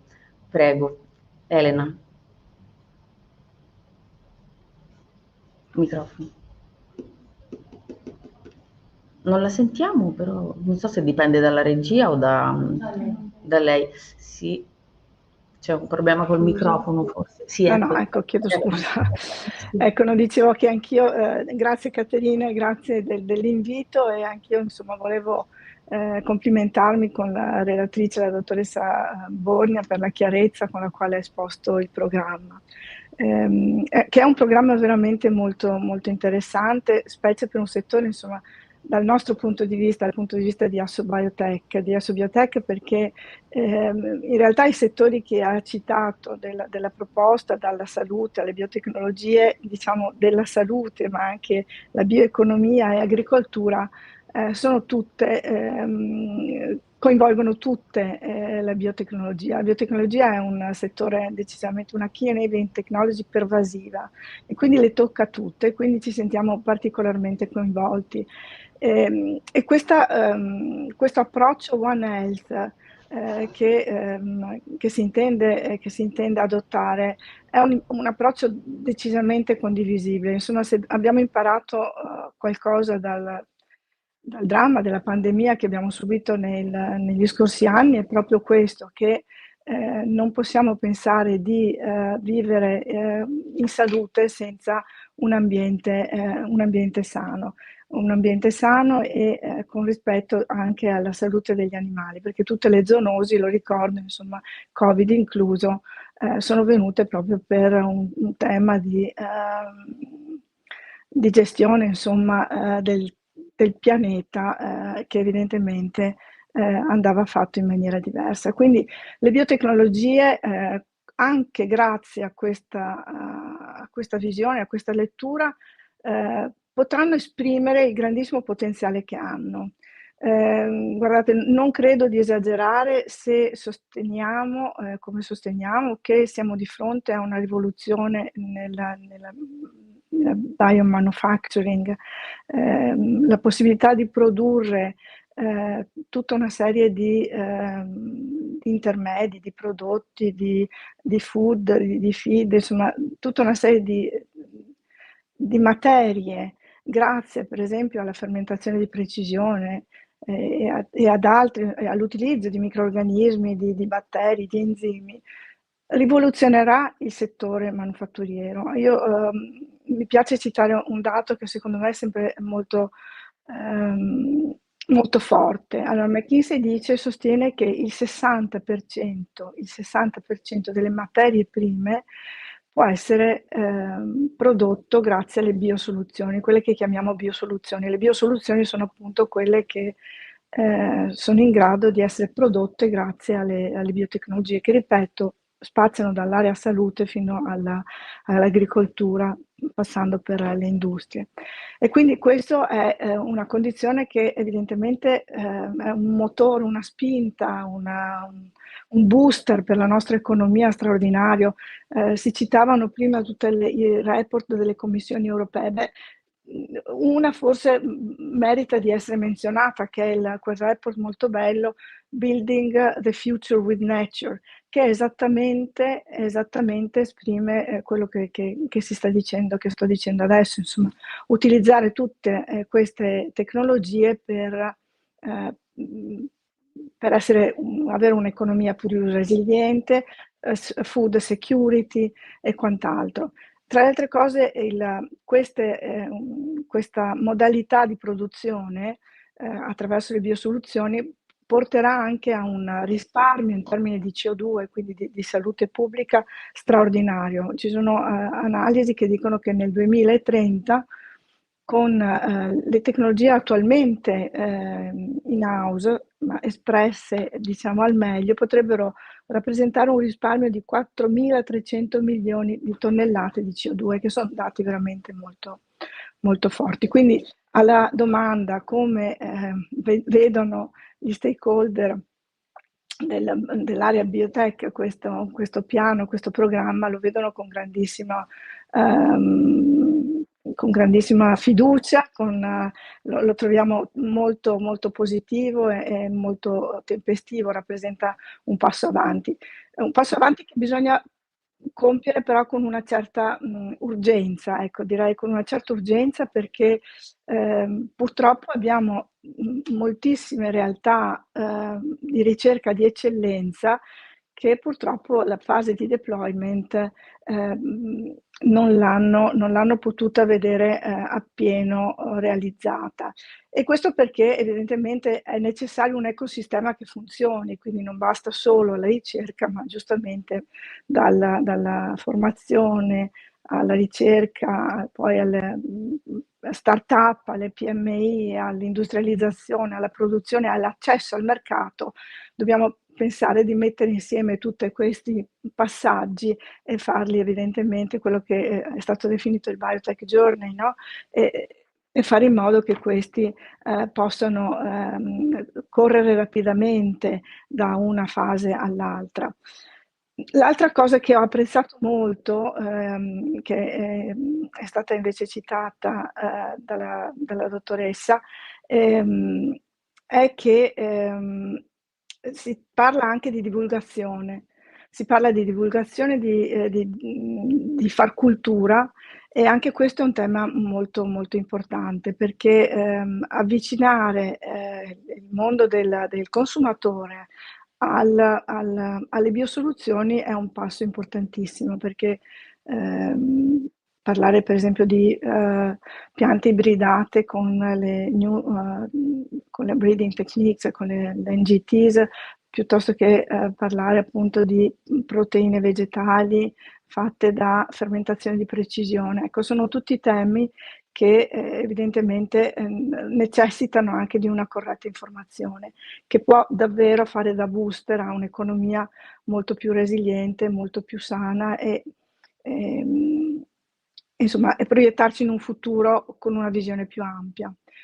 Ecco, se posso aggiungere, c'è il tema visto che mi chiedeva anche quali sono i gap, c'è il tema regolatorio, che è un tema sicuramente cruciale. L'ultima mia annotazione è che, insomma, in Europa abbiamo effettivamente una eccellente sicurezza, un eccellente come dire, presidio della sicurezza. Tuttavia questo pregiudica effettivamente l'accesso al mercato più rapido. impieghiamo nel resto del mondo 2-3 anni a vedere un nuovo prodotto, una biosoluzione nel mercato, in Europa ci mettiamo dai 5 ai 10 anni, e questo evidentemente è un qualcosa che dobbiamo assolutamente con urgenza presidiare meglio. L'ultima cosa, probabilmente, visto che mi parlava di pubblico e privato, Caterina, voglio anche citare la necessità di dotarci di strutture di produzione pilota, di scaling up pilota, che possano assecondare le richieste soprattutto delle start-up. Noi abbiamo un tessuto in Italia, soprattutto in Italia, nel biotech, ma anche in altri settori, appunto, nel biotech soprattutto, che è fatto più del 50% di start-up, e queste non possono permettersi evidentemente degli scale-up per testare i loro prodotti. Ebbene, se noi andiamo in Belgio hanno delle strutture pilota che mettono a disposizione delle start-up fatte con finanziamenti pubblico-privato che funzionano benissimo. Qui in Italia questa realtà così importante come quella che possiamo trovare per esempio a Ghent non l'abbiamo, e questo evidentemente è a detrimento della velocità di accesso al mercato e di sviluppo di queste start-up, che possono diventare veramente delle PMI prima, ma poi anche delle industrie manufatturiere, perché ricordo, la manifattura italiana è una manifattura di eccellenza, straordinaria. Mi taccio perché sennò rubo troppo tempo.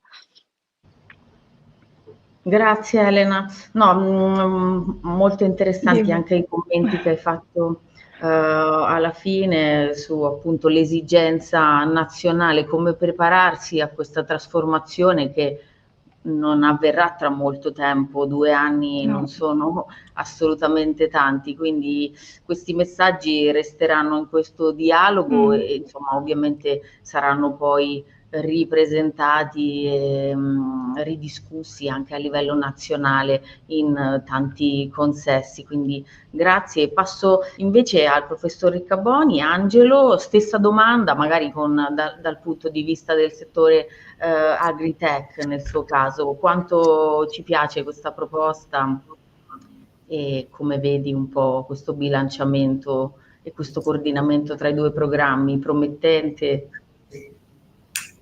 Bene, grazie dell'invito, grazie ad APRE e complimenti a Bogna per la sua presentazione, e mi sembra che il dibattito sia molto interessante perché è stato messo in evidenza come questo incremento di risorse a disposizione è la prima cosa che va notata, cioè il fatto che l'Europa, sulla base anche di contributi importanti come il rapporto Draghi, il rapporto Letta, ha compreso che dobbiamo recuperare un gap di innovazione, dobbiamo cercare di essere più bravi a portare i risultati della nostra ricerca al mercato, questo per il recupero necessario di competitività. Questa consapevolezza è sicuramente molto importante e ha reso appunto questo aumento di investimento di cui dobbiamo essere ben lieti. Certo non è soltanto la ricerca e l'innovazione traslata presso le nostre imprese, presso le nostre comunità che può colmare il gap di innovazione, lo dice lo stesso Draghi quando ricorda che ci sono delle questioni anche di semplificazione che sono state ricordate prima. Dobbiamo cercare di cogliere al massimo quelli che sono i vantaggi del mercato unico, che forse possiamo fare di più. C'è un tema di mobilitazione dei capitali, c'è un tema anche di incentivi fiscali. Poi anche i nostri enti di ricerca, istituzioni di ricerca, probabilmente dobbiamo dare degli incentivi o comunque dei segnali ai ricercatori che questo deployment, questa qualcuno la chiama terza missione, che questo non è neanche giusto perché si dà quasi una gerarchia bassa, ma questa attività di spostare, di portare i frutti della ricerca e dell'innovazione presso le imprese e i territori sono argomenti strategici. Quindi c'è sicuramente da fare questa riflessione un pochino più generale. Nel concreto, per il settore agroalimentare, questa inclusione fra questo window di particolare rilievo strategico è sicuramente una buona notizia, perché non dimentichiamo che l'agroalimentare è una delle principali industrie europee. Nel caso italiano non dimentichiamo che il settore alimentare è la prima manifattura del paese, abbiamo un valore delle esportazioni pari a 70 miliardi, quindi questo è un settore forte che ha sicuramente bisogno di migliorare in termini di innovazione. E questo va detto in maniera chiara, perché senza innovazione, in un contesto nel quale, oltre alla transizione ecologica, oltre alla trasformazione digitale, nel settore agroalimentare ci sono tantissimi cambiamenti in corso. Allora, se noi non reggiamo il passo di questi cambiamenti, naturalmente le nostre imprese possono soffrirne. Quindi il fatto che abbiamo un grande valore di economico, il fatto che ci sono grandi cambiamenti in corso richiede ancora di più questo contributo. E credo che i nostri ricercatori, le nostre imprese sono pronte a questo. Diciamo che sul lato imprese c'è una cosa da dire, che le nostre imprese sono di piccole e medie dimensioni. Giustamente Sgaravati ha ricordato nel caso Federchimica, nel caso agroalimentare ancora di più sono di piccole dimensioni. Ecco perché il supporto dell'operatore pubblico è fondamentale, perché senza il supporto dell'operatore pubblico, senza il supporto del sfruttamento dei risultati della ricerca a favore delle piccole e medie imprese, perderemo un pezzo della nostra potenza di fuoco. Quindi questo tipo di evoluzione è un tipo di evoluzione che tra l'altro in questo momento viene anche abbastanza bene, perché stiamo concludendo dei grandi programmi di ricerca e innovazione nell'agroalimentare finanziati nell'ambito del PNRR. Quindi, come sapete, fra i 5 centri nazionali ce n'è uno legato proprio all'agritech, poi ci sono altri programmi come Metro Food, On Food, Mirri, c'è lo stesso Prima, che è un altro programma finanziato anche dal Ministero dell'Università e della Ricerca italiana. Quindi il MIUR ha, contribuito con finanziamenti PNRR a creare queste grandi piattaforme di ricerca e innovazione. Ebbene, arriviamo dopo 3 anni a avere ulteriormente affinato le nostre competenze, le nostre professionalità, i nostri laboratori. Si entra nello scenario FP10, dove quel tipo di approccio tipico del PNRR, cioè se è in grado di andare verso il mercato, viene ulteriormente valorizzato. Io la vedo una fortissima integrazione e quindi una fortissima opportunità. Certamente credo che fra le scommesse di questo periodo ci sarà anche la capacità di non ragionare, come stiamo facendo anche quasi un po' oggi, a compartimenti stagni fra questi settori, ma dovremo mettere insieme, integrare veramente l'agritech con la bioeconomia, con la sanità, con la salute, perché penso che questo sia anche lo spirito del legislatore europeo, cioè di fare queste policy windows all'interno, di fare in modo che siano gestite e siano attuate in maniera integrata. Quindi, in estrema sintesi, rispetto alla tua domanda, certamente non è un compito facile, però siamo nel momento giusto, siamo con tutti gli ingredienti per far sì che veramente riusciamo a portare a vantaggio delle comunità e a vantaggio delle nostre imprese questi investimenti così importanti nella ricerca e nell'innovazione.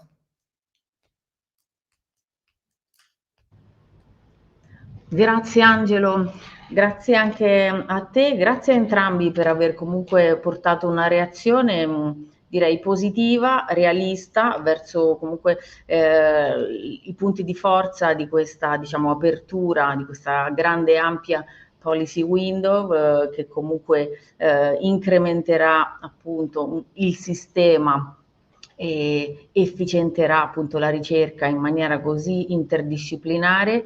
Grazie anche per aver menzionato quali sono le risorse nazionali messe in campo dal Ministero Università e Ricerca, appunto i PNRR, i vari centri nazionali che saranno una infrastruttura di sostegno importante in questi anni appunto di ponte tra questa programmazione e la prossima. Grazie ancora. Quindi ora ritorniamo agli ospiti della Commissione Europea, al direttore, a Marco Marsella, a cui vorrei chiedere, andando un po' più a fondo nell'interazione tra FP10, Horizon Europe e il fondo di competitività, di come possiamo aspettarci che i due programmi allineino al meglio le priorità dell'Unione Europea nel settore della salute e delle biotecnologie, e magari attraverso quali meccanismi sono stati previsti tra Horizon Europe e Innovation Fund, quale sarà il meccanismo di coordinamento? So che è una domanda sicuramente non semplicissima allo stato dei fatti, però ci provo. Ma grazie, grazie in ogni caso, la domanda è legittima. È legittima. Se il passato è un buon indicatore del futuro, allora credo che possiamo essere un po' tranquilli, perché in relazione per esempio al cluster 1, come menzionava la nostra collega Rosalinda, il lavoro di coordinamento, io sono co-chair del cluster 1, il lavoro di coordinamento va oltre l'elemento di ricerca e di innovazione che è inserito nel programma stesso in Horizon Europe, va oltre perché copre anche la parte di altri stakeholders che devono intervenire in quello che, mi sento di dire, un'osservazione estremamente importante, la creazione di un ecosistema che funziona, come diceva la Sagravati. E questo livello di integrazione portato nella nuova proposta sull'MFF va esattamente in questa direzione, perché il programma di ricerca viene complementato attraverso un lavoro fatto con, per esempio, lo European Innovation Council, ma anche con l'European Institute of Technology, che ha una componente stessa che si basa su health, viene poi complementato da programmi di deployment su larga scala, su DEP e EU for Health. E in questo senso il meccanismo di coordinamento a livello di servizi c'è. La novità, che poi non è tanto una novità, lo ricordava Angelo prima, forse l'elemento importante da tenere in considerazione sempre nelle nostre discussioni è che il processo diventa integrato e anche in relazione a quello che poi sarà l'evoluzione dell'RRF, cioè i piani nazionali e i piani regionali, vi è un meccanismo di coordinamento che tra l'altro è già, diciamo, ampiamente sviluppato, perché è il sistema stesso di coordinamento per le politiche dell'Unione Europea, quello del semestre europeo. Quindi anche in relazione agli elementi di questa policy windows e quello che ci sarà nelle politiche per i piani nazionali e regionali, questo livello di integrazione effettivamente sarà molto maggiore.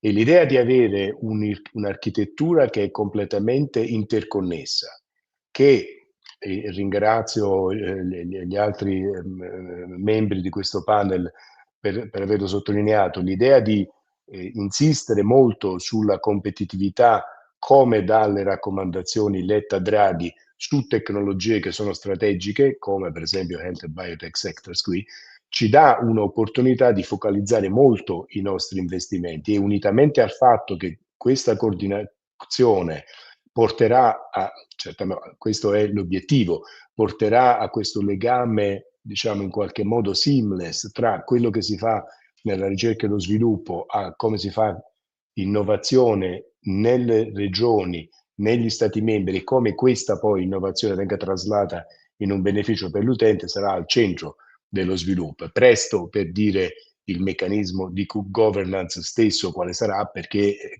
abbiamo la proposta e ovviamente c'è tutto il processo decisionale che ne seguirà. Però l'idea appunto di focalizzare, avere policy windows molto chiare, allineare i programmi, evitare le duplicazioni, affondare, diciamo, il tutto su in qualche modo semplificare l'accesso alle opportunità e anche all'implementazione di queste opportunità e soprattutto mettere insieme investimenti di natura diversa sulla base di una idea molto chiara di qual è la priorità politica è il meccanismo strutturale che evidentemente era quello che ci veniva richiesto, ma soprattutto che diciamo, il sistema offre a questo punto a tutti gli attori, non soltanto i ricercatori, ma anche gli Stati membri, ma anche le regioni. Over to you. Marco, quindi un allineamento virtuoso che posso dire dal punto di vista ovviamente del contatto con gli stakeholder nazionali è sicuramente un aspetto molto apprezzato, il fatto di avere un'aggregazione, una coerenza in un unico programma che tocchi comunque i vari aspetti digitali, biotech, bioeconomia, tutti insieme sicuramente rende anche la fruibilità delle opportunità molto più semplificata, e di semplificazione c'è sempre bisogno anche nel mondo della ricerca e dell'innovazione, anzi soprattutto. Quindi grazie per questo dettaglio su appunto lo sforzo di un ulteriore e fruttuoso allineamento con le priorità in salute e biotecnologie. E ora passo anche a Rosalinda, chiedendole se vuole in qualche modo complementare anche la risposta del direttore Marcella, e comunque se vuole di darci qualche hint sulle modalità in cui i progetti in questa, diciamo, doppia finestra nei due programmi potrà sostenere questo percorso lungo tutto l'arco del ciclo di vita di un'idea, appunto dal progetto al mercato. Sì, Caterina, grazie mille. Prima di cominciare, prima di rispondere direttamente alla tua domanda, vorrei fare un collegamento con quello che è stato detto precedentemente, perché tutte le strategie che la Commissione ha presentato negli ultimi 2 anni, in qualche modo, e che sta ancora presentando, perché stiamo aspettando nelle prossime 2 settimane la nuova strategia per la bioeconomia, hanno in un certo senso preparato il terreno per il prossimo multi-annual financial framework. Siccome la strategia la biotech strategy, la comunicazione sulla biotech strategy che è stata prima menzionata, quella Building the Future with Nature, è stata particolarmente ben apprezzata dagli stakeholder, ed è stato quello l'elemento che ha fatto anche da unione tra la commissione precedente e la commissione che adesso è responsabile per il nuovo multi-annual financial framework. E quindi volevo evidenziare proprio questi elementi preparatori. Porre anche l'accento sulla Life Science Strategy che è stata pubblicata a luglio, che era stata già menzionata, ma lì c'è un capitolo proprio che riguarda il Consumers Trust, la fiducia dei consumatori, che è stata anche menzionata prima da Elena, e l'importanza che che l'outreach nei confronti dei consumatori può avere per tutte le novità nel campo di biotech. E proprio lì nella Life Science Strategy abbiamo anche un'azione sulla ricerca e innovazione per i food systems che svilupperemo nel prossimo anno, e per cui vi cerco insomma di attirare la vostra attenzione, perché l'elemento di innovazione nel settore agroalimentare è un elemento che non deve essere dato per scontato, perché ci sono delle criticità o ci sono delle situazioni anche sensibili ricollegabili all'innovazione nel settore agroalimentare. Quindi sono contenta che questo nuovo approccio sia ben visto, che se ne vedono le potenzialità, e mi permetto, essendo qui intervenendo in un contesto italiano, mi permetto proprio di sollevare quelli che sono i punti che per noi saranno particolarmente interessanti nel corso delle negoziazioni nei prossimi mesi. Ma avendo detto questo, è giusto perché volevo dare anche particolare importanza a quello che gli altri partecipanti avevano sottolineato, torno un po' a come vediamo noi il Fondo Europeo per la competitività, e al fatto che finanzierà le azioni che trasformano l'eccellenza della ricerca in una leadership industriale, in una crescita verde, garantendo che l'Europa colga tutto il valore economico e sociale del suo potenziale di innovazione. E tutto questo secondo degli obiettivi strategici che sono di ridurre la dipendenza dell'Europa dalle tecnologie esterne, dall'importazione di biomassa, rafforzando quindi la capacità industriale nel settore delle biotecnologie e della produzione bio-based, stimolare la competitività traducendo questa eccellenza della ricerca di cui parlavamo proprio in valore economico, in posti di lavoro di qualità, anche nel settore sanitario, alimentare e delle biotecnologie industriali.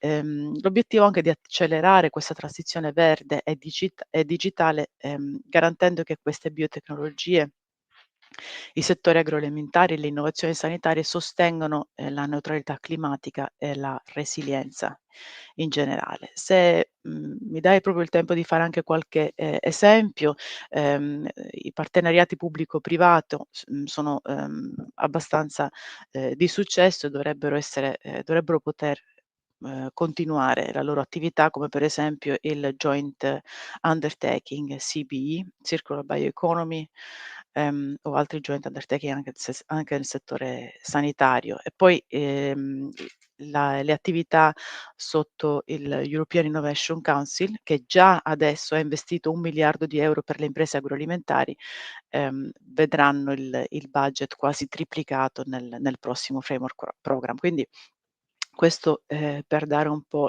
l'idea delle attività che verranno finanziate e facilitate. Grazie Caterina. Grazie Rosalinda. Hai citato joint undertaking, quindi mi viene effettivamente in mente anche appunto l'idea della continuità che il prossimo multi-financial framework darà ai partenariati pubblico-pubblici, pubblico-privati. Se voleste anche, non so, parlo anche a Marco, dare qualche commento su quella che sarà l'evoluzione dei partenariati pubblico-pubblici, pubblico-privati anche in questo ambito, in questa policy window, benvenuto.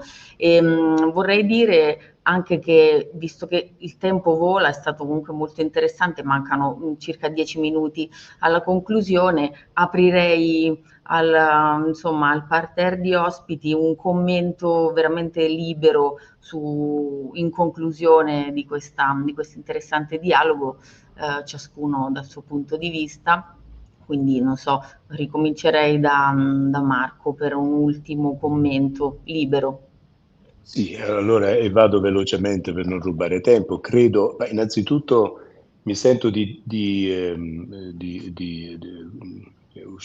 tornare a casa con una nota positiva da questo meeting, perché le riflessioni importanti credo che innanzitutto sembrano indicare che la direzione della proposta va incontro alle richieste degli stakeholders, e anche in relazione alla parte di integrazione mi sento di dire che questo era quello che io, diciamo, l'ho visto quando lavoravo in DG Connect con Horizon Europe e DEP, lo vedo con EU for Health.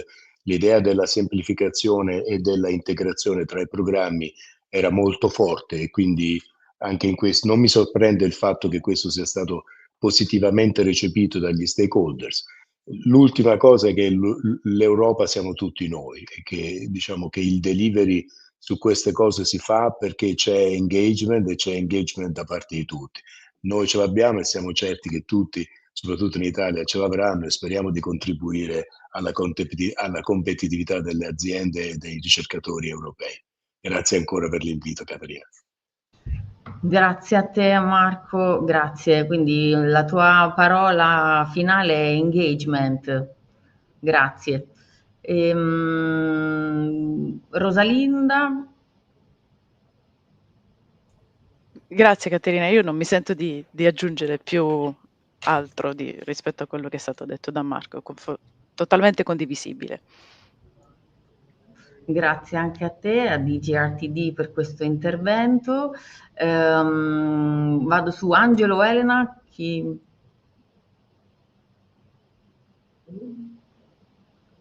Elena, il microfono in caso sia tu. Sì.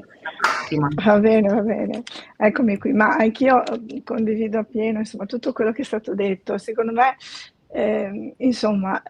finalmente possiamo dirlo, abbiamo una visione di lungo raggio, abbiamo una visione, abbiamo un piano che ci porta a fare, insomma, a produrre una condizione di resilienza nei confronti dell'economia, posti di lavoro nuovi, che riusciranno anche a conciliare una crescita economica con il tema della sostenibilità ambientale. Ecco, quello che anch'io mi raccomando, insomma, voglio dire, il piano c'è, il progetto c'è, bisogna avere la consapevolezza del senso di urgenza, veramente di un execution che semplifichi, che renda possibile veramente scaricare a terra tutta la potenzialità di questa eccellenza di ricerca che abbiamo, ma anche in termini di, prima Rosalinda citava l'agricoltura italiana. Beh, io sto lavorando con il Centro Nazionale della Biodiversità. Il food italiano può giovarsi di una biodiversità che non c'è in tutta Europa. Possiamo veramente diventare straordinariamente competitivi anche nel food, quindi abbiamo tantissime opportunità, abbiamo un programma straordinario. Adesso però c'è la parte di execution che deve mettere in fila tante cose, e tutte queste devono funzionare partendo proprio da un senso di urgenza, secondo me, da un senso di urgenza e dalla consapevolezza che ci sono tutti gli strumenti, tutte le frecce, insomma, nel nostro faretre.